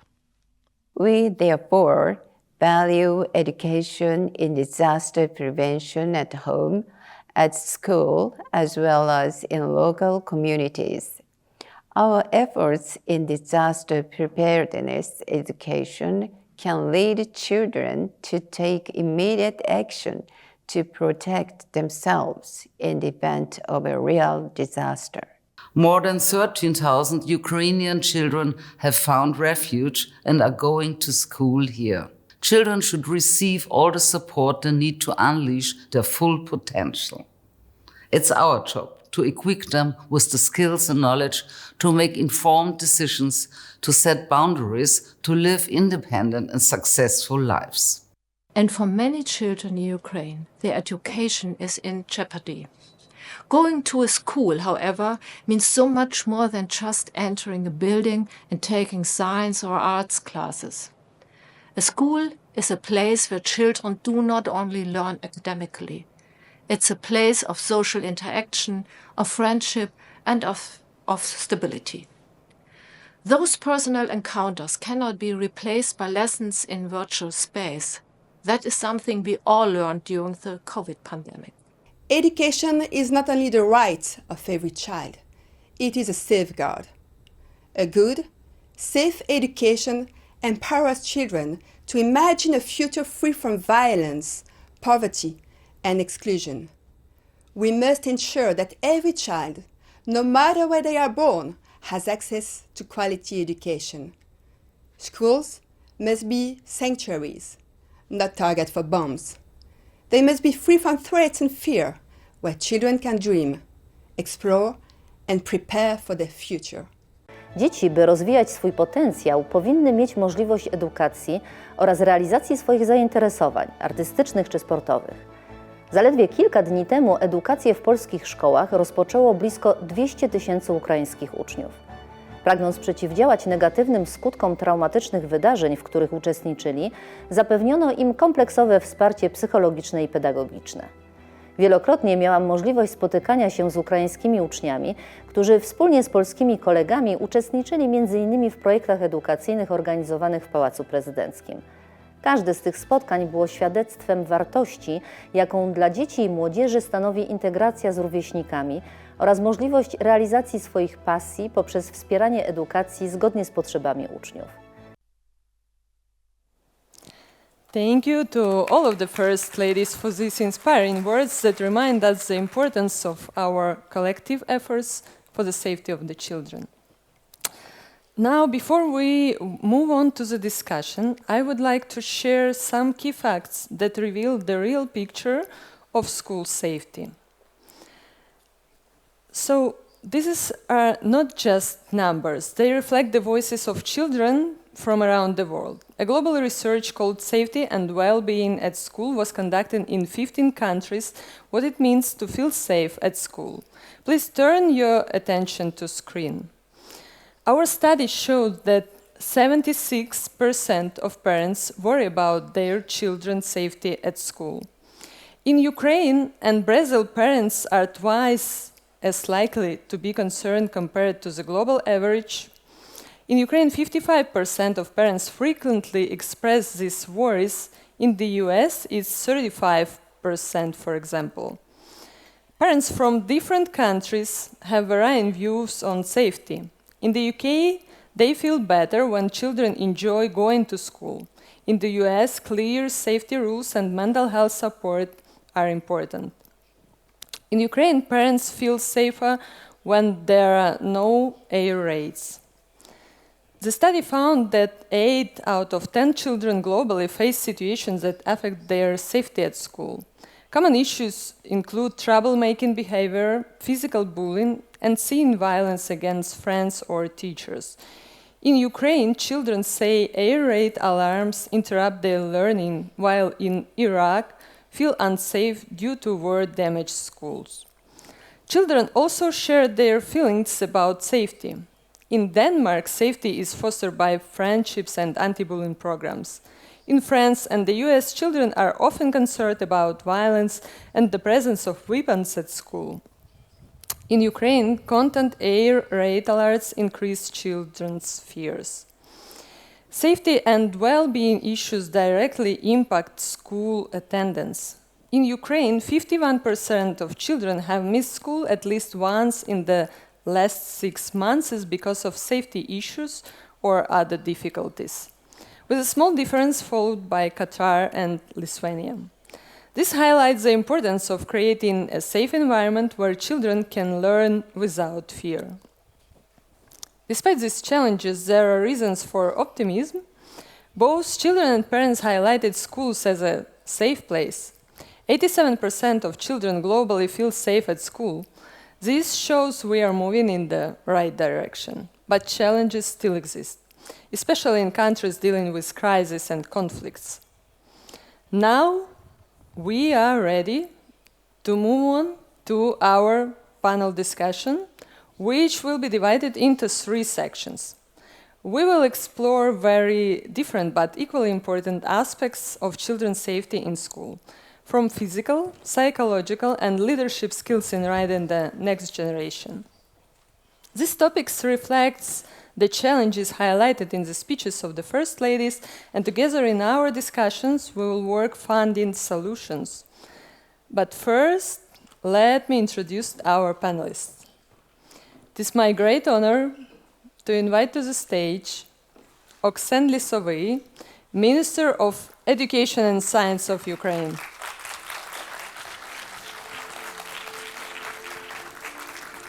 Yasmin Sharif, Executive Director, Education Cannot Wait.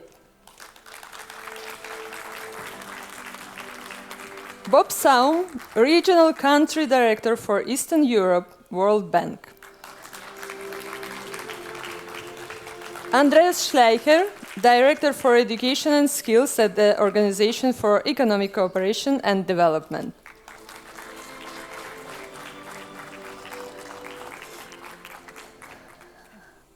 Dear friends, with your permission, I will address to Mr. Oksen Lisovy in his native language. Simultaneous translation will be provided to ensure everyone understands comfortably. Pане міністре, доброго дня. Minister, good afternoon. You have seen the results of the research. Are you surprised by those figures, or they are absolutely natural in this reality? Yes, this is a reality in which we are living, and you may get more detailed data, but in general they reflect our reality. Thank you for this clarification. Our reality has become a norm for us already, though for the whole world this is something which everybody would not like to face. We don't have another reality, but we are trying to make it different. How Ukrainian system of education is adapting to war challenges. We cannot evade this topic because education is part of our life.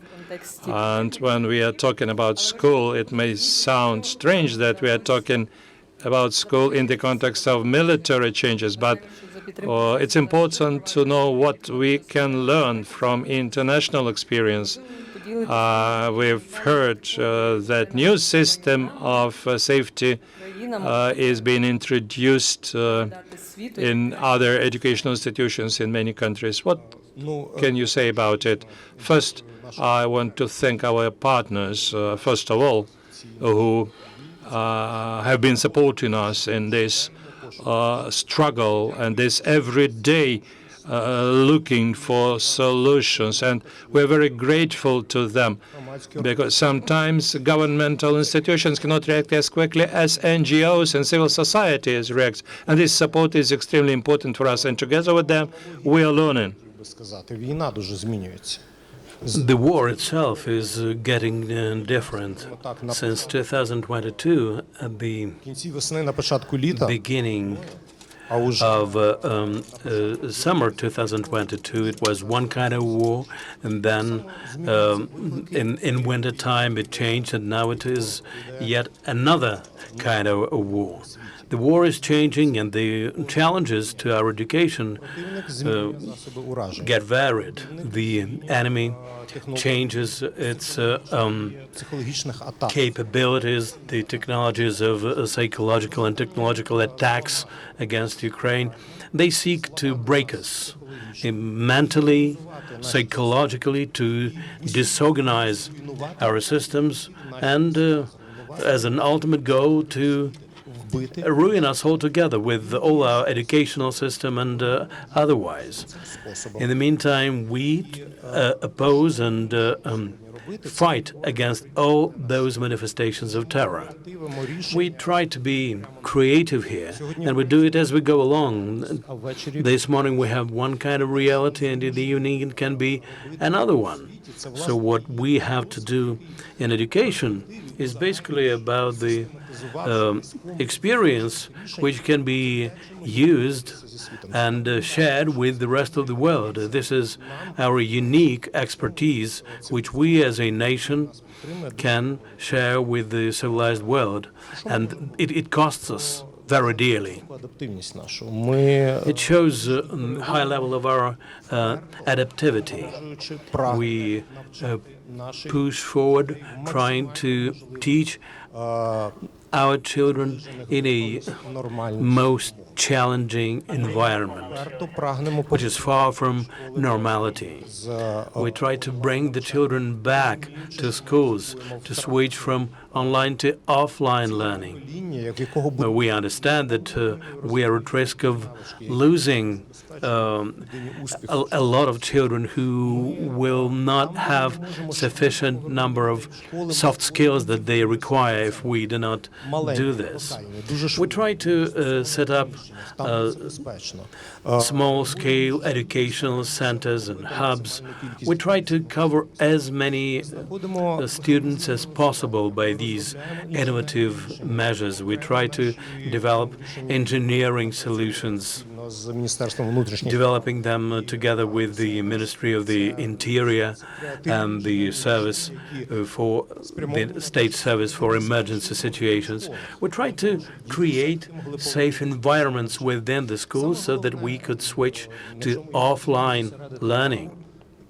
The main thing I'd like to draw your attention to is the fact that such a large-scale terrorism, which we observe for the first time since the Second World War, has not managed to break the spirit of Ukrainian educationalists. They keep soldiering on, irrespective of all the difficulties, and take care of the security of their students first of all, taking care of their mental and physical safety. And they try to do everything possible to provide them with academic knowledge and a proper environment for developing soft skills. All this is based on the analysis of big data related to the risks to education, and on the basis of which we allocate the limited resources which we have, because our military requires a lot of expenditures, and next, after defense, comes education in terms of the allocation of our resources.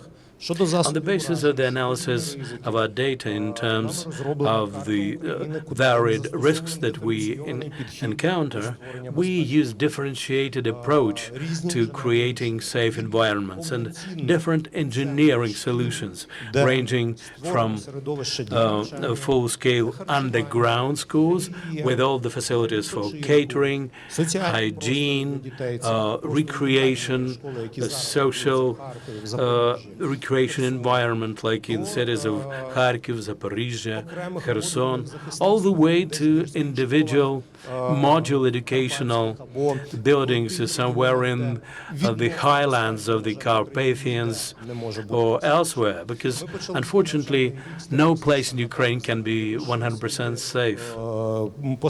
We started the academic year and immediately our schools suffered from new shellings and bombings. All this requires a comprehensive approach by the government and our partners, and we are extremely grateful to them for their support. Thank you. I think one of the greatest successes of the ministry is the ability to launch educational process in the areas which are close to the front line. And the Ministry of Education, nevertheless, did manage to ensure that schooling is going on. Your organization, Education Cannot Wait, works on projects that ensure the right to education even in the most challenging circumstances. When we talk about physical safety, we often think about how it provides access to education. Could you please share your experience and tell us about the key principles that guide your projects aimed at restoring access to education around the world and especially in Ukraine? Thank you very much. Thank you so much.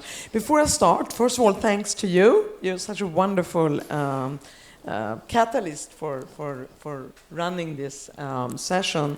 And I'd like to also express my thank to the First Lady, Olena Zelenska, who is really one of those First Ladies that actively go out and engage in children's education.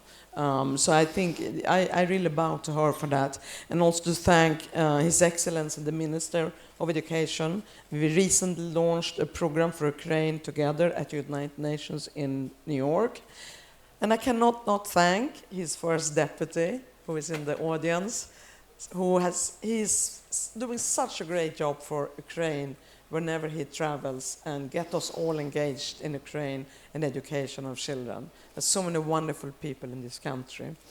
Let me start by saying that I think it's important to remember that Education Cannot Wait. We are a global fund for education in the UN system. We are hosted by UNICEF, but we started and invested in Ukraine already in 2017 when you had the low-intensity conflict with the attacks from the Russian Federation, and nobody really invested. And UNICEF and Save the Children reached out to us, and we decided to immediately get involved.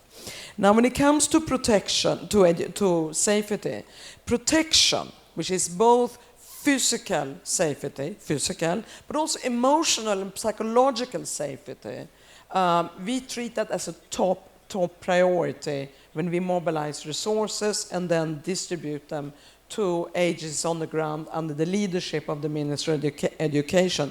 Because as one of the very brilliant students said, you cannot learn if you are constantly worried about your physical safety or mentally, psychologically worried for your safety.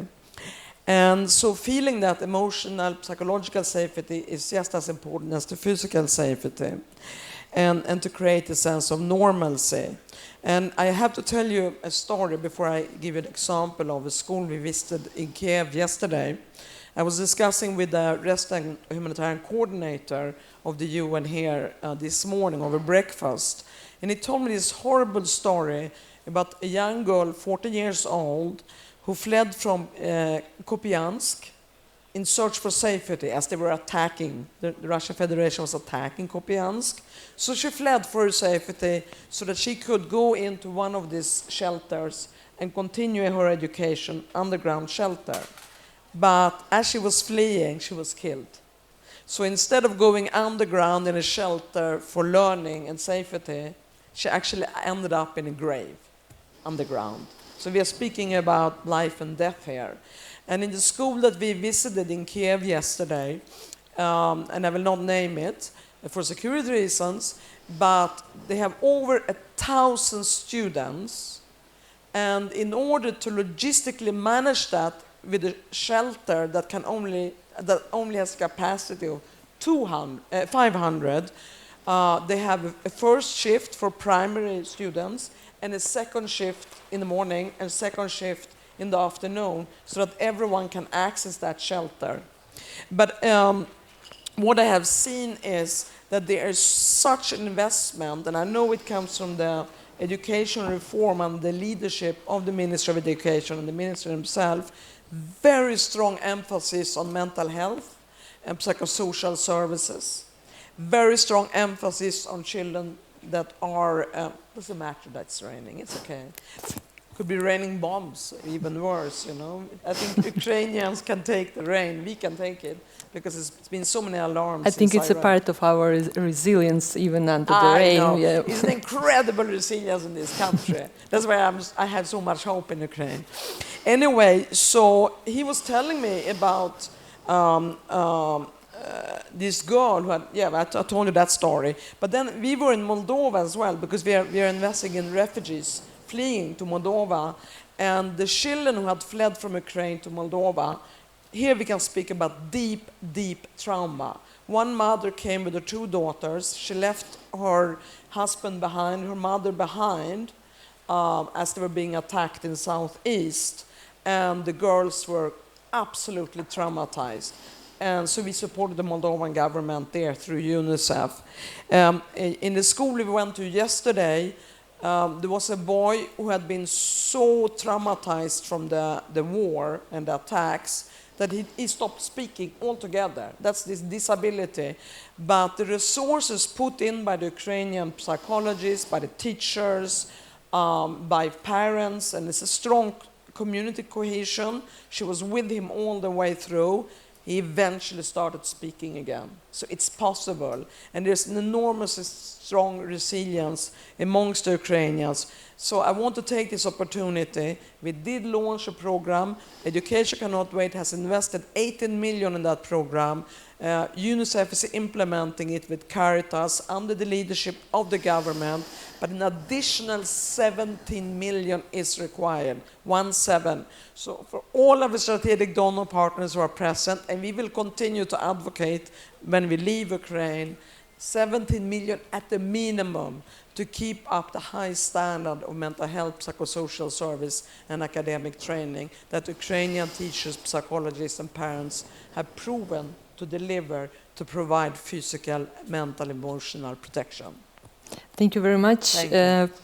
I think that this impactful experience which your organization have in Ukraine and in other countries tell us that there is no conditions which we couldn't overcome. So thank you very much for this experience. If you wouldn't mind, I will come a bit closer and will ask hostess to help us with rain overcoming. And Mr. Bob Salm, I want to say that yesterday the World Bank signed an agreement with Ukraine to support education, and the World Bank has numerous programs to support educational systems in crisis situations. Based on your experience, what practices and what resources in terms of time, human capacity and finances are necessary to help countries recover from such events and ensure a safe educational environment for children? Thank you. And you're right, it was indeed a privilege yesterday with the minister and his entire team to sign these agreements for $415 million to support education here in Ukraine, for everyone here, for the children, for the teachers in Ukraine. As we've heard earlier from our sessions from the First Ladies, we all know that all of these issues of chronic stress, adversity, violence, all of this negatively impacts students' health, mental well-being, and their education outcomes. We see the evidence that when there are unsafe schools or when children feel unsafe, they are less likely to attend school.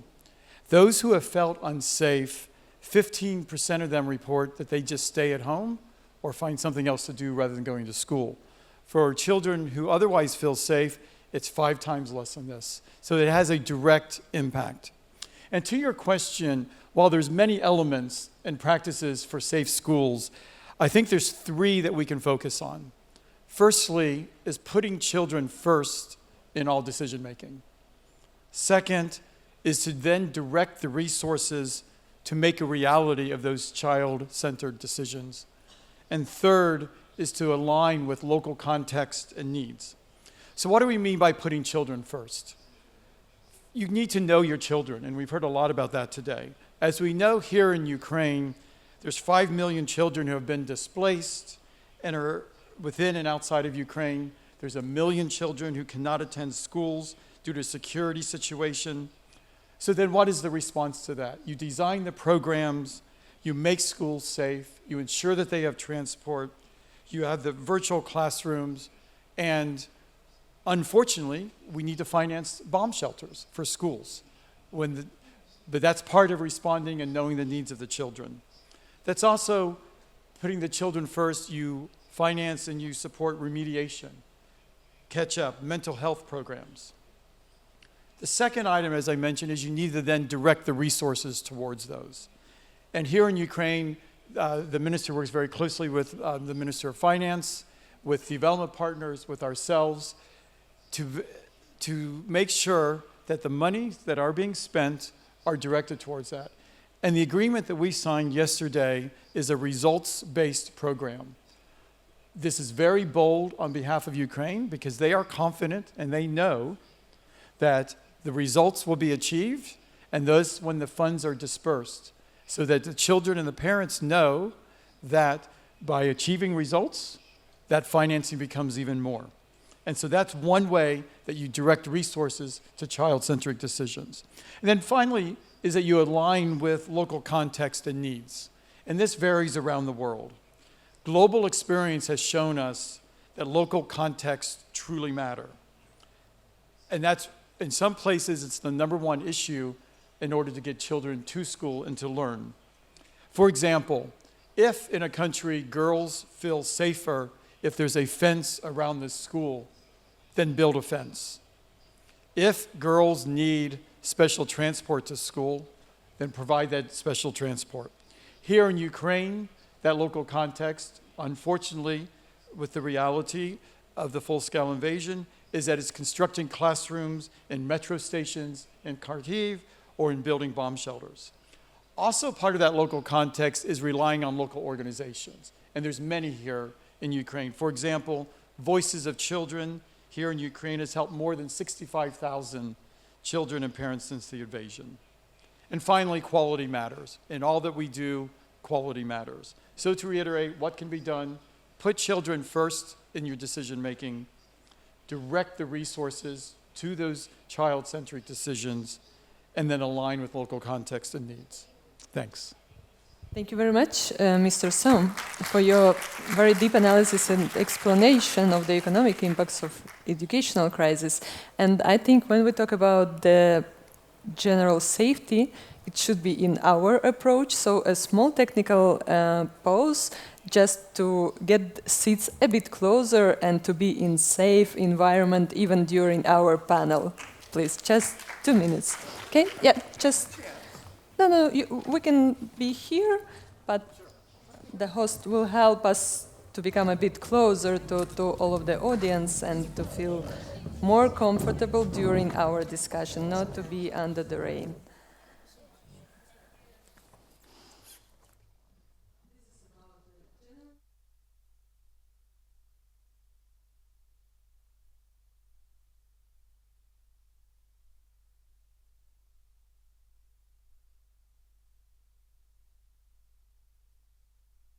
During one of our previous conversations, which we have, you shared insights about how different countries handle emergencies. I would like to ask broadly about the challenges of today and how they affect children who are learning. What key lessons can we learn for both physical safety and the emotional well-being of children? You know the picture around the world, so we will be very appreciative if you share it with us your experience. If I can get my slides. Yeah, here. Working there, great.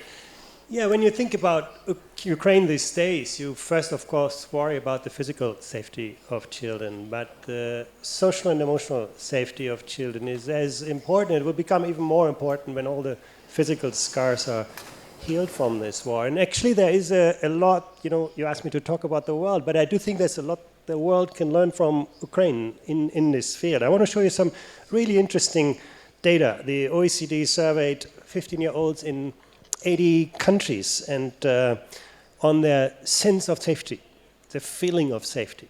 And you could see here that Ukrainian students feel safer in their schools during the middle of the war than American feel in their schools, or many European feel in their schools. And even more amazingly, you can see that during these last 4 years, this country, Ukraine, has seen less learning loss than the United States, or France, or Germany, or even Finland.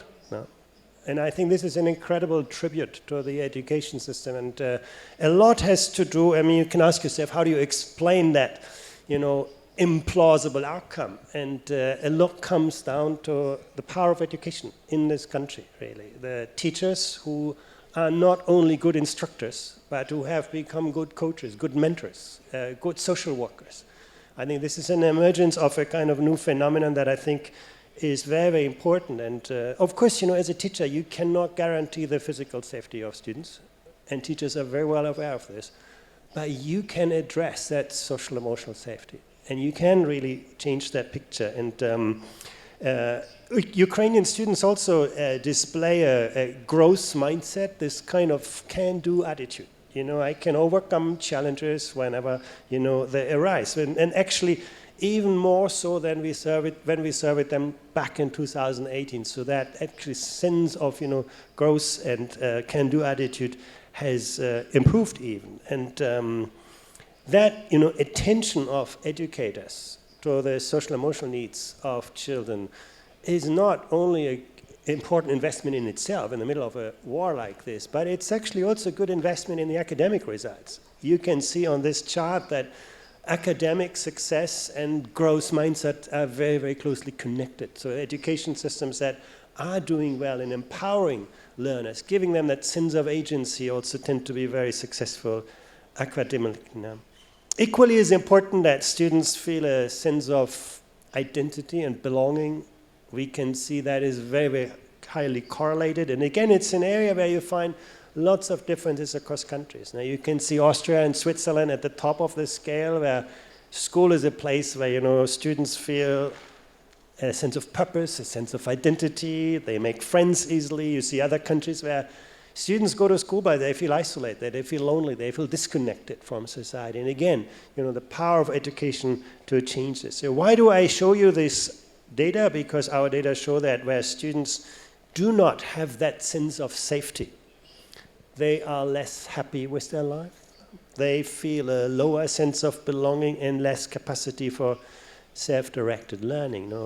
So again, you ask what the answers are, what the solutions are, and there are sort of 4 drivers that we can work on. What is it a school that makes students feel safe? Well, schools should help you find out, why you are here on this planet. What is important to you, what you love in your life. It should help you out, where are your talents, where you can become really good at, going towards the students, and that's again a matter of relationships in school. It should help you find out, where you can make a difference in this world, where the world needs you, and then ultimately, how you translate better skills in better jobs and better lives of people. And once again, the new Ukrainian school reform, I know tomorrow, Minister, you will announce the concept for upper secondary education. Ukraine is really at the frontier of the thinking on how we devise a school that is not just about, physical learning and academic success, but gives students that kind of empowerment. And that's where the sense of safety really, really coming from. So finally, how do countries score on all of that? At the OECD, we try to measure all of that. And when you think about academic success, a successful school system, most people would think to Singapore. They always come out best in mathematics and science and reading. And that's true. They get 10 out of 10 points on our PISA test. But on other PISA dimensions, Singapore has a lot to learn. You can see the orange bar is short. Singaporean kids are not that happy. Singaporean kids do not show much resilience. Now that light green bar is very short. Now they do not have time for many activities beyond school. So I think we need to have a broader look at educational success. Now, compare that with Ukraine. You can see the yellow bar is shorter. Yes, Ukraine has still to advance on an academic learning, but you can see in the middle of the war that sense of safety, that sense of psychological well-being continues to be strong despite those conditions. And then you look at the light green bar, now that sense of emotional resilience. Now, Ukraine is one of the strongest performers that we have in the OECD, where students can reimagine, reinvent themselves when things get tough and difficult. And once again, it's not just important in a war. That is what tomorrow's world is about. Can you reposition yourself? The quality of social relationships. Again, education is not a transactional enterprise. It's a socially relational experience. You can see actually doing well. But, you can always do better. This, I want to just show you in conclusion the picture for Denmark. Because many people argue, well, if you focus too much on the well-being of students, on social emotional outcomes, you lose academic success. Now you have to sort of make a compromise. But Denmark is a great example. They do really well academically, almost 9 out of 10 points on the PISA test, and on everything else as well. They are strong on psychological well-being. They are strong on that student agency, growth mindset. They are strong on emotional resilience, on the quality of social relationship. And then, again, that shows us that modern education can equip students with a broad range of, attitudes, skills, values that are actually really important in tomorrow's world. But once again, I think you should take pride on what your educators are achieving under very difficult conditions. And the education system that has been able to support and sustain them in all of that context. Ďakujem. Thank you very much for this valuable insights and experience, because when we see this data, we understand in which direction we should move on. And when we talk about the psychological safety, it's very important to understand that we have data which show us how important it is. And I want to turn to Ms. Yasmin Sharif, because education cannot fund supporting Ukraine through the first emergency response program, has included this psycho-emotional support as a key component. And this speaks volumes about the importance of this issue in emergency assistance. What role and attention should we give to psycho-emotional safety, and what tools are necessary to address it? Because we understand, for example, how to build the physical infrastructure, but the psycho-emotional climate is also very important for our children. Thank you very much. First of all, I think these presentations are very, very interesting. And the fact that they are based on data only reconfirms what we believe at Education Cannot Wait, together with our partners at UNICEF, the government, the Ministry of Education, and many others. You cannot, as has been said, you cannot learn if you do not feel safe or you are traumatized. No one can learn if you cannot sit in the classroom, or even worse, underground in a metro station trying to learn. You need to feel composed and feel a certain inner security and safety. And that's why we have made mental health and psychosocial services one of our top priorities. And I was so happy when we arrived in Kiev and we went to the school, and yes, this conference is that there's a very strong emphasis on this. Now, to reach that conclusion, you also need to have a curriculum overall that pays attention to that. And with the school reforms that have taken place under the minister and in Ukraine to create more critical thinking, focus on resilience, allowing students to think for themselves rather than feeling a pain, ignite a fire in the child. This is what you see today in Ukrainian students as a result of the school reform. And I do think as a result of what they have to suffer right now, in combination with the education they get and the mental health services they get, building on the resilience that they have, I think that is what making them very, very powerful. And I'd like to end by saying And I think the Ukrainian students, teachers, parents, people show that. And it's been mentioned, you need to remember your identity, especially when you're in a situation of war like this. That is what gives you mental strength. Who am I? What is our culture? What is our history? So I'm going to end by reading a famous Ukrainian poet, Shershchina, right? You know him, right? And I love this verse when he said, study, read and learn thoroughly the foreign things, but still not shun your own. And that is what makes Ukraine so strong. Thank you. Thank you very much. We see that you know very deep the Ukrainian context, and it is and it is very important to know that your approach is very targetful. Thank you very much. Mr. Som, we have just touched on the important topic of the psychological support in educational institutions, which plays a significant role in shaping health and resilient younger generation.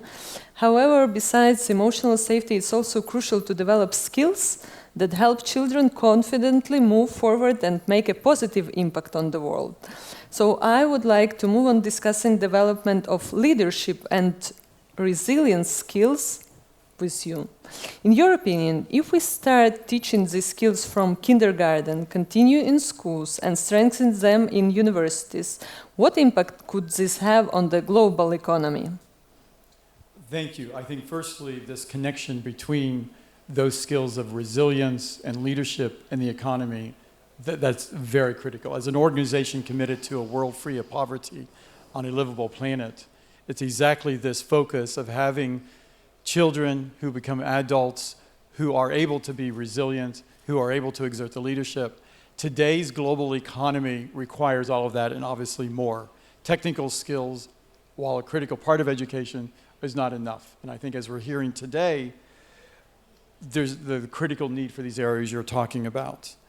And in a world that's awash with information, with data that's causing decision fatigue, overstimulation, mental health crises, we want and need people, and people want to acquire the skills early and throughout their lives, the social, emotional, the leadership, the resilience skills that are going to be able to help them discern the facts, manage their emotional health, devote attention, and having good mental well-being.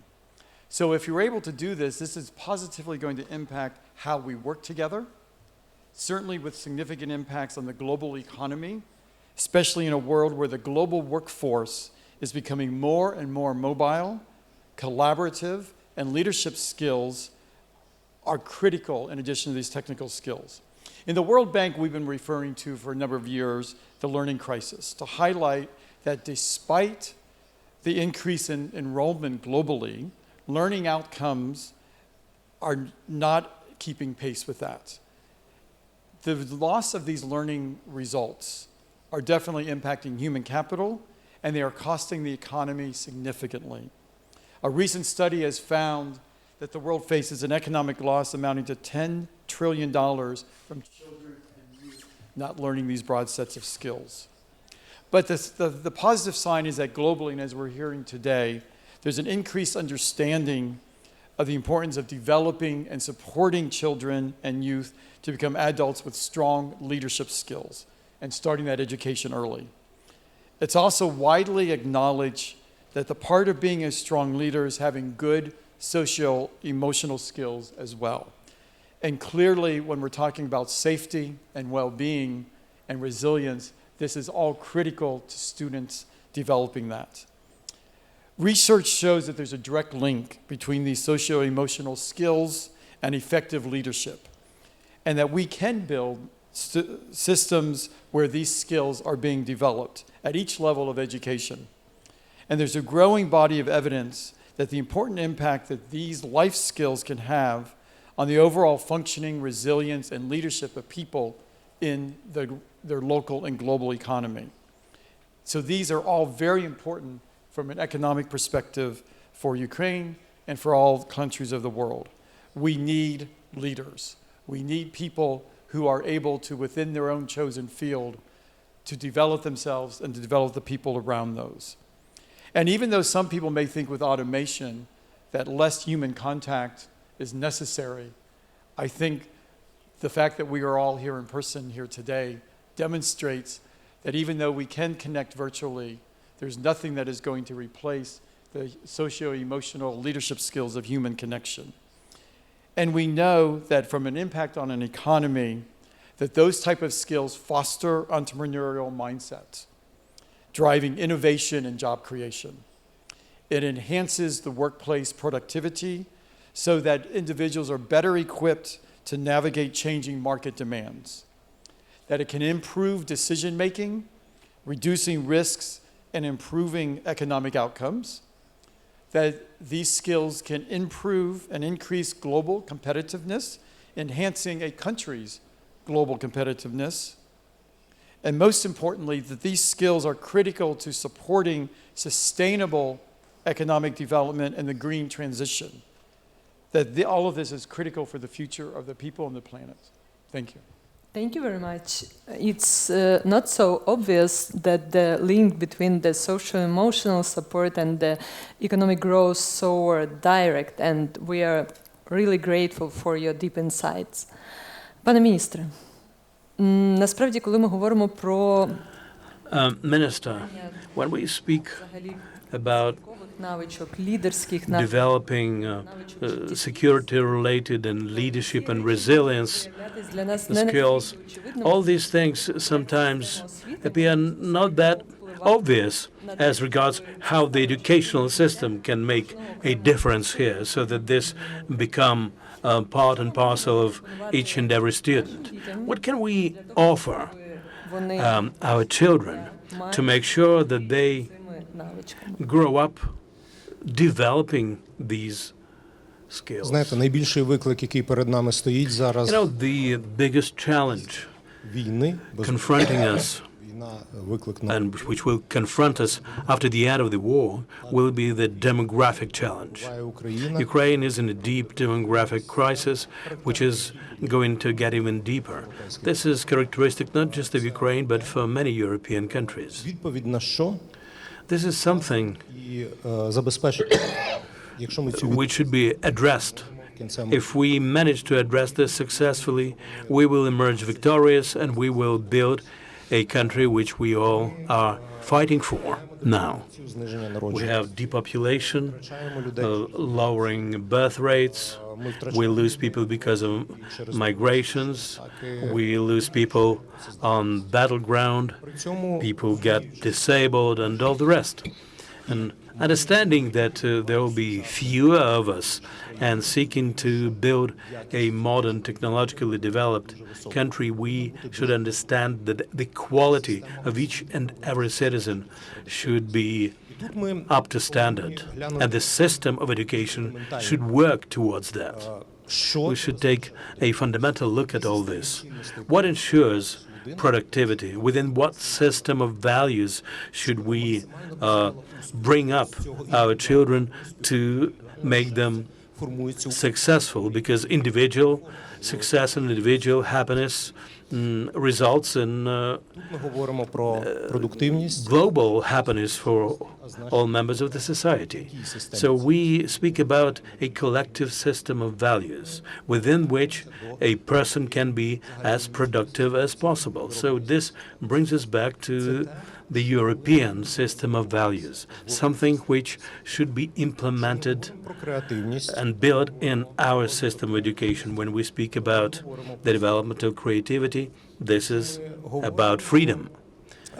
If we speak about bravery and daring, be it entrepreneurial or otherwise, we should speak about trust of students towards their teachers and the fact that children are entitled to make mistakes. They have the right to make mistakes. So we have to change the very overall culture of education. We are confronted not just by the military and economic challenges. We are a society in transition. We transit from authoritarian, totalitarian system to democratic. And our economy is switching from oligarchic economic system to market democracy. So basically, we are under a double challenge, and we have to make sure that next generations of our children are well equipped to address all the challenges of today and the future. So we are confronted by multi-layer challenges, and we need to address this. I was born in 1972. A week before I was born, my father was arrested by the KGB. For the first time, I saw my dad when I was 7 years old, and he was in prison as a political prisoner. So you can imagine what kind of childhood I had in the environment of a Russian occupation, having a father who was a political prisoner. But what made us strong? The understanding of our cultural identity. And this is exactly what Ms. Sharif spoke about. Cultural and national identity is a basis on which we can build all this. When America speaks about priorities related to STEM education as a priority for the development of the country's economy, we should speak about the priority of humanities plus the STEM system. And we have to approach this comprehensively, including security and the health of children, because the health of our children is very much under risk. This is a huge range of challenges that we have to bear in mind. Another question is where to take resources within human beings, opening up individual resources in every person, developing the belief in himself or herself of every young person in our country. At the same time, we have to build an environment which should be tailored to the resolution of the aforementioned challenges. By trial and error, we should soldier on, move on, and so on. I'm very thankful to countries like Finland, Estonia, and other partners for their input in new programs that we've developed to develop new curricula, new teachers, new educational approaches, and so on.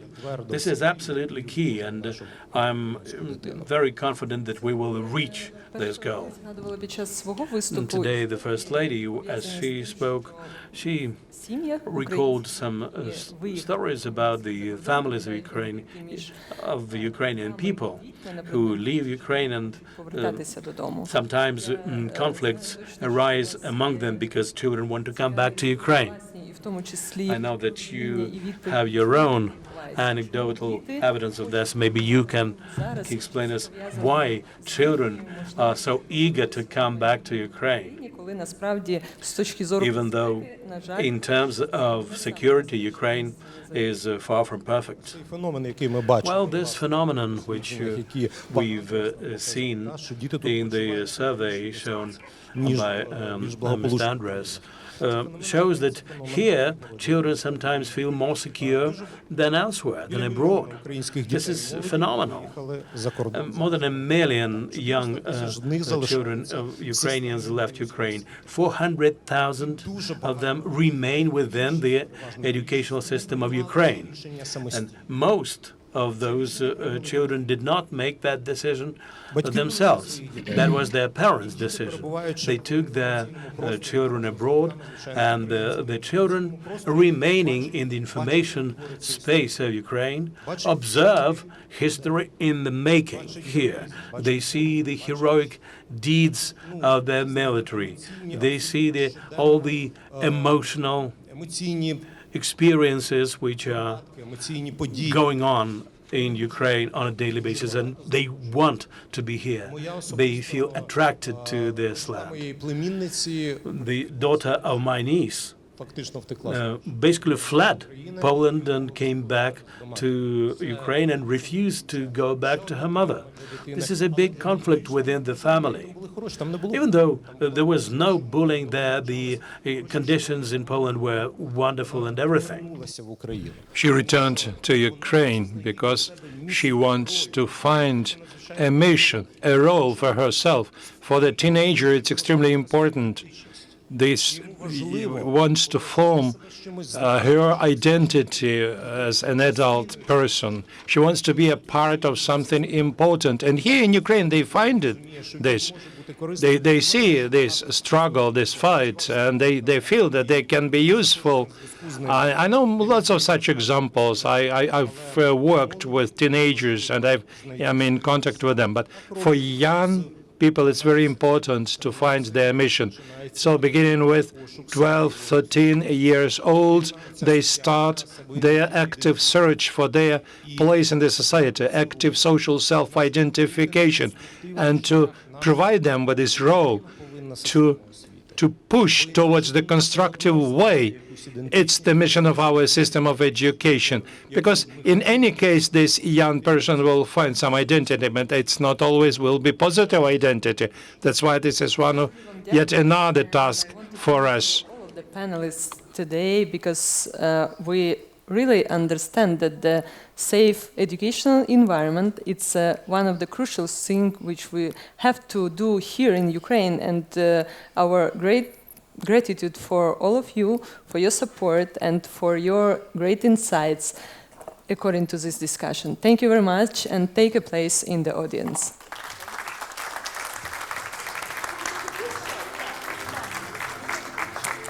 Yep.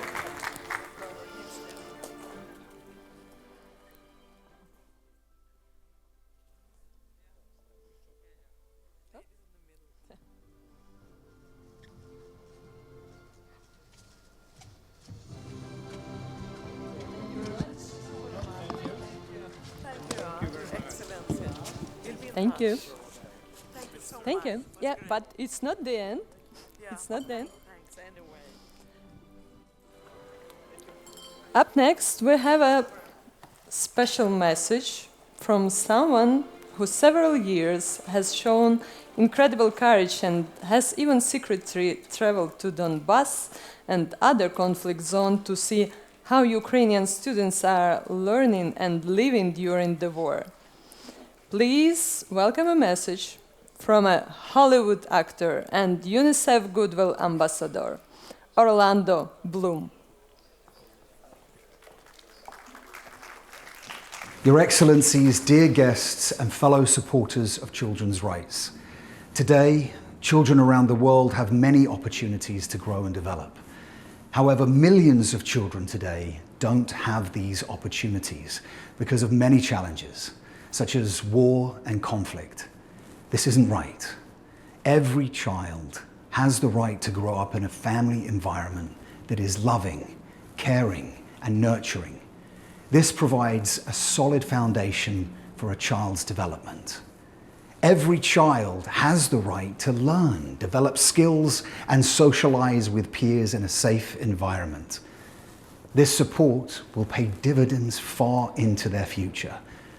Their innovation, their leadership, and skills will help drive Ukraine's recovery and EU accession.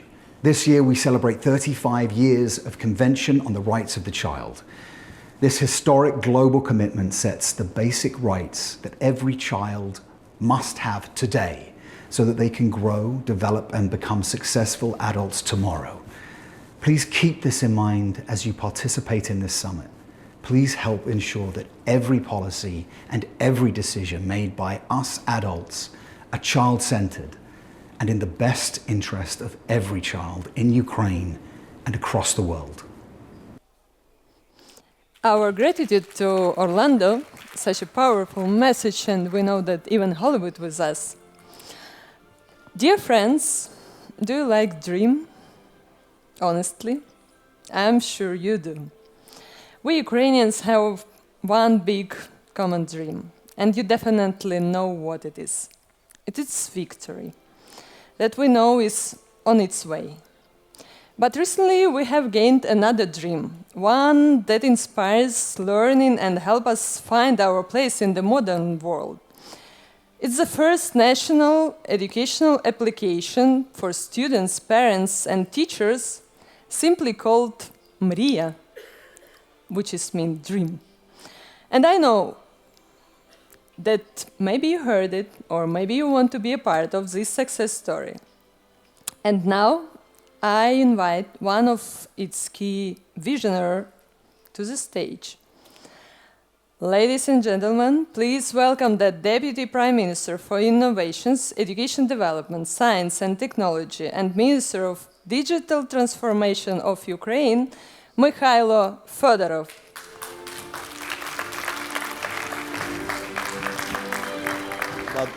Дуже дякую. Thank you very much. Today we're going to talk about Mria, the dream. It's not only application, it's the whole digital ecosystem which we have been making in Ukraine now. I think it's a unique product globally because we still learned experience of other countries. Now I'm going to tell you about it. Our key objective is to build the quickest and the most flexible system of education in the world. The world is developing so quickly that every week new technologies emerge, and we have to recreate. For instance, OpenAI and ChatGPT emerged, and on people who are working on the technologies must be more competitive on the market. So our task is to learn very quickly how to inform educators, children, and parents on new technologies which they could use to be more competitive in the modern world. Also, in spite of the fact that we have a full-scale war in our country, the whole world is developing, and for every nation, human capital is the most important. And the leading countries in the world are changing systems of education. They implement new senses of education, new competences. And we had a COVID pandemic, then war, and children are studying online. And despite all this, we want to be the front runners in many directions, and how to understand that what you do in education really makes a difference. When you talk to educators engaged into reforms, they usually say, we need to wait for 10 to 15 years in order to understand the effectiveness of the decisions, and we don't have such time. I must say that in our country, we want that our country in 10 to 15 years to be among top 30, 50 countries in terms of GDP. So the product which I'm going to present to you will help us to understand in the real-time mode how these standards, these new programs work in the country, how teachers learn, students, how parents started better communication with their children, how new educational trajectory is changing, what results are brought by new digital textbooks, You can imagine that you can see at the example of the whole country these changes. That's why we created this Maria. It's not just application, it's the whole ecosystem. It's a separate web portal for teachers. Our key users are children, educators, parents, administrators of educational institutions. We started with general secondary education, and then we will work at the level of preschool education, then at the level of university education, and so on. Now I read a book by the Han Academy founder. He was the tester of ChatGPT-4. They tested it in 22, and they started using AI as a tutor to help their students to reach results. So the education revolution is waiting for all of us. You can imagine that in some time every child, irrespective of where this child lives, will have a tutor who will get answers to all questions and will help teachers to prepare for classes. This will help you to develop. I have already started testing a number of existing IT tutors. I can say that comparing them with the teachers who are at school, AI is much more gentle and taking care of myself than people with whom I dealt before. So we're thinking on how to implement the instrument which would help to track down the changes in the education system and then they build education trajectories. When we speak about children, the following functions you can find in Maria already. And we make electronic document for a child.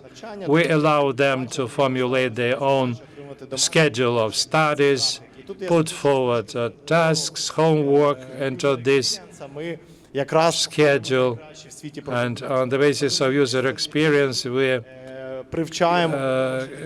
repeat the best international products.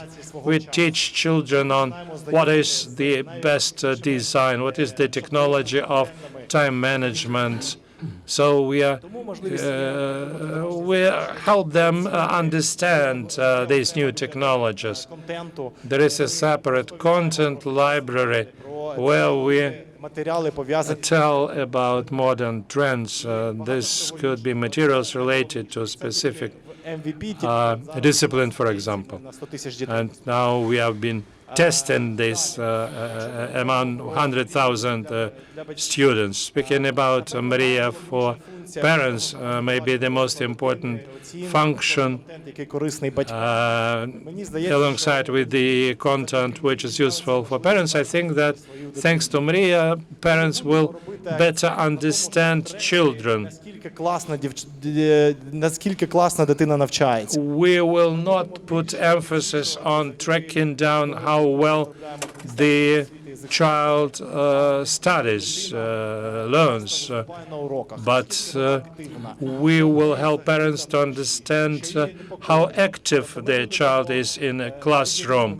What is the things which concern this child? We will help parents to find common points with the child.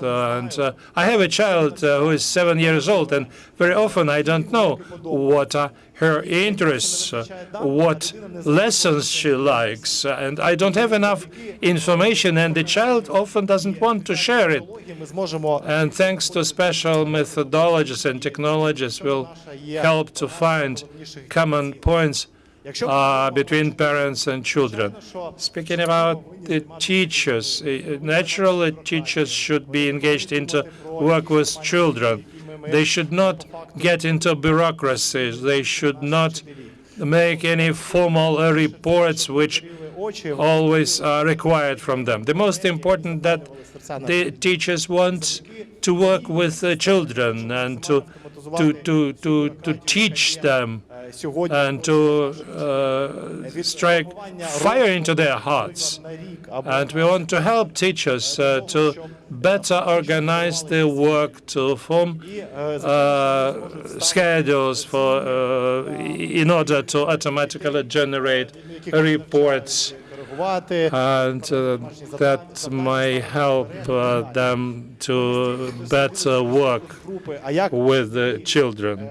We have, through focus groups, we identified that evaluation with a pencil we assessed. When a teacher thinks that he wants to put the better mark to a child, so in a register he puts the mark with the pencil in order to get more, to learn more about the knowledge of the child and put this child the better mark later. But rather, we are thinking about parents and children, how to resolve their problems. If we manage to do so, the success of children at school will be better, and the teachers will be better off as well, because they will have less bureaucracy and paperwork. All this will make it possible for us to better understand what we do wrongly in our current system of education, and it is the character of the changes in this system which will determine which countries will be more successful. The richest countries of the world, for instance, their GDPs are primarily formed by by the companies which produce high levels of added value, and by this application we will be able to raise the added value of the future labor force in our country. During the previous panel, we've heard about the online schools and shelters. But MRIA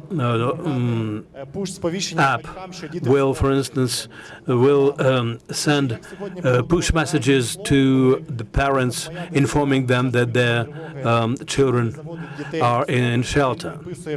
Because now all this is being done manually by the teachers. They have to write to the parents that the children are in shelter and they are fine and safe. And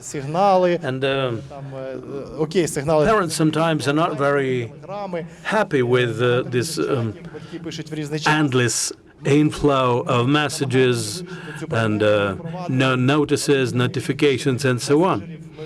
We've introduced a special signal in this application, and we'll have our own messenger for that purpose. And when a child comes to first grade, begins schooling, this chat is used between the teachers and the parents and makes it possible for them to keep in touch. This is very important for us because we want to make sure that everything related to education is within one app. We want to take care of the cybersecurity of our children, and we want to make sure that malignant actors have no access to the phone numbers of our children. We have a special authorization system within our app, and you wouldn't be able to get access to this app if you are not a parent or a student covered by this system. I've said already why it is so important also for managerial decisions, and MRIA is also valuable for the government in that respect. The idea to create MRIA came about last year. This year, as of the 2nd of September, we included 40 schools, including some in frontline areas, and about 100,000 parents and students are testing this functionality now in order for us to scale it up in the future and make sure that Mria covers all the schools in our country. And I hope that in a few years, all the schools, preschool institutions, and then universities will be able to use this app. We are doing this together with our partners. We haven't used even a single kopeck of internal funds. We have EGAP, a Swiss partner, cooperating with us. And all this goes to show you that during the war we can develop projects which transform whole domains and whole sectors. And we come up with a digital project which can be revolutionary and used across the world. We do believe that the artificial intelligence will make an impact on all the systems of education. It's like Aristotle for Alexander the Great. It will help us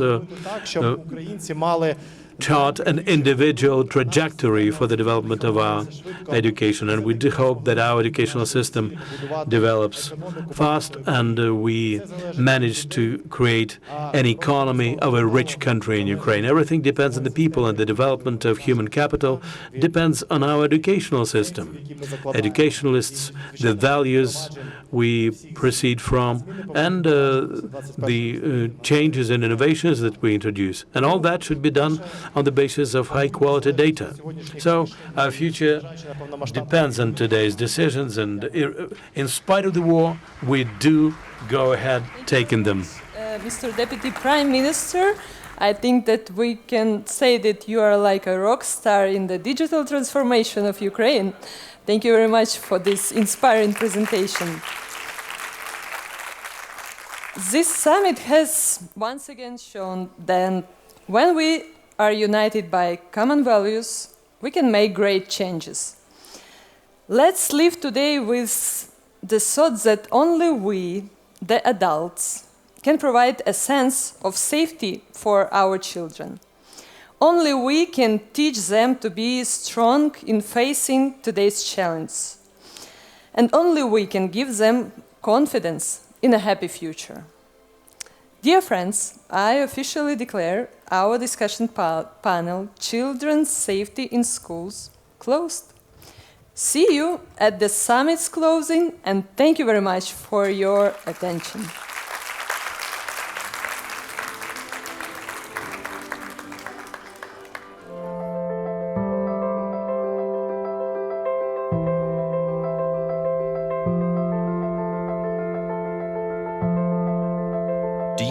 Child is doing online? Is this a school friend online? Or is it online grooming? Cyberbullying, disinformation, online grooming, sexting, sexual violence online? The internet has no borders, and neither do cyber threats. How can we protect children in cyberspace? What consequences should we anticipate? Welcome to the Dimension. Child Safety in Cyberspace. Thank you for coming. It is a pleasure to introduce the first speaker with the opening remarks, Ylva Johansson, European Commissioner for Home Affairs.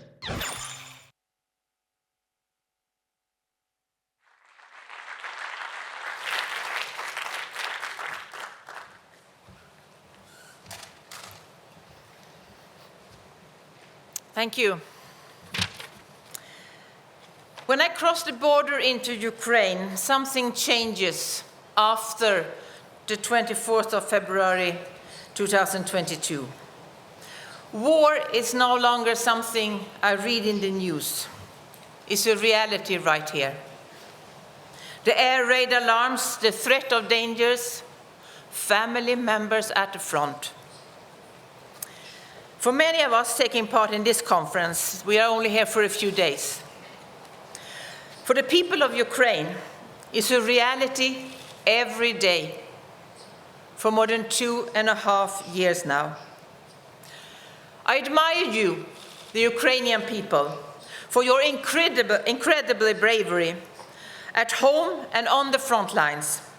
Civilians and soldiers resisting the aggressor, defending your country against a much larger enemy, merciless, pitiless, ruthless.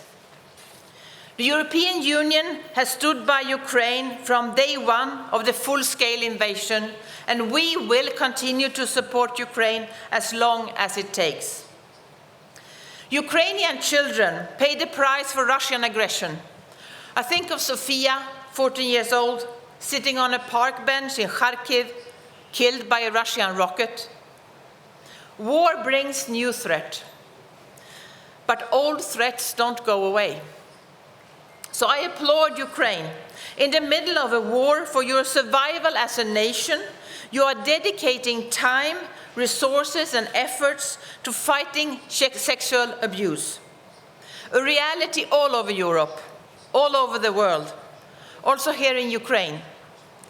In part because of the war. There are reports of Russian soldiers raping women and girls, even a 4-year-old child.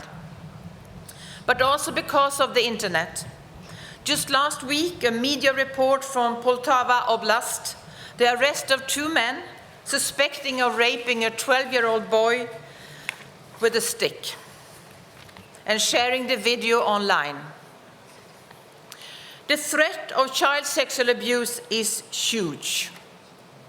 In Europe, we estimate 1 in 5 girls is a victim.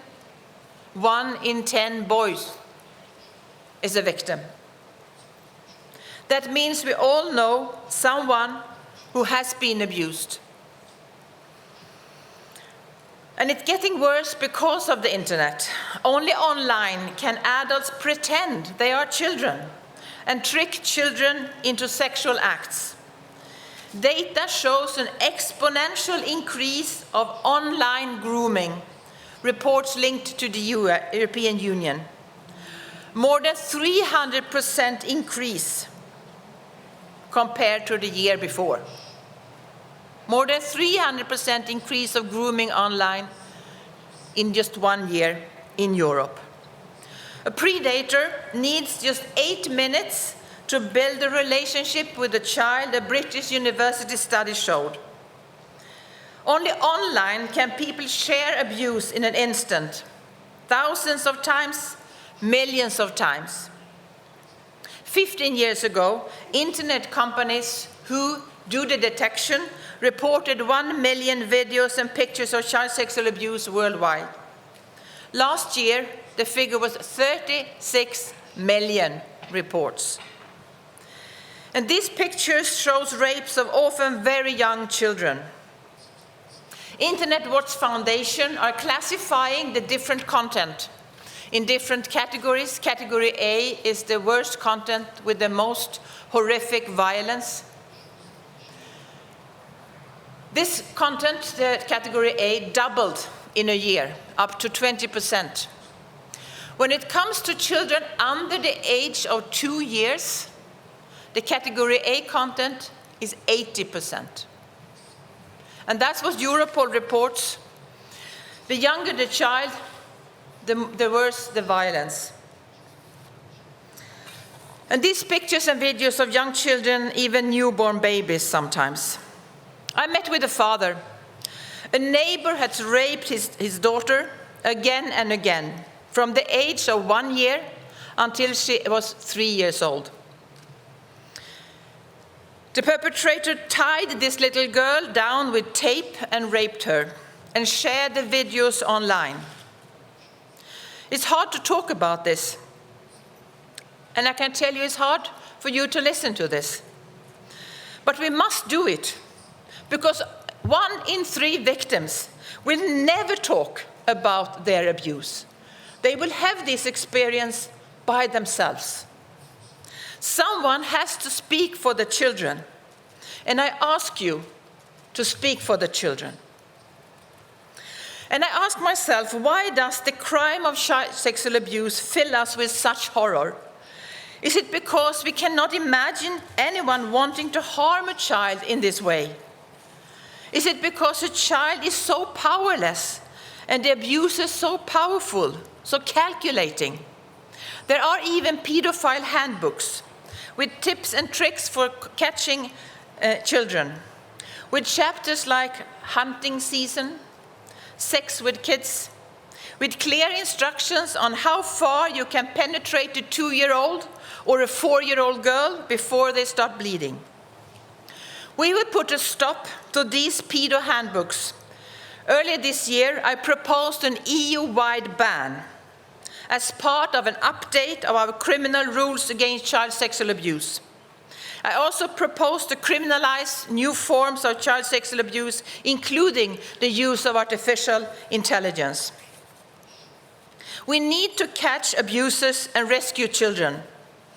That's why I proposed a law to oblige internet companies to prevent the sharing of child sexual abuse in online messages and to detect it if prevention failed, to report it and to remove it. And I should say it's time that we treat the internet companies not like teenagers. We should treat them like adults, because they are grown up and they should be responsible for what they do and what they don't. This is a silent crime, committed behind closed doors. Perpetrator abuse children offline but share the abuse online, in completely ordinary messaging apps that we all use every day. And only detection by internet companies can find the abuse.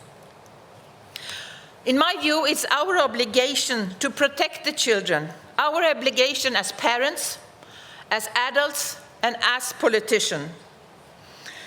I made it my priority as Commissioner to fight child sexual abuse, because a child has no power. But we do have power. You have power. So let us use that power together to end child sexual abuse and protect our children online and offline. It's actually our obligation. Thank you.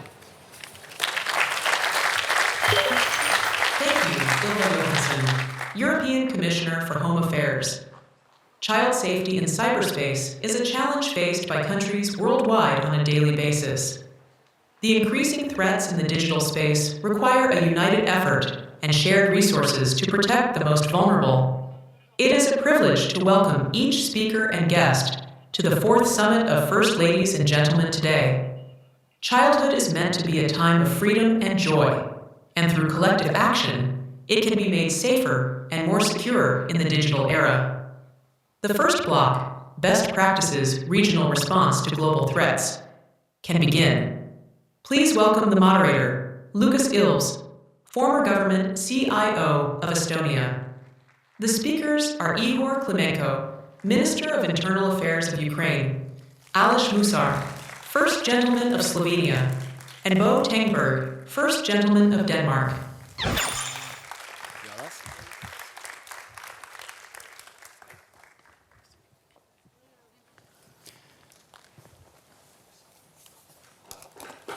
So we have a not very representative panels of first gentleman, male interior minister, male former civil servant. I hope you will forgive us. This topic, on the one hand, because we're talking about things at a distance, some of the horrors may seem almost more distant. But one of the things about online threats is that these are a threat to which no society has a solution. We know what safety can look like with regards to war, with regards to basic lack of access to material resources, and there are many societies where children don't suffer under those threats.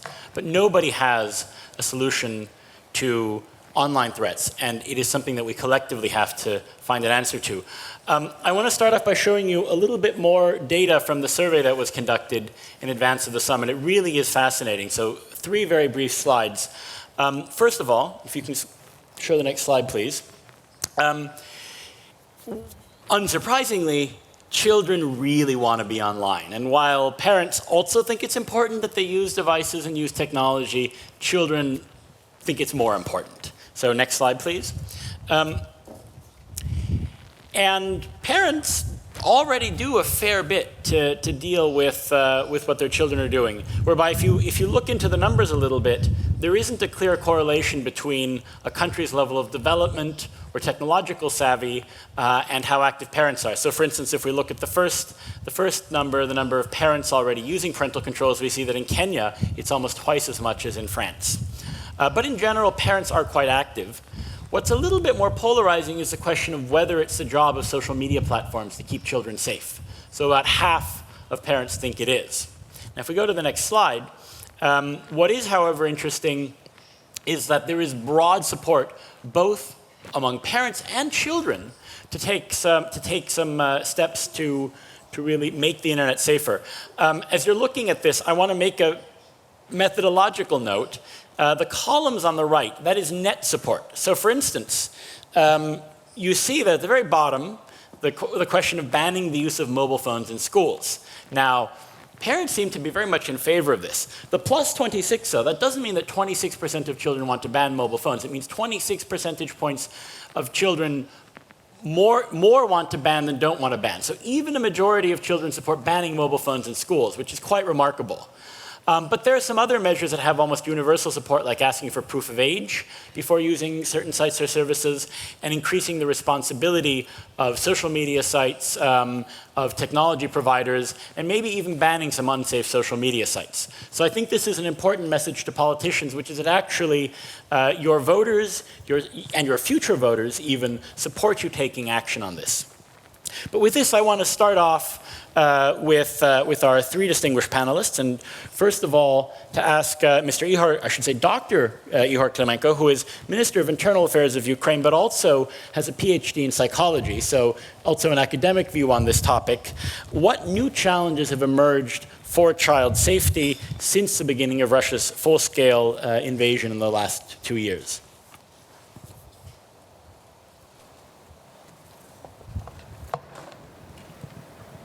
Доброго дня. Hello. 2,5 роки війни. 2.5 years of war.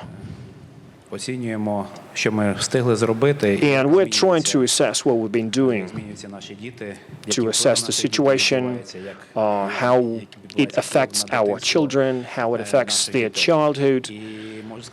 And what I can say is that, yeah, we looked at the figures provided from the surveys. Well, I think there will be even worse in Ukraine because a lot of our citizens, a lot of parents, they're preoccupied with the war. They're focused on the war. They're either focusing on logistics or they're fighting on the front line, and it's been going on for a long period of time. So how the war affected our children, first of all, in cyberspace? Well, first, I'd like to start with the influence of foreign hostile countries against our children. Well, back in the days, the situation we had in social media and telegram channels, there was organizations like Blue Whale. They tried to lead our children, to provoke our children to committing suicide using different challenges. So our enemy is doing the same for the last couple of months. They're trying to win children's trust, and they're asking children to make photos of infrastructure, important infrastructure or military site, get some information, set a car on fire, and that's the effect of the full-scale invasion, the hybrid war that's going on in the information space. And our job is to fight it. Our job as law enforcement agencies and other agencies and services, organizations, whose job is to make internet a safe space. And there's more and more effect on our children, including in terms of informational influence. And let's not forget about the problems we had before the war started. I'm talking about cyberbullying, both passive and active, against children. This is what happens against our children, especially children who have no parents. And there's lots of crimes related to abuse. And also, speaking about AI, well, I guess we're going to have a new problem with the cyberbullying in the near future. And let's not forget about grooming, sexting.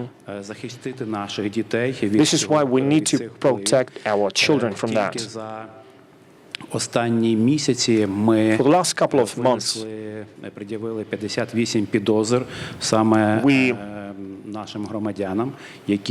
pressed lots of charges against Ukrainian citizens who, and hopefully the courts will make the right decision. Last year, we arrested a person who tried to abuse Ukrainian children, and we proved there were more than 200 cases. He not only tried to win their trust. Well, first, he pretended to be their peers, a young girl, and then he developed that friendship. After that, he tried to track some children. And cyber police, Ukrainian cyber police, is doing its best to protect these children. But these 200 cases, it's just one person. How many reports were filed? Not many. Children go to school since 7 years old in Ukraine. And we have to talk about that in school, but I think we have to do that in kindergartens. We need to understand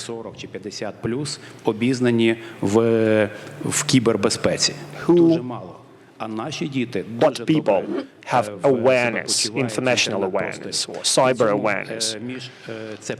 What is the age category? And there's a huge gap between older and younger people, and it leads to the situation where we fail to see what actually happens with our children. The Euro Commissioner has just mentioned what happens within the families, but we have to interact with our children, we communicate with them, which we do very little. So the social studies and research indicates that we have to listen to children. We ought to listen to them. Nowadays, cyber police officers get to listen to them, and some parents do so, to make sure that we can come to their rescue timely. And of course, destructive communities likewise, regrettably. Last year alone, we came up with a situation. We had a trend which is called Radan in one of the communities in the east of Ukraine. Children began to unite in some aggressive communities. And then they began to inflict bodily injuries to others or began to bully each other. So this was also one of the attacks of the Russian media, because Radan is a private military company, and some special intelligence services were trying to launch this virus in the midst of our children. We detected it timely, and when this virus, when this organization began to attack, began to spread its tentacles to another community, we got to meet the parents of those children. We talked to them, so in another town we prevented this action from happening, from escalation. Therefore, nowadays, We are faced with a challenge, not only on the front line, but we have another challenge to tackle, which is directly inside our country. So we have to be mindful that Ukraine these days is spending huge resources, human resources and the other types of resources. However, along with that, we are also unfortunately wasting our time and not taking care of our children. We're not rearing, we're not taking care of them, and that's something that is completely inadmissible. So what we are doing, we are working within the Interpol, and we have a lot of points of contact. We have a lot of databases, and we enter a lot of information. We feed information into these databases. We exchange information, share information with them. We also have a databases of the suspects, the people that we are working with, people who are suspects on very well-founded charges because they have already been accused of similar unfortunate abuses of our children. So this is a comprehensive approach of different means and actions that we need to undertake. So far, on behalf of the National Police, the Ministry of Internal Affairs, we have some juvenile policemen present in our midst right now, cyber policemen, officers of the educational security area who also are present within our school environment. And we want to do all we can in order to prevent cyber crimes and offenses. And they teach both children and teachers, school principals, to make sure that educational space is safer and secure. And just like I said, the trust, this bond which is forged between the children and teachers and between the children and the police officers, all of this needs to foster openness, and this is the hardest thing to forge. All of this trust needs to be implanted there because the children are the future of our country. And in the post-war time, although the war is still ongoing, we have already developed a comprehensive set of activities that we are going to use in order to secure our children, our future, from all of these criminals and perpetrators. And of course, cooperation, something that Ilva Johansson has already mentioned. Cooperation with the administrators and of very popular social networks that we also get to work with in order to identify and prevent such crimes from happening. Thank you. And as the minister pointed out, we have a number of policemen and women with us here who, while they may not be on the physical front lines, actually see the front lines of some really quite terrible things. So I also want to give them a round of applause for the work they do. So I'd like now to turn to Dr. Arash Musar, who is an entrepreneur, an academic, and also you have a bit of a personal passion for historical restoration. And what I want to ask you is, as you look at this challenge and you'll talk about what Slovenia has done, do you view this as an inevitable nuisance of the digital world that will be with us forever? What can we do to actually make this problem go away? Yeah, this is actually the main part of the question. The cyberspace is not going away. We over, let's say, 30 are eventually, and the world for the younger generation is completely different, let's say. So it's not removing cyberspace, it's finding our way there, because cyberspace and dangers in them, in it, it's really everything, everywhere and all at once. There is a whole spectrum of what is going on in cyberspace which can harm children. And I'm actually grateful to Commissioner Johansson to be so brutally frank about the sexual abuse in the internet, where we in Slovenia actually have an experience to share.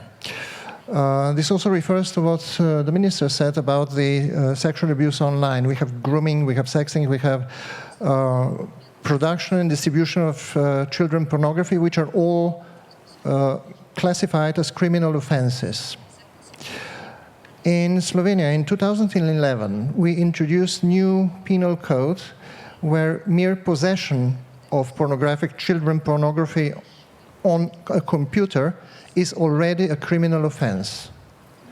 This enabled international cooperation much easier. This enabled the judges to issue warrants, and this, in a relatively short time, increased the number of prosecuted cases by 300%. you can take it as a recommendation, but the point here will also be that regulation, if conceived, implemented and enforced in a proper way, actually works. Now, on the other side of this spectrum, and in between are many things which the minister described, is something which seems quite benign. It's misinformation and disinformation. And if we go to the definitions of what is what, they're mostly based on intent. Misinformation is false or inaccurate information being spread by mistake or possibly by misunderstanding. And we sometimes add there, or without malicious intent. So it's kind of not white lies, but white disinformation. Disinformation, of course, is the same, but with deliberation. And with these definitions, we soon come to gray zones. For example, spreading disinformation really depends mostly on the people who take it seriously. And from their point of view, is just misinformation. And this is actually the whole plan. I mean, you cannot have millions of bots, you have thousands of bots, Russian, for example, and then you need a million of gullible people who spread this kind of information. So I would say that we might actually look more at the harm done. And the first question is there intent to do harm? And when we are at misinformation and the white disinformation, we should also ask ourselves, is that meant to be harmful, or is that just meant to provide some profits to the one who is spreading misinformation? And on disinformation side, it's actually quite clear. It is intended to do harm. And on the almost criminal side of that is what Ukraine is experiencing now in the field of disinformation, and what whole Europe, whole world is actually experiencing now in connection to Ukraine.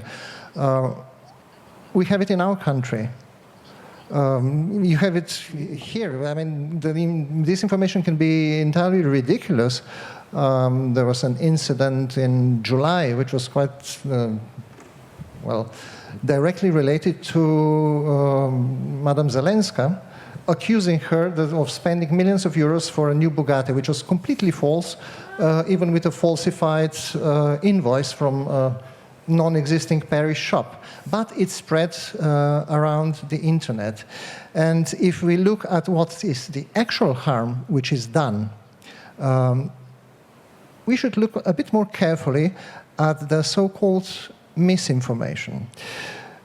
Because this is, not exactly crime, but it does make harm even when seemingly for, kind of good intentions.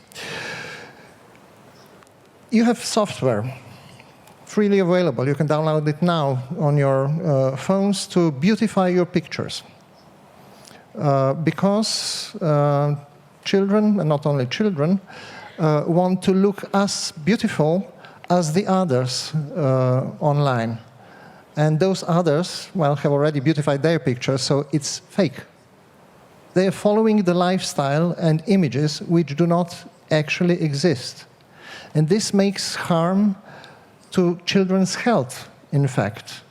Leads to anxieties, and this was actually recognized by the World Health Organization. Just in March this year, there was a position paper presented in Copenhagen with the intention of making the WHO European region the safest or the healthiest online environment for children. And this document, which is really very comprehensive, and I recommend everyone to have a look at it, lists, for example, unhealthy marketing as part of misinformation, which is there, lists data collection from children, which again is mostly intended for this or that marketing, and lists age-inappropriate content as health damaging. This document actually refers also to the other measures which were already taken, and most of them in the European Union, starting with the GDPR, which was already more than 10 years ago, and then going through Digital Services Act, which is from July this year, coming in force, Artificial Intelligence Act, and all this actually leads to the updated strategy of the EU called Better Internet for Kids. Now, we are hearing voices now that we should really forget a little bit about the privacy because this would increase profits. Do we really want to go there? It's like saying that we should forget about the emissions, for example, and the environment, because that also would improve our profit margins. So I would stick with what Europe is doing, because I believe that we are actually on a way of doing regulation, as Commissioner Johansson said, to make the platforms accountable, not treat them as teenagers, as she said. But of course, having rules is not same as having safety. There are fake news on the internet which are sometimes difficult to recognize, and this works as the same for children as for adults. In fact, it actually works on adults sometimes even better than on children. In Slovenia, we are trying to fight that. We have at least 3 portals, some with the government support, to unveil the truth behind the news. There is also one cross-border initiative, the Adria Digital Media Observatory, together with Croatia. This is fighting fake news one at a time. And this is, although really useful, not quite the solution. There is a portal also aimed specifically at children with instructions how to make your own internet experience safer, and that's also for teachers and parents, and that links directly with a phone line where children can call if they have problems online. If there is something more serious, like any trace of sexual abuse online, there is another, it's called WebEye, where you can anonymously report it. Fighting one by one, fake news one by one, is probably not the answer in the long run. And the guess now is that the answer is that children should be able to recognize fake news by themselves. So it is probably about education. We have actually good examples about that. Media literacy, there is a great example from Jordan, Jordan Media Institute, which has good results. But to do that efficiently, 2 questions remain. First, who should be doing that? And what we are really fighting against. The who part, if there was time, I would like to say a few words later. And for what? I think Bo might have some answers. And with that brilliant transition, we hear finally from Mr. Bo Tengberg, who is the first gentleman of Denmark, and also, everyone should know, a filmmaker. So we might say modern parlance, a content creator, although I hope not the kind of content we need to be protecting our children from. Definitely not. I don't hope so. But I think it's an interesting question, and it's hard to answer about content of the. I think we have a great, as producers of content, we have a great responsibility. I totally agree with the speaker, Mr. Ylva Johansson. Whether it's, as I do, produce content for cinema, TV, or it's online, it's a great response what we deliver to our children. And I would say I'm very lucky that I think that I grew up in Denmark. I grew up with very good children's television, cinema, and I think at that time growing up, the producers of the content were very aware of the educational value, the entertainment, of course, and the warmth of the stories that we tell our children. So, and always remain the respect of the children and talk in eye heights to them, which I think is very important. I would like, and I hope I'm not going to bore you with it, but I would like to talk a little bit about own experiences and the experiences in my home country on content and in the internet. Because I think there's a very important matter to the ways of looking at content for our children. I'm not sure and I'm a parent myself of 3. My oldest son is among the audience, and actually, as I mentioned in the opening speech today, my son told me he thought I was so lucky growing up in the 80s. And I really wonder, why do we think that? And one of his major arguments was actually, you grew up without the screen. And that made me think, okay, so if he thinks that, what is it the screen presents to our children? And I'm wondering, do you know what your children are looking at the screen? I certainly realized I didn't when they grew up. They were small. So some good colleagues of mine in Denmark produced a TV documentary series that would translate to something like Alone on the Internet. And what they basically did was interview children about what they were seeing. What are you watching? And some of the children were very honest, and also honest in saying that they never shared with their parents. Their parents didn't have a clue what these children were watching when the door to the room was closed. And what they did in the TV program was, afterwards, they made an interview with the parents, and they, with the children's permission, they told them the answers from their children. They even showed them clips of what their children were watching on the internet. And the parents were quite shocked. What our children are exposed to in cyberspace is beyond my imagination. With algorithms designed to keep us glued to the screen, we'll always get more and more of what we show interest for. And I think part of the human mind is searching into the dark, and that the algorithms certainly help us do that. So some of these children told us what they watched.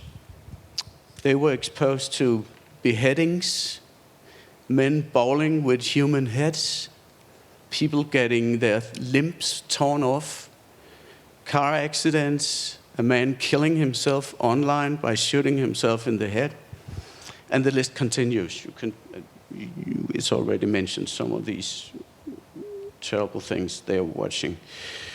The children were telling about how it was difficult to sleep after watching these reels, and how the pictures kept returning to them in their mind.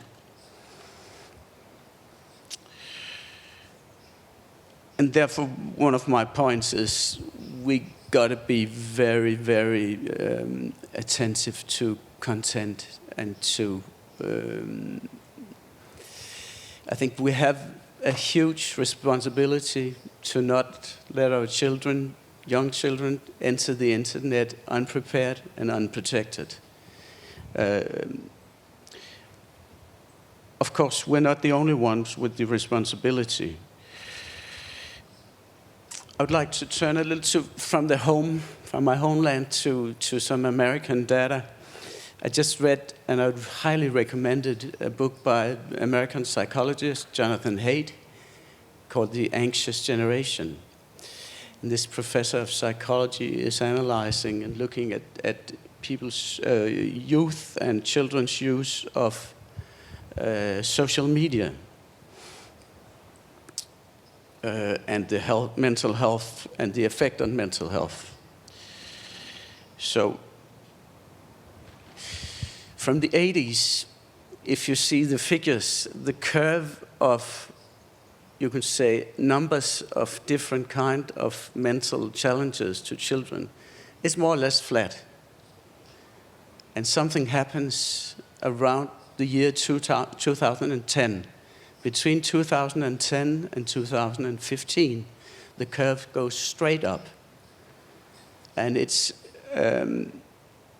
the rates of depression, anxiety, self-harm, suicide, and some of them more than doubling.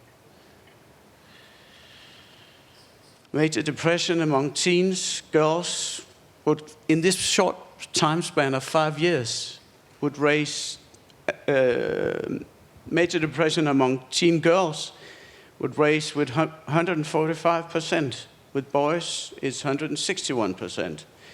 Anxiety would raise 134%. Depression, 106%. ADHD, 72%. Bipolar, 57%. Anorexia, 100%. Self-harm among girls, 188%. Suicide rates for younger adolescents, with boys it's 91%, with girls it's 107%. And so what happened in 2010? I guess you all know the answer, I'll tell you anyways. It's not that I believe in totally monocausal thinking. There's always different reasons for things to happen, but there's a tendency here that we need to pay attention to. 2010, according to the psychologist Jonathan Haidt, began the great rewiring of childhood. We went from what he calls a play-based childhood to a phone-based childhood. So, Facebook bought Instagram. We're talking about the period from 8 to 10 and up to 15. This is when Facebook bought Instagram. They invented the like button. Smartphones got the facial camera for selfies. Social media became, with that, a culture, I would say, of judging each other. And I read a very interesting psychological survey about happiness. And it turns out on Facebook, if you like and buy into the reality of something posted on Facebook, actually the correlation between numbers of likes and your personal unhappiness correlates totally. So the more you like, the more unhappy you get. Mr. Tengberg, if I can slowly cut you off, I want to have a chance to ask all of our speakers one question. Yes. I want to have a chance to ask all of our speakers one question. Yes. Yes. So if I can ask you to just pull it together, and then we have time for one question for each of our speakers. So I want to start maybe with Dr. Klemenko. If you had one silver bullet that your allies and friends or the global community could do to help you right now on this question, in addition to the many challenges Ukraine faces, what might that be?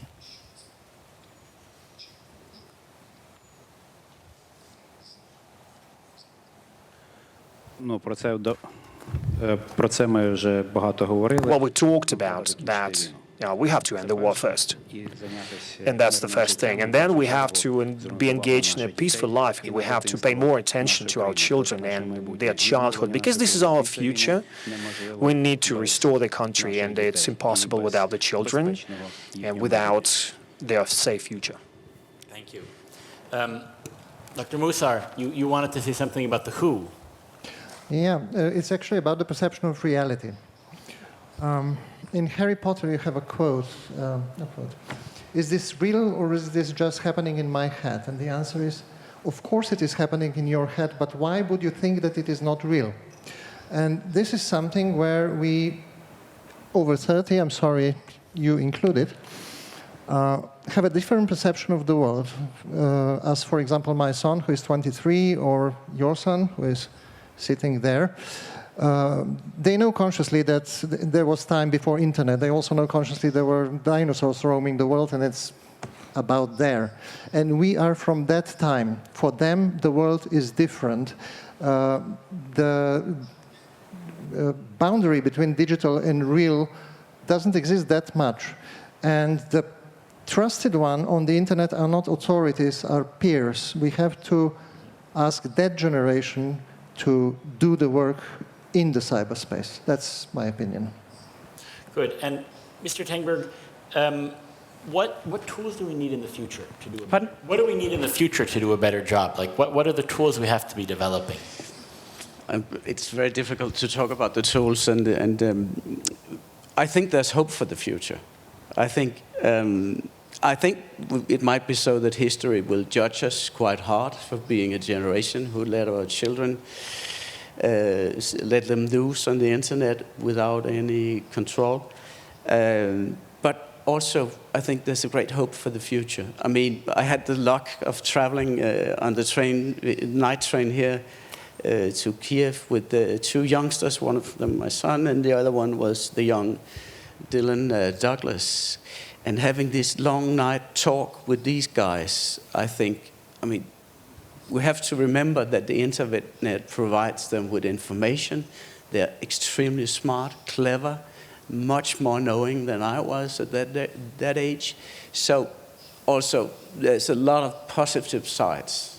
I didn't answer your question because I don't know the answer. I think you've summed up the panel actually perfectly, which is, we spent the last half hour looking, in a sense, at the dark underbelly of what is also a very positive phenomenon. And we'll hear in a moment about what Ukraine has done positively in the digital world too. And it's a challenge to sort of muster all of the different tools, the legal tools, the operational tools, but it's something we have to do.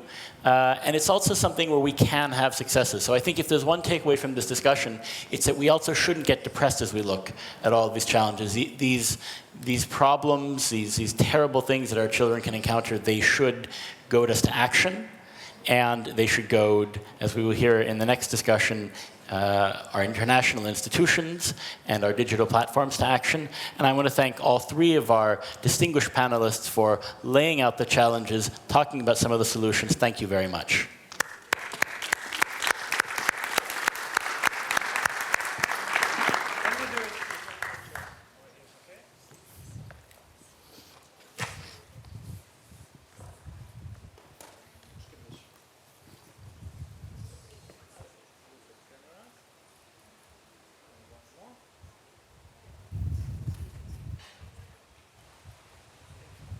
Thank you. Thank you very much.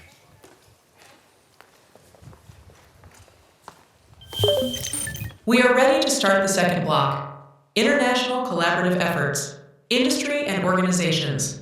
The video message by Yen Drennan, Executive Director at We Protect Global Alliance.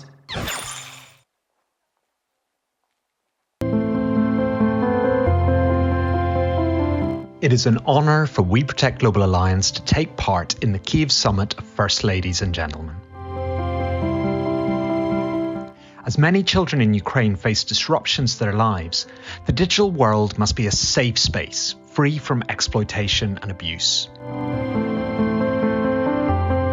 We Protect Global Alliance brings together governments, the private sector, civil society, and intergovernmental organizations to foster collaboration, to share knowledge, to empower underrepresented voices, and to come together to deliver effective advocacy for long-term sustainable solutions. We know that we're facing a public health emergency. We need to act. If we don't, we're not going to be able to look future generations in the eye and say we did everything that we could to end child sexual abuse online. We need to move from the inevitable to the preventable. Out of challenging circumstances, it's been inspiring to see Ukrainian ingenuity and innovation in the digital space. We look forward to future collaboration. Every child, no matter where they live in the world, deserves to be protected and safe from harm.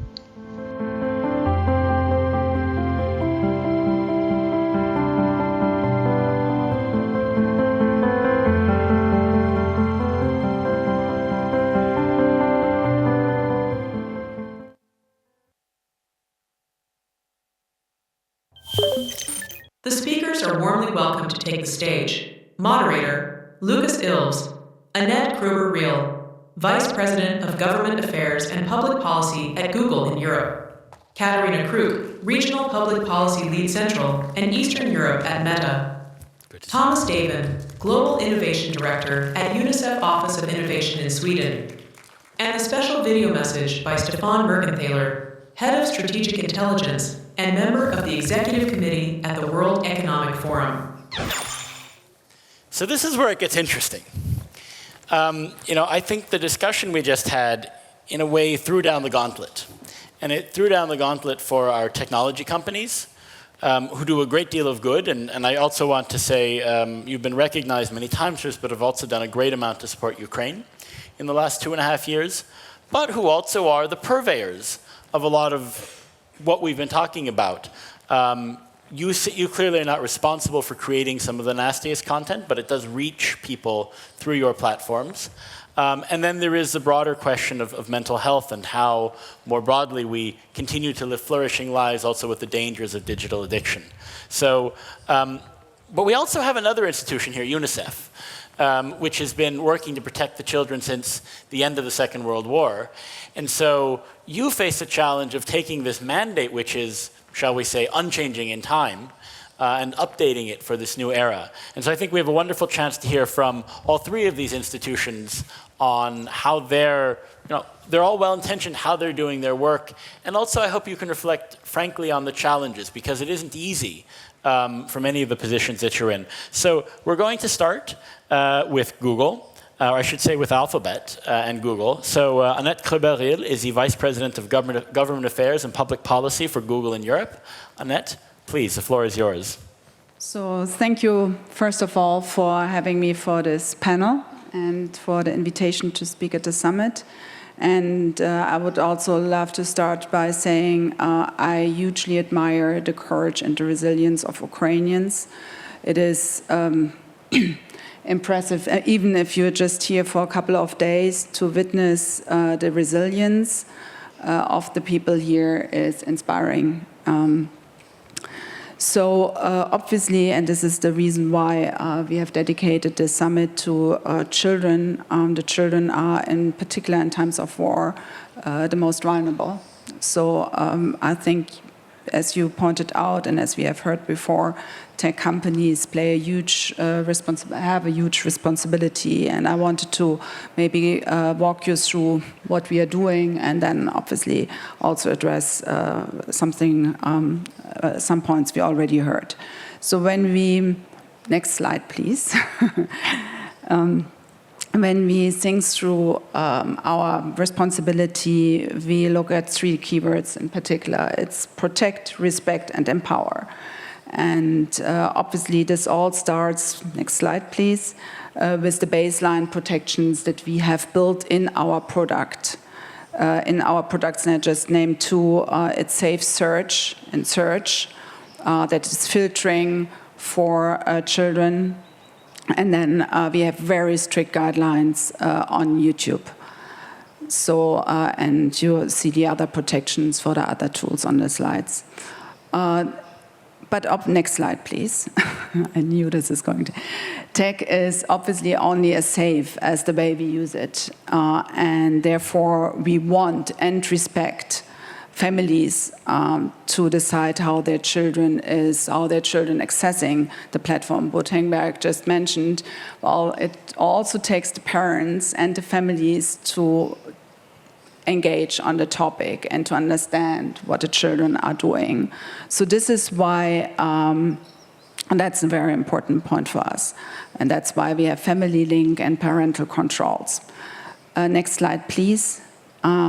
We also empower kids, can also explore YouTube in a specially designed way. So we have YouTube for kids. It's having very strict protections, but in the background, but allows children to explore the internet in a safe space. And we believe it's important for children to experience this, and hence created this quite popular platform. But next slide, please, I think. Yeah, it is not only, obviously not only what young people do online, but how they use the internet, so how they can protect themselves. Here in Ukraine, we have successfully engaged with the government. I will speak about your ministry in a moment, but with the Ministry of Education and others, we have, actually, that's with the gentleman didn't have the issue with the hair and the wind and the microphone handling at the same time. So Be Internet Awesome is a platform, is a project initiative that provides tools to actually educate children, parents, how to stay online on this internet. Next slide. But, and I only have 5 minutes and some slides, hence I'm powering through. The online experience is changing enormously through AI. It's the elephant in the room. It hasn't been addressed yet, but it's obviously accelerating the topics that we are discussing today. So it's really important that we also empower the next generation of AI innovators idly. And we have created a platform that is called Teen Gen AI Literacy Guide, which is complicated to pronounce, but it's a fantastic tool to learn how to use AI safely right from the start. The Commissioner has mentioned at the beginning that we all need to work together in order to fight child sexual abuse online, and I just want to flag that we indeed are engaging in her initiative and in her activities for years. Applaud the Commissioner for all she has been doing in the last years to promote the topic and get it as well as we can. The scale of the content is gigantic. So yes, we need also in this space to use AI to detect and remove CSAM, and also to detect and remove CSAM, AI-generated CSAM, child sexual abuse imagery. Yeah. But all of these efforts that I just spoke about only happen in partnership. And I have to say I'm deeply impressed, really impressed about the commitment and depth of the cooperation that we had a chance to engage here in Ukraine with the government, with civil society, with NGOs. And we really want to do more, and in particular on the top of AI, that is such a gigantic opportunity, but also a risk. So I'm very pleased to announce this afternoon that we have increased our funding of the Raspberry Pi Foundation, and will work together with EdCamp here in Ukraine to set up a program that is called Experience AI, and that is meant to support educators on how to use AI and for their purposes. So I only had 5 minutes. Let me close by saying children indeed are the most vulnerable group, and we have no choice but working very, very closely with each other in order to make sure they're as secure as possible, online, offline, and Google is for sure committed to playing a huge part in it, and we feel our responsibility, and we are doubling down as much as we can on this topic. So thank you. Thank you.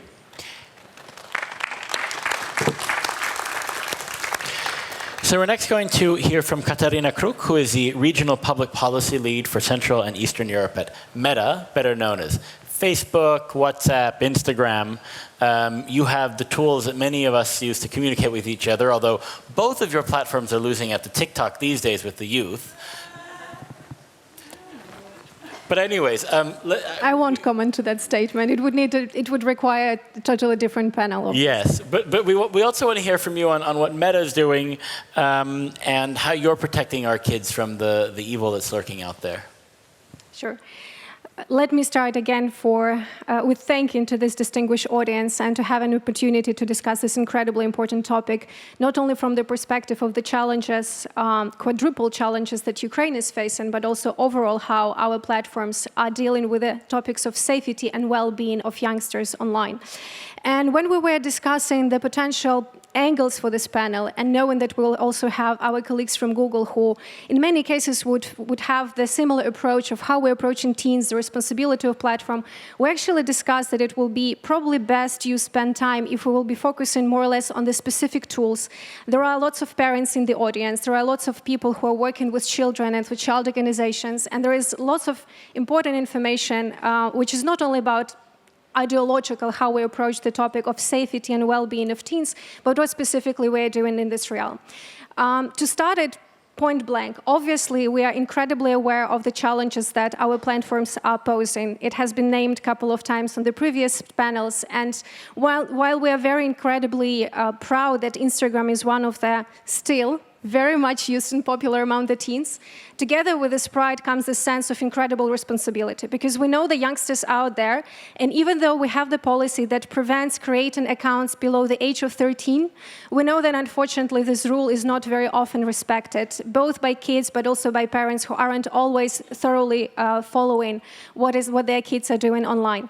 That is why when we're approaching this topic, we have to approach it from the perspective both content and policies, how we approach the content being circulated online, but also products. And before going deeper into presentation, I would like to say that when it comes to products and tools, we're incredibly proud that in Ukraine, together with Cyber Police, we have launched a couple of years back the product called Amber Alert, which in a very significant cases of when we're talking about potential child abuse, but also kidnapping, when we're talking about the existential threat to the life or to the health of the kids, we have additional tools that Ukrainian government, Ministry of Interior, but also Cyber Police have in their disposal to share as much information as possible around the time and around the place where the kid has been last seen, in order to ensure that obviously we can find and secure kids as fast as possible.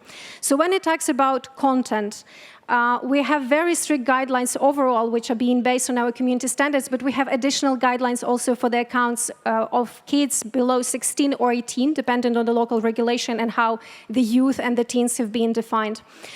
What is especially important to remember is the content that is also engaging people in the suicide, self-harm, eating disorders. So some of the important things that have been shared on previous panels, not only from the perspective of pure sexual abuse and sextortion, but also the things that have incredibly strong impact on the well-being of the kids. Another thing that we are doing beyond removing content that is strictly violating these policies is we know that sometimes the content can be borderline, and this is quite often being abused by perpetrators. That is why we're using also our tools to downrank so-called sensitive content. And this is specifically important for Ukraine because these tools are also being used for the content which depicts graphic violence related to the war. Ukrainian kids, unfortunately, are very much exposed to the very graphic nature of what war atrocities and war crimes are. In some cases, they are witnessing them themselves with their own eyes, but in cases where it has been happening wider and in different places, we think that it's incredibly important to shield these kids from information and content that can be so incredibly damaging. And obviously, we have zero tolerance policy when it comes to CSAM, which has already been explained as sexual abuse content and grooming. Next slide, please. When we're talking about the product side, we're making sure that when it comes to the tools which are at disposal of both kids on our side, when, for example, we're shielding and making all accounts of kids below 16 or 18, depending on the country, private by default. We also give a wide range of tools, which goes in dozens, but I would like to focus on a couple of those, explaining how we give a wide range of different instruments that would allow teens to guide their experience online. Because as was rightly said on the previous panel, the kids that from the very young age are exposed to internet and overall to digital technologies, they're already very much aware of how to use it. And sometimes what they need is obviously a nudge and availability of various tools. So again, having their accounts being private by default, using artificial intelligence to prevent adults and understanding that adults might be lurking, looking, trying to follow accounts of teens, having what was actually mentioned about the likes. There is a possibility to hide the like button, obviously, and there are additional controls when it comes to messaging and commenting, even up to the point when you can filter what comments or what messages can come through this shield. So, for example, there are some swearing words, there are some ways of conducting bullying and harassment, and kids are being protected for that. I will go immediately into the next slide, but just say one sentence about the fact that we're also encouraging the health relationship with ads and internet in general. So we have reminders about time that is being spent online and how kids can take breaks from what is happening. We are using AI, and I wouldn't stop that much on this slide because this is something that is used generally, but not only to prevent and stop the content which is being shared online, but also to be able to find the accounts of teens who haven't provided the right age. So we would be able to understand that we are working with the youth, with representatives of this category, and we can use all of the tools and instruments provided. Next slide, please. We also believe that it's incredibly important that it's not technological companies and kids who have availability of different instruments. So also family is involved, and parents together with their kids, they can create the safe and useful modus operandi for each other. And supervisory tools are incredibly powerful, and we have created lots of different trainings that would be explaining how exactly to use these very powerful tools. And when we go into the last slide of my presentation, which shows that none of the good things can be done alone, and what is incredibly important to understand that, of course, likes of Meta or Alphabet, they have a benefit to invest in lots of different resources of creating the best tools possible. But we aren't the only ones, platforms or apps that are being used by teens. That is why we have to work very strongly, both with regulators, with civil society, with governments, with various experts, on finding industry-leading solutions that will prevent grooming, sexual distortion, abuse that is happening online by providing the policies, first of all, by age verification and parenting control, which we believe is best happening on the platform level, but also providing content policies which are safe and secure across the internet. Good. Thank you very much for the work and for that presentation. Now next, Thomas, Thomas Devant from UNICEF, you have been watching to a whole bunch of your constituents, as it were, stakeholders, governments, all of whom ultimately come together under the UNICEF umbrella. How is the world as a whole moving? Is it moving fast enough? No, I don't think it's moving fast enough, but I think it's an evolving function of the technology as well. Technology is moving so fast that it's not just government that have trouble keeping up, it's that even technologies themselves are struggling to keep up. And it's interesting because the Convention of the Rights of the Child was created 35 years ago, and so was the World Wide Web. And when I was hearing about the anxious society, I was connecting it to the World Wide Web actually. So it was interesting that maybe it's a little bit towards that direction. I've heard so much fascinating content, so I'll try to maybe put some added thoughts. So first, the sense of the scale of the issue. I think we still are under-evaluating the scale of the issue, right? We've just done a study in 12 countries around sexual exploitation online, in 12 countries in Asia and Africa. And we are actually at 20% or 22% of children saying, and adolescents saying they have experienced sexual exploitation online in the last year alone. 20% in the last year alone. So this is probably, even the numbers are probably higher. The mental health and social anxieties are exploding, and they seem to be exploding year after year after year. So the scale is incredible. The pace is faster than what we anticipate. Maybe our questions are also not going fast and far enough. And I'll give you maybe 3 questions that I myself am struggling with.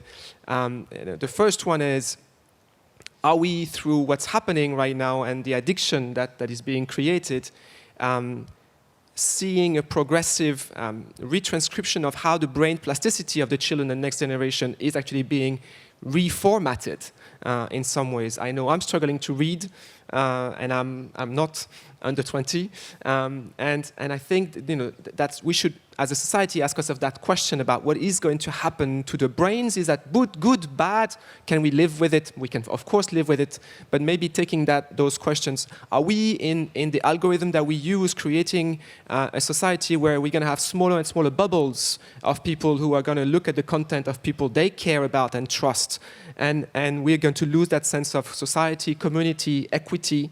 Are we potentially looking at a population group that is going to struggle to understand what is facts or truth, or what they are going to vote for because they might not believe in whatever they see? And what is that going to mean for a society to function as a society? So those questions are maybe even further along than what we're currently struggling with.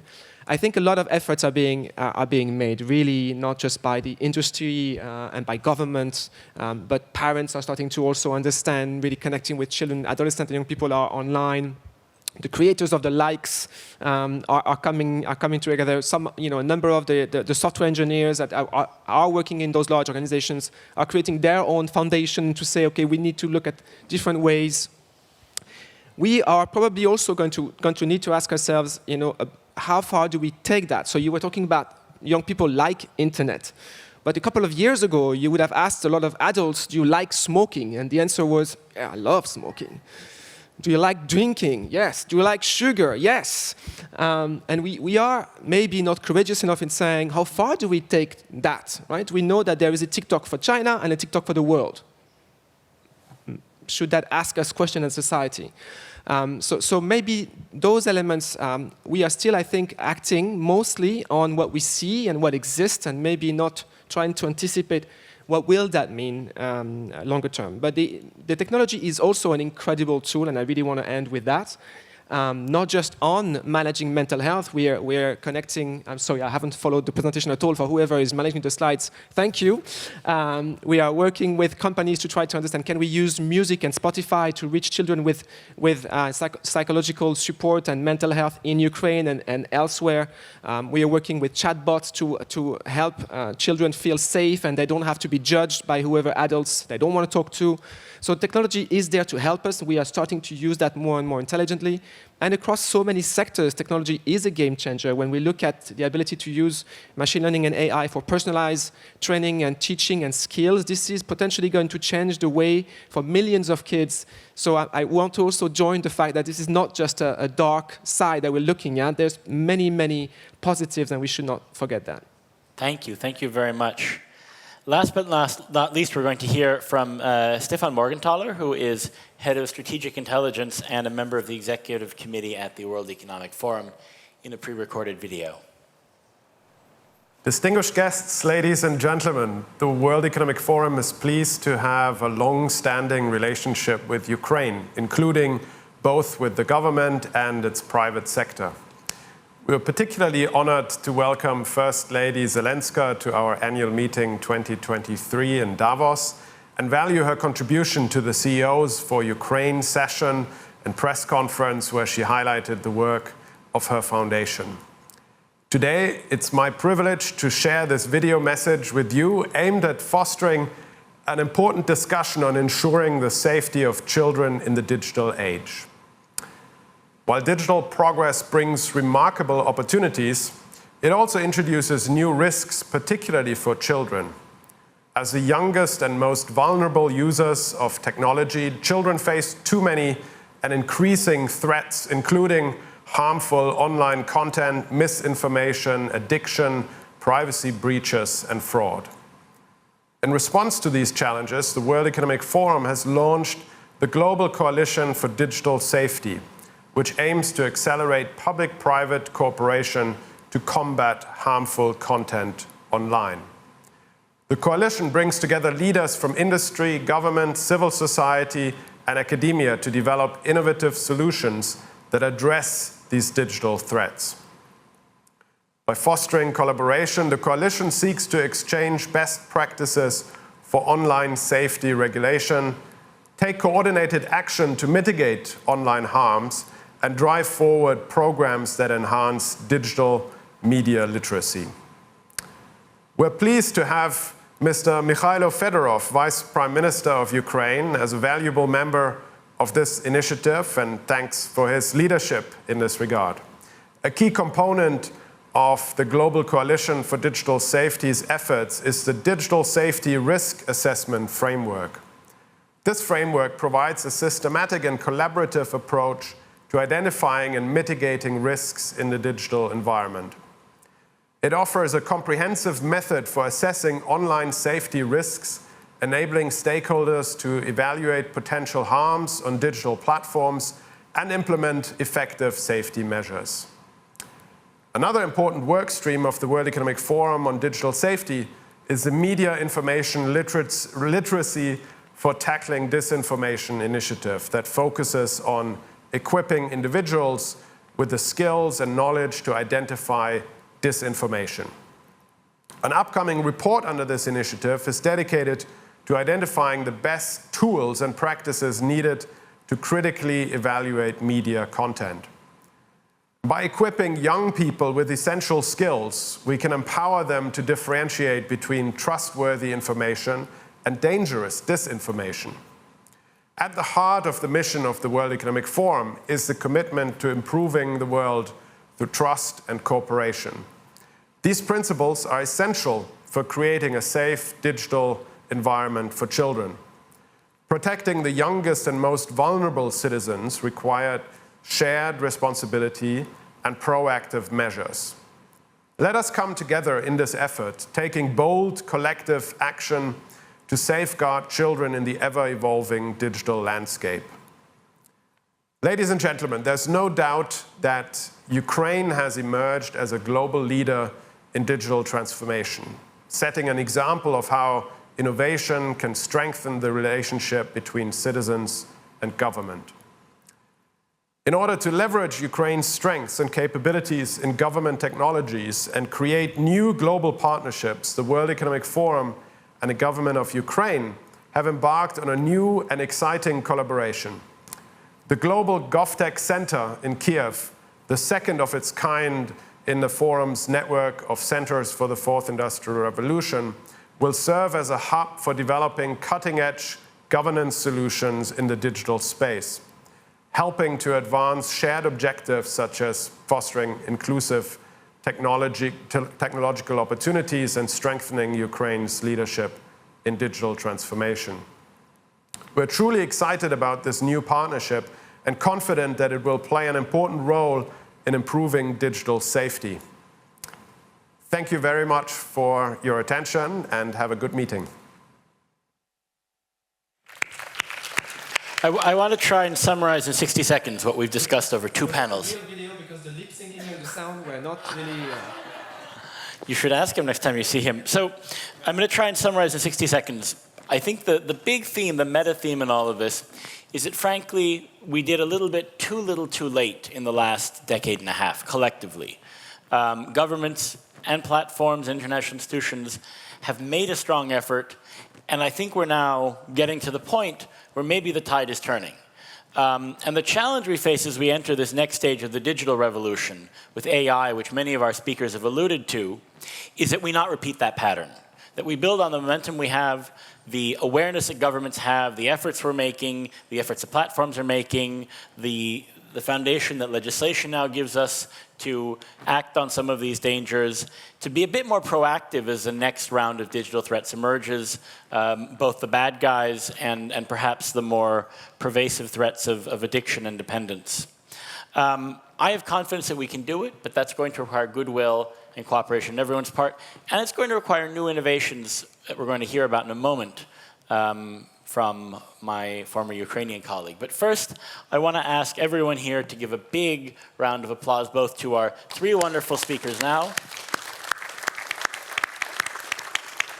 and to everyone who spoke about this topic this afternoon. Thank you very much. Thank you. As this block ends, sincere gratitude is extended to all speakers for their dedication and valuable insights, and to the moderator for expertly guiding this discussion at the 4th Summit of First Ladies and Gentlemen. The exchange of knowledge and experience across nations and collaboration between industries and organizations play a critical role in addressing global challenges. These contributions are bringing us closer to a future where children are safer and better protected in cyberspace. And now welcome Valeria Ionan, Deputy Minister for Euro Integration at the Ministry of Digital Transformation of Ukraine.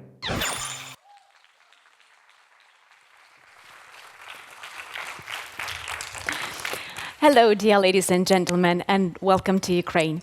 Today we have spoke about cyber threats and about regional and global threats and responses and how we can do better together.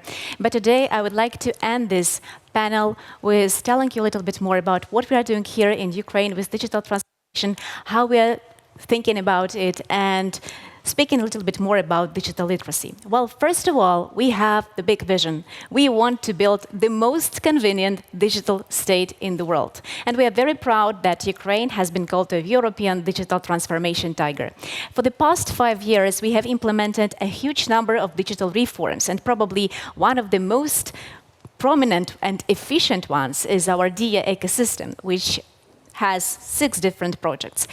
The cornerstone of the DIA ecosystem is our state super app DIA, which is used by more than 20 million of Ukrainian citizens and has 19 digital documents, more than 30 digital services and digital signature. We also have a state portal of public services DIA with more than 130 services available, including the fastest business registration in the world. We have a service like DIA Engine, which is a low-code open source solution for creating state registries, DIA Business, a great project for the development of SMEs, DIA Education, DIA City, it's a virtual regime for IT companies. And basically, since 2019, we are trying to conduct on a regular basis the research on digital literacy. Because if you want to build the most convenient digital state in the world, it's important that citizens have at least basic level of digital literacy, and better, not just basic and higher, because digital literacy is as important as the skill how to write, to read, and generally digital literacy is something which makes us competitive today. Another project of our DIA ecosystem is DIA Education, which is a national edutainment platform for reskilling and digital literacy with more than 2.5 million users and with more than 180 educational series in edutainment format, microlearning format, open for everyone, to scholars, to youngsters, people of different professions, people of elegant age, which are available both in Ukrainian and in English. And we are very, very grateful to our partners, to Google.org, who supported us in this great project. I would also like to mention that we have a special section on DIA Education, which is devoted particularly to online safety, and we have lots of guides for teachers, for parents, for scholars, specifically on online safety, which is again absolutely free for everyone, as well as we have a separate section on interactive simulators, which are related to concrete educational series, and again, which are related to specific target audiences, especially to scholars, to teachers, and to parents. We do a big emphasis on this in order to prevent and to teach and to explain about the possible future threats and how to secure yourself. It's also very important to say that we have a separate button to report unwanted content, which we are doing together in partnership with Stop Crime. And we also have a separate section where everyone could test his level of digital skills. We have tests which are called DigiGrams, which are based on European frameworks DigiComp 2.1 and 2.2. And out of this, we have done several more tests, like, for example, Cybergrams. And 13 out of 15 is average score among users of the platform for Cybergram, for example, specifically on DIA Education. We are doing a lot of communication campaigns in order to introduce the platform and introduce all the opportunities to Ukrainian citizens. And I would like to show you one of the examples. So usually we are doing several different videos which are targeted and which explain some concrete benefits of using the platform and importance of cyber hygiene. This is the example of the ad, which is coming, by the way, today for our new product, which I will tell you a little bit more later. The best way to play is while knowing no account at my favorite game will be stolen, because I have really strong password. Be cool like CyberSafe. Register on DIA Education, boost your cyber hygiene, and do game over to thieves. So today we are launching a separate section on our DIA Education, which is okay, sorry, we have some technical problems with the mic. Hope everything is fine now. So today we are launching 1, 2, 3. It's working. Should I wait for several seconds? I should wait, sorry. I'm looking for a sign. Okay, I see that we'll have some technical change. It always happens with me for some reason. The technology stops working. Okay, 1, 2, 3. Now it works. So, for the third time, the spoiler, which not the spoiler already, we have a new section on de-education, which would be devoted to cyber hygiene, and which is, open for particular scholars and, people of elegant age. And there are very great edutainment series, which I recommend to everyone because they really give an understanding on why it's important to have digital literacy, what is cyber hygiene, what opportunities you can get, and how you can protect yourself from those threats which are waiting somewhere outside. We also do have a separate section which is devoted to the new updated computer science, which we called IT Studios. So that's basically computer science for scholars. There is a separate section on de-education, and we do have a lot of components of digital literacy and cyber hygiene, which are already embedded into the new educational program. And we won't stop there. We will continue to update the program on a yearly basis, and that's what we are doing right now. We also do have a great project which is called CDTO Campus, which aims to prepare the new generation of digital leaders for public service. And now this is mainly the project for CDTOs or digital leaders who are about to start the position. But we are thinking about working with young generation and motivate them to come to the public service and teach them and make them fall in love with digital transformation. Another great thing is Maria, is our new big thing which is coming. Actually, it is already tested in beta test in 40 schools, and we hope that from the next year we could scale this project as well. So basically, this is a project which is available right now for scholars, for teachers, and for parents, and that's a new revolution of education because it will be fully based on AI with a personalized learning trajectories. So we are working on that. Now it's beta, but we understand that AI tutoring, we understand that personalized learning trajectories, this is the future where we have to move, and that's what we are working on right now with our team. We also have presented the Global Ukrainian Innovation Vision Win-Win last year, which contains 3 main pillars: the Ukrainian innovation ecosystem, ways to strengthen the innovation ecosystem, and priority directions where Ukraine has to invest in order to make a huge economic leap. And I'm proud to say that we have 2 great directions out of there. Actually, all 10 are good, but 2 are very keen to my heart. The one is cybersecurity, and the second one is EdTech, which I think is also a great sign and signal on how we move and how Ukraine prioritizes the topic of security. And as our colleagues from World Economic Forum already said, we are very happy, very excited, and very honored that this year we plan to open the second GovTech Center of WEF in Kyiv. The date will be announced hopefully soon, and we are very proud of that, and that actually means that Ukraine does something right in the sphere of digital transformation. And I would like to say with that we are really grateful for your participation, for your support, for you coming today here. And Ukraine is very open for partnerships, and we could build the bright digital future together. Thank you very much for your attention. Thank you for being with us. The Dimension, Child Safety in Cyberspace, has ended. So once again, good afternoon, ladies and gentlemen. Please take your seats, because I'm glad to welcome you back to the 4th Summit of First Ladies and Gentlemen. And right now we are moving to the final part, the closing part of our summit. And just now, I'm happy to announce our keynote speaker. Please welcome Dr. Francis Fukuyama, a political scientist, philosopher, economist, and professor of Stanford University.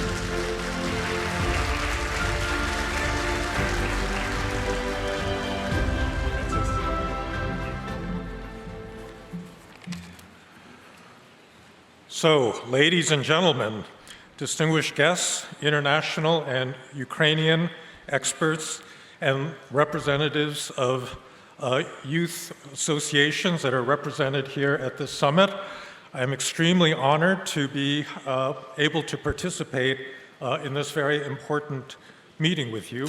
I have 3 children of my own. They're all grown up, but I recently had 3 grandchildren, and so I've been dealing with childhood in a very direct way, and I have a direct appreciation for the challenges that presents to parents, to society, to our broader global community. And it's very good to have an opportunity to speak on this issue. I think that compared to when I grew up, the stresses that children are dealing with today are really quite extraordinary and very different from the ones that I was used to. I think that this is due to many different changes. Here in Ukraine, it's obviously the reality of war, conflict, and violence. And the problem, for example, of the tens of thousands of kidnapped children is one that no country, no society in the world should have to deal with. But that is unfortunately your situation here in Ukraine. But there's other challenges in the world today. We've seen the rise of authoritarian powers that do not have respect for individuals, that do not limit their own powers of government, and therefore everyone in society becomes part of a larger mechanism that is determined by a very small group of rulers. You have the rise of populist parties in established democracies. I'm afraid that my country, the United States, is one of those that is dealing with this issue right now, that is polarizing our society. And by the way, for you in Ukraine, I don't need to tell you that this is something that is very challenging for the support that the United States has been giving Ukraine. And I hope that we make the right decision in November that will keep that support coming. I think that we have a big challenge coming from new technologies. That's probably the one that affects the future of children the most. Now, the particular problem of childhood is that obviously society and families, parents, brothers and sisters need to nurture children, but they also have to teach them independence, because if you don't have autonomous, self-directed adults, you're not going to have a successful society. And getting that balance right between being protective and being willing to accept the independence of your children is something, it's a balance that's very hard to achieve. I know that that's a struggle that I lived with in my own family. You also need to nurture children as democratic citizens, not simply as members of families that can deal with, their immediate surroundings, but in a democracy, we all have an obligation of citizenship. We have to be concerned with public issues, we have to participate, and that requires something extra that goes beyond what many families offer. We need an interconnected approach because childhood is affected by many institutions, obviously by the family, by neighborhoods, by schools, and by the larger society and the institutions that ultimately will welcome those children as adults to them. I want to pay special attention to the role of technology because I come from Stanford University. It's in the heart of Silicon Valley. And I have to say that the tech companies that are my neighbors have really created a big problem for children. There's a social psychologist, Jonathan Haidt, at New York University, that's written very convincingly that there was a big increase in teenage suicides, in mental health problems for adolescents that corresponded, it really began to go up in the year 2013, which happened to be the year that Facebook was established and became very popular among adolescents and young teenagers. And I think the problems that it has created are very obvious to anybody that's raised an adolescent, because at that point you're not an adult, you don't have your own self-confidence, you look around you to see how other people are doing, and this is a perfect technological instrument for creating massive insecurity. And I'm afraid that that's something that it's done as a result of this. Jonathan Haidt is now on a campaign to have cell phones banned from all elementary and high schools in the United States. I actually think this is a good idea, but it indicates the way that the challenges that technology has created are ones that are new to parents and to societies, and we have not yet figured out a good way to deal with this. We obviously need to deal with wars and conflict. Again, this is something that I don't need to explain to Ukrainians, but it can't simply be an end to war. It needs to be an end to war with justice, with principles of sovereignty and respect for international borders held intact, with the dignity of all people respected in the peace that hopefully will follow the war. It requires a commitment to the rule of law, which means an ongoing willingness of rulers to limit their own powers, and that is something that is not easy for many people to do, even in democratic societies. And finally, for the rest of us, it requires a degree of civility. Unfortunately, in the United States, civility is something that we have been very lacking in recent years, and the challenge, I think, for me and for other Americans is to figure out how to get back from the brink of this kind of polarization. And then finally, there's the issue of empowering youth. Now, I have to talk a little bit about my own experience in Ukraine. Over the past decade, my center at Stanford has been running a number of leadership programs, not for children, but for young professionals, people in their, let's say, 30s and 40s, because we felt, beginning in about 2013-14, that Ukraine was going to be the frontline state in a global struggle between dictatorship and democracy. And that's why we invested a lot of time and effort coming here to work with young Ukrainians. And that, I must say, has been one of the most inspiring experiences of my life, because the Ukrainians that I have worked with give me a lot of confidence in the future of this society, in its ability and commitment to sustain a good democracy, and in their simple, initiative, creativity as adult human beings. And that is something I want to congratulate this country in, because you're still dealing with a Soviet legacy in which people were not encouraged to be individuals. They were not encouraged to be creative. They were not encouraged to show initiative. And yet, so many Ukrainians have demonstrated this kind of commitment, especially under these terrible conditions of full-scale war. And I want to congratulate this country for that. So thank you for inviting me to address this audience. And I would say, Slava Ukraini. Thank you so much for your live affirming speech. Thank you so much. Ladies and gentlemen, meanwhile, I cordially invite Ms. Olena Zelenska, the First Lady of Ukraine and the summit founder, for the closing remarks and some important information.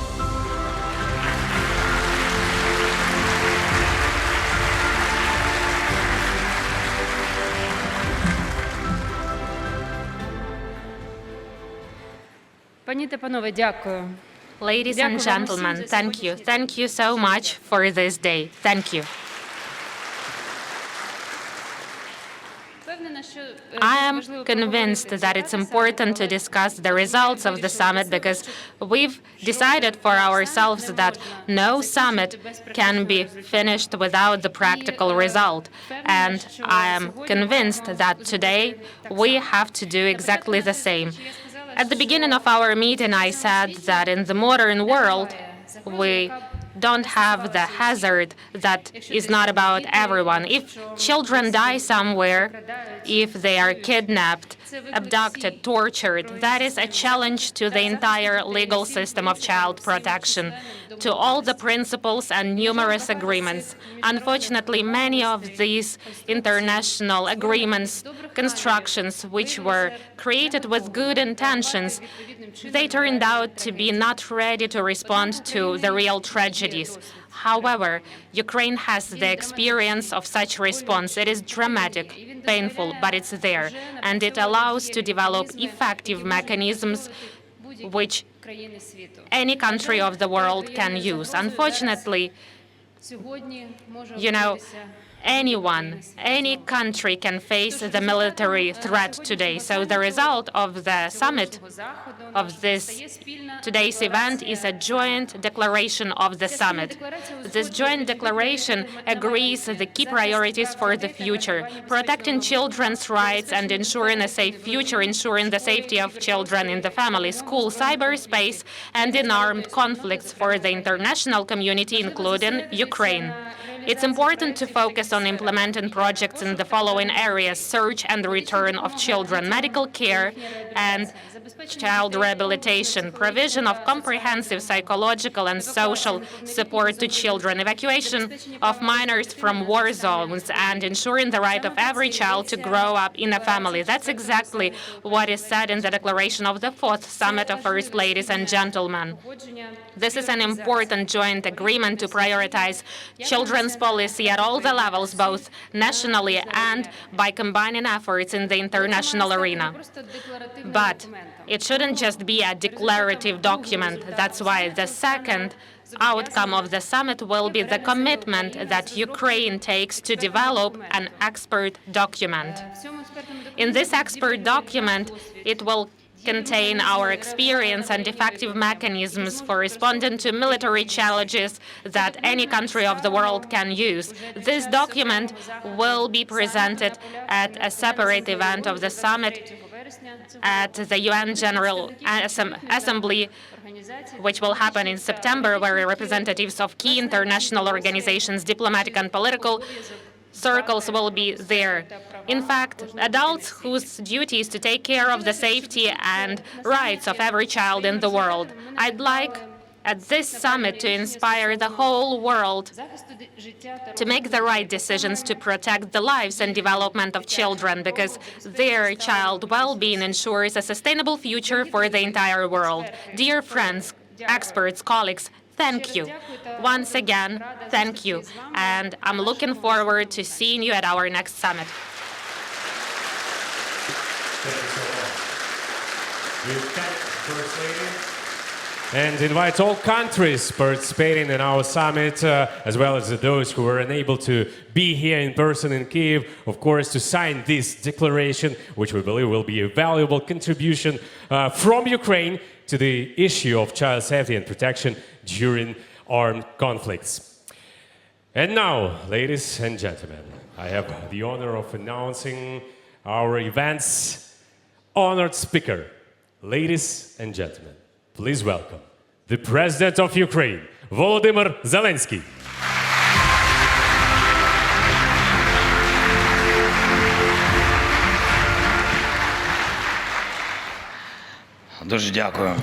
Thank you indeed. Dear First Ladies, First Gentlemen, dear attendees, ladies and gentlemen, first, I'd like to thank the First Lady of Ukraine, all the participants and guests on this summit for this fruitful day, for this super important event, for coming out to Ukraine in these challenging times. I thank you for us to go through this time together. Now and in previous years, this global platform has proven itself as an important one to hear voices from around the world. This is an efficient platform where important decisions are made and implemented in real life, making life even better and this world more just one. Thanks to your proactive position, your dialogue, your initiatives,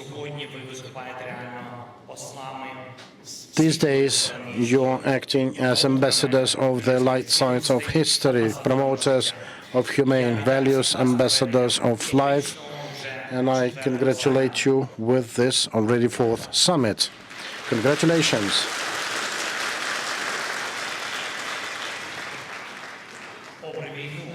In spite of the war, all the challenges, threats, and complications, Ukraine has again gathered first ladies and gentlemen from around the world.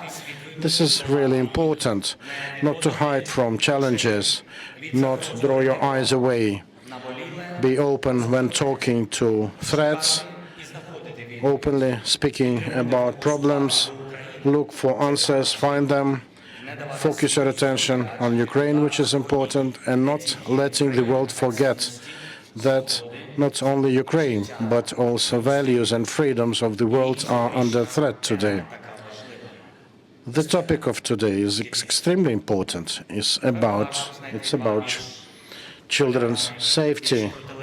I think it is hard to find two better opposites, as children and war. There are those who opted for the first, the war. These can be called aggressors, dictators. They opted for ruin instead of development. They are ruthless in their violations of children's rights. Instead of protecting them, caring for them as future generations. This is the most painful aspect of this war, like any other war as well. Children are those most vulnerable victims of any war. This is not just words, this is a fact. Our hearts ache with it. I myself am scared about it. You can rebuild a destroyed house, you can restore your economy, you can recover your infrastructure, you can mine clear all the territories peppered with enemy's mines, but you won't be ever able to bring back the stolen childhood or compensate for those emotions, the safety and the calm that those children lost. I was told a story days ago about a talk our servicemen had on the front line. One experienced warrior, defender of Ukraine, he has been fighting since 2014, from the beginning of occupation. So he commended his brother-in-arms for being courageous, and then he expressed, he said, it's a pity I didn't meet you before. Your qualities would be very important for me back in 2015. Where were you that time? And the guys answered, I was a 10th grader. This is a story, well, this is a tragedy actually, a reality.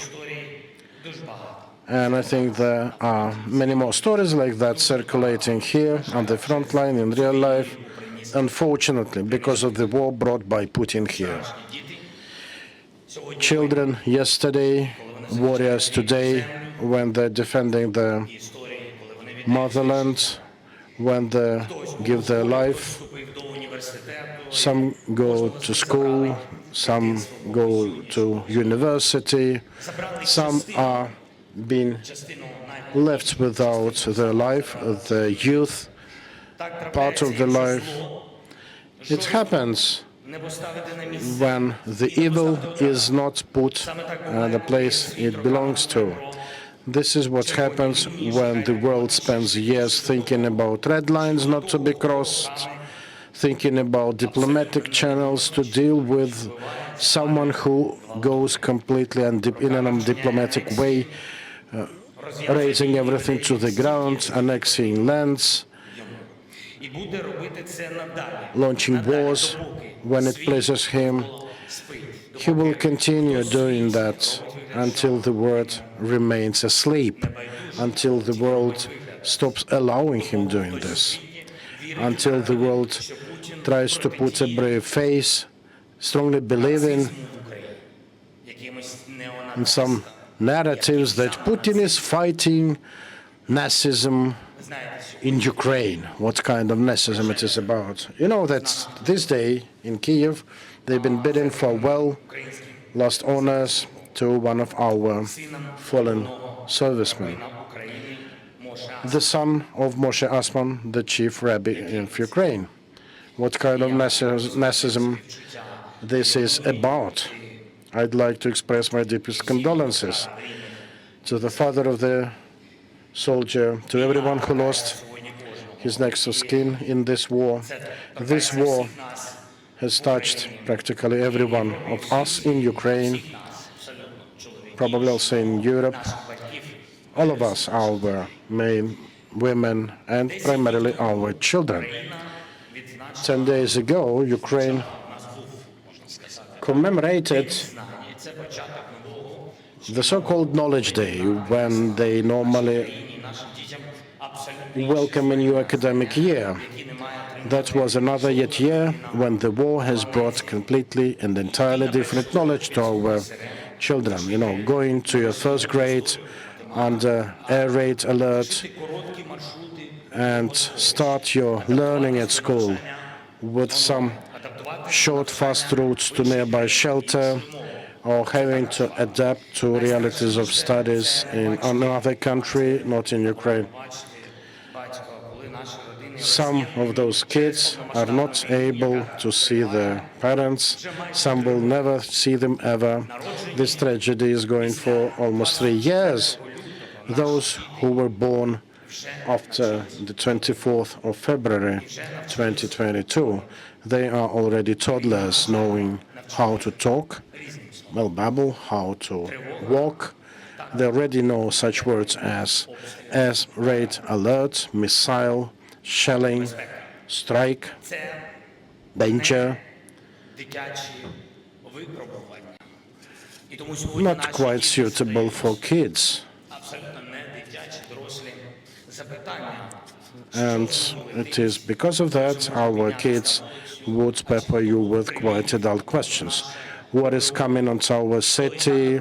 Was it a missile or cruise missile? When my dad will come back home?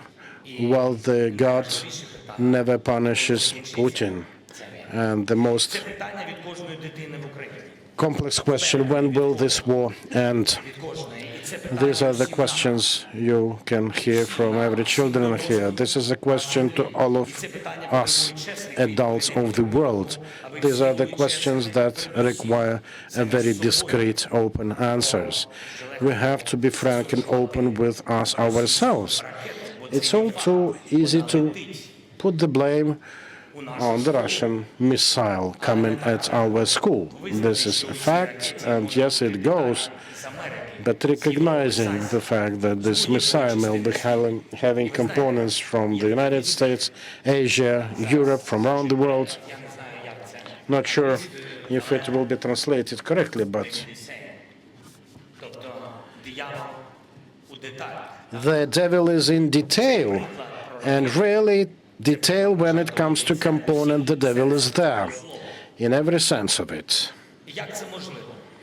How it can even be possible, why it can be possible, it's a challenge to understand that, and it's even more challenging to correct this.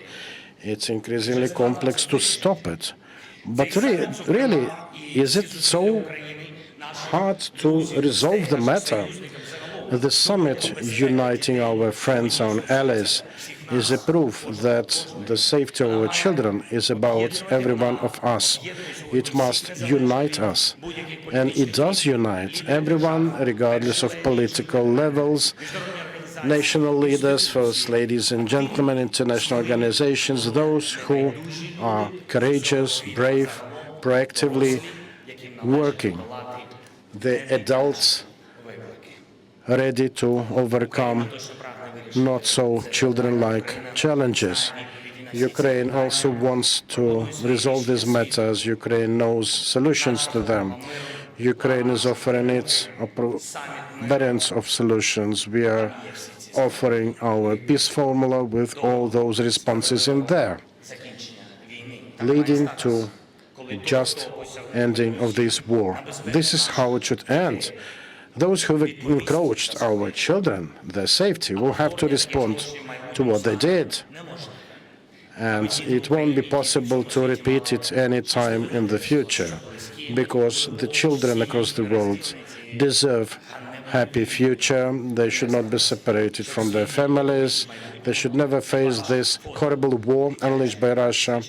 The world should never see another photo of child's room ruined by a shell or a crying child after the missile strike, with all those gruesome details. This war, as other wars, will have to go down in the past. Ukraine is powerful enough. Ukraine is uniting this world. Together with the world, we must attain that. I'd like to thank you again for coordinating the summit, for participating in it, for coming out here to participate, for standing this fight together with us. Again, together we must do it. Glory to Ukraine.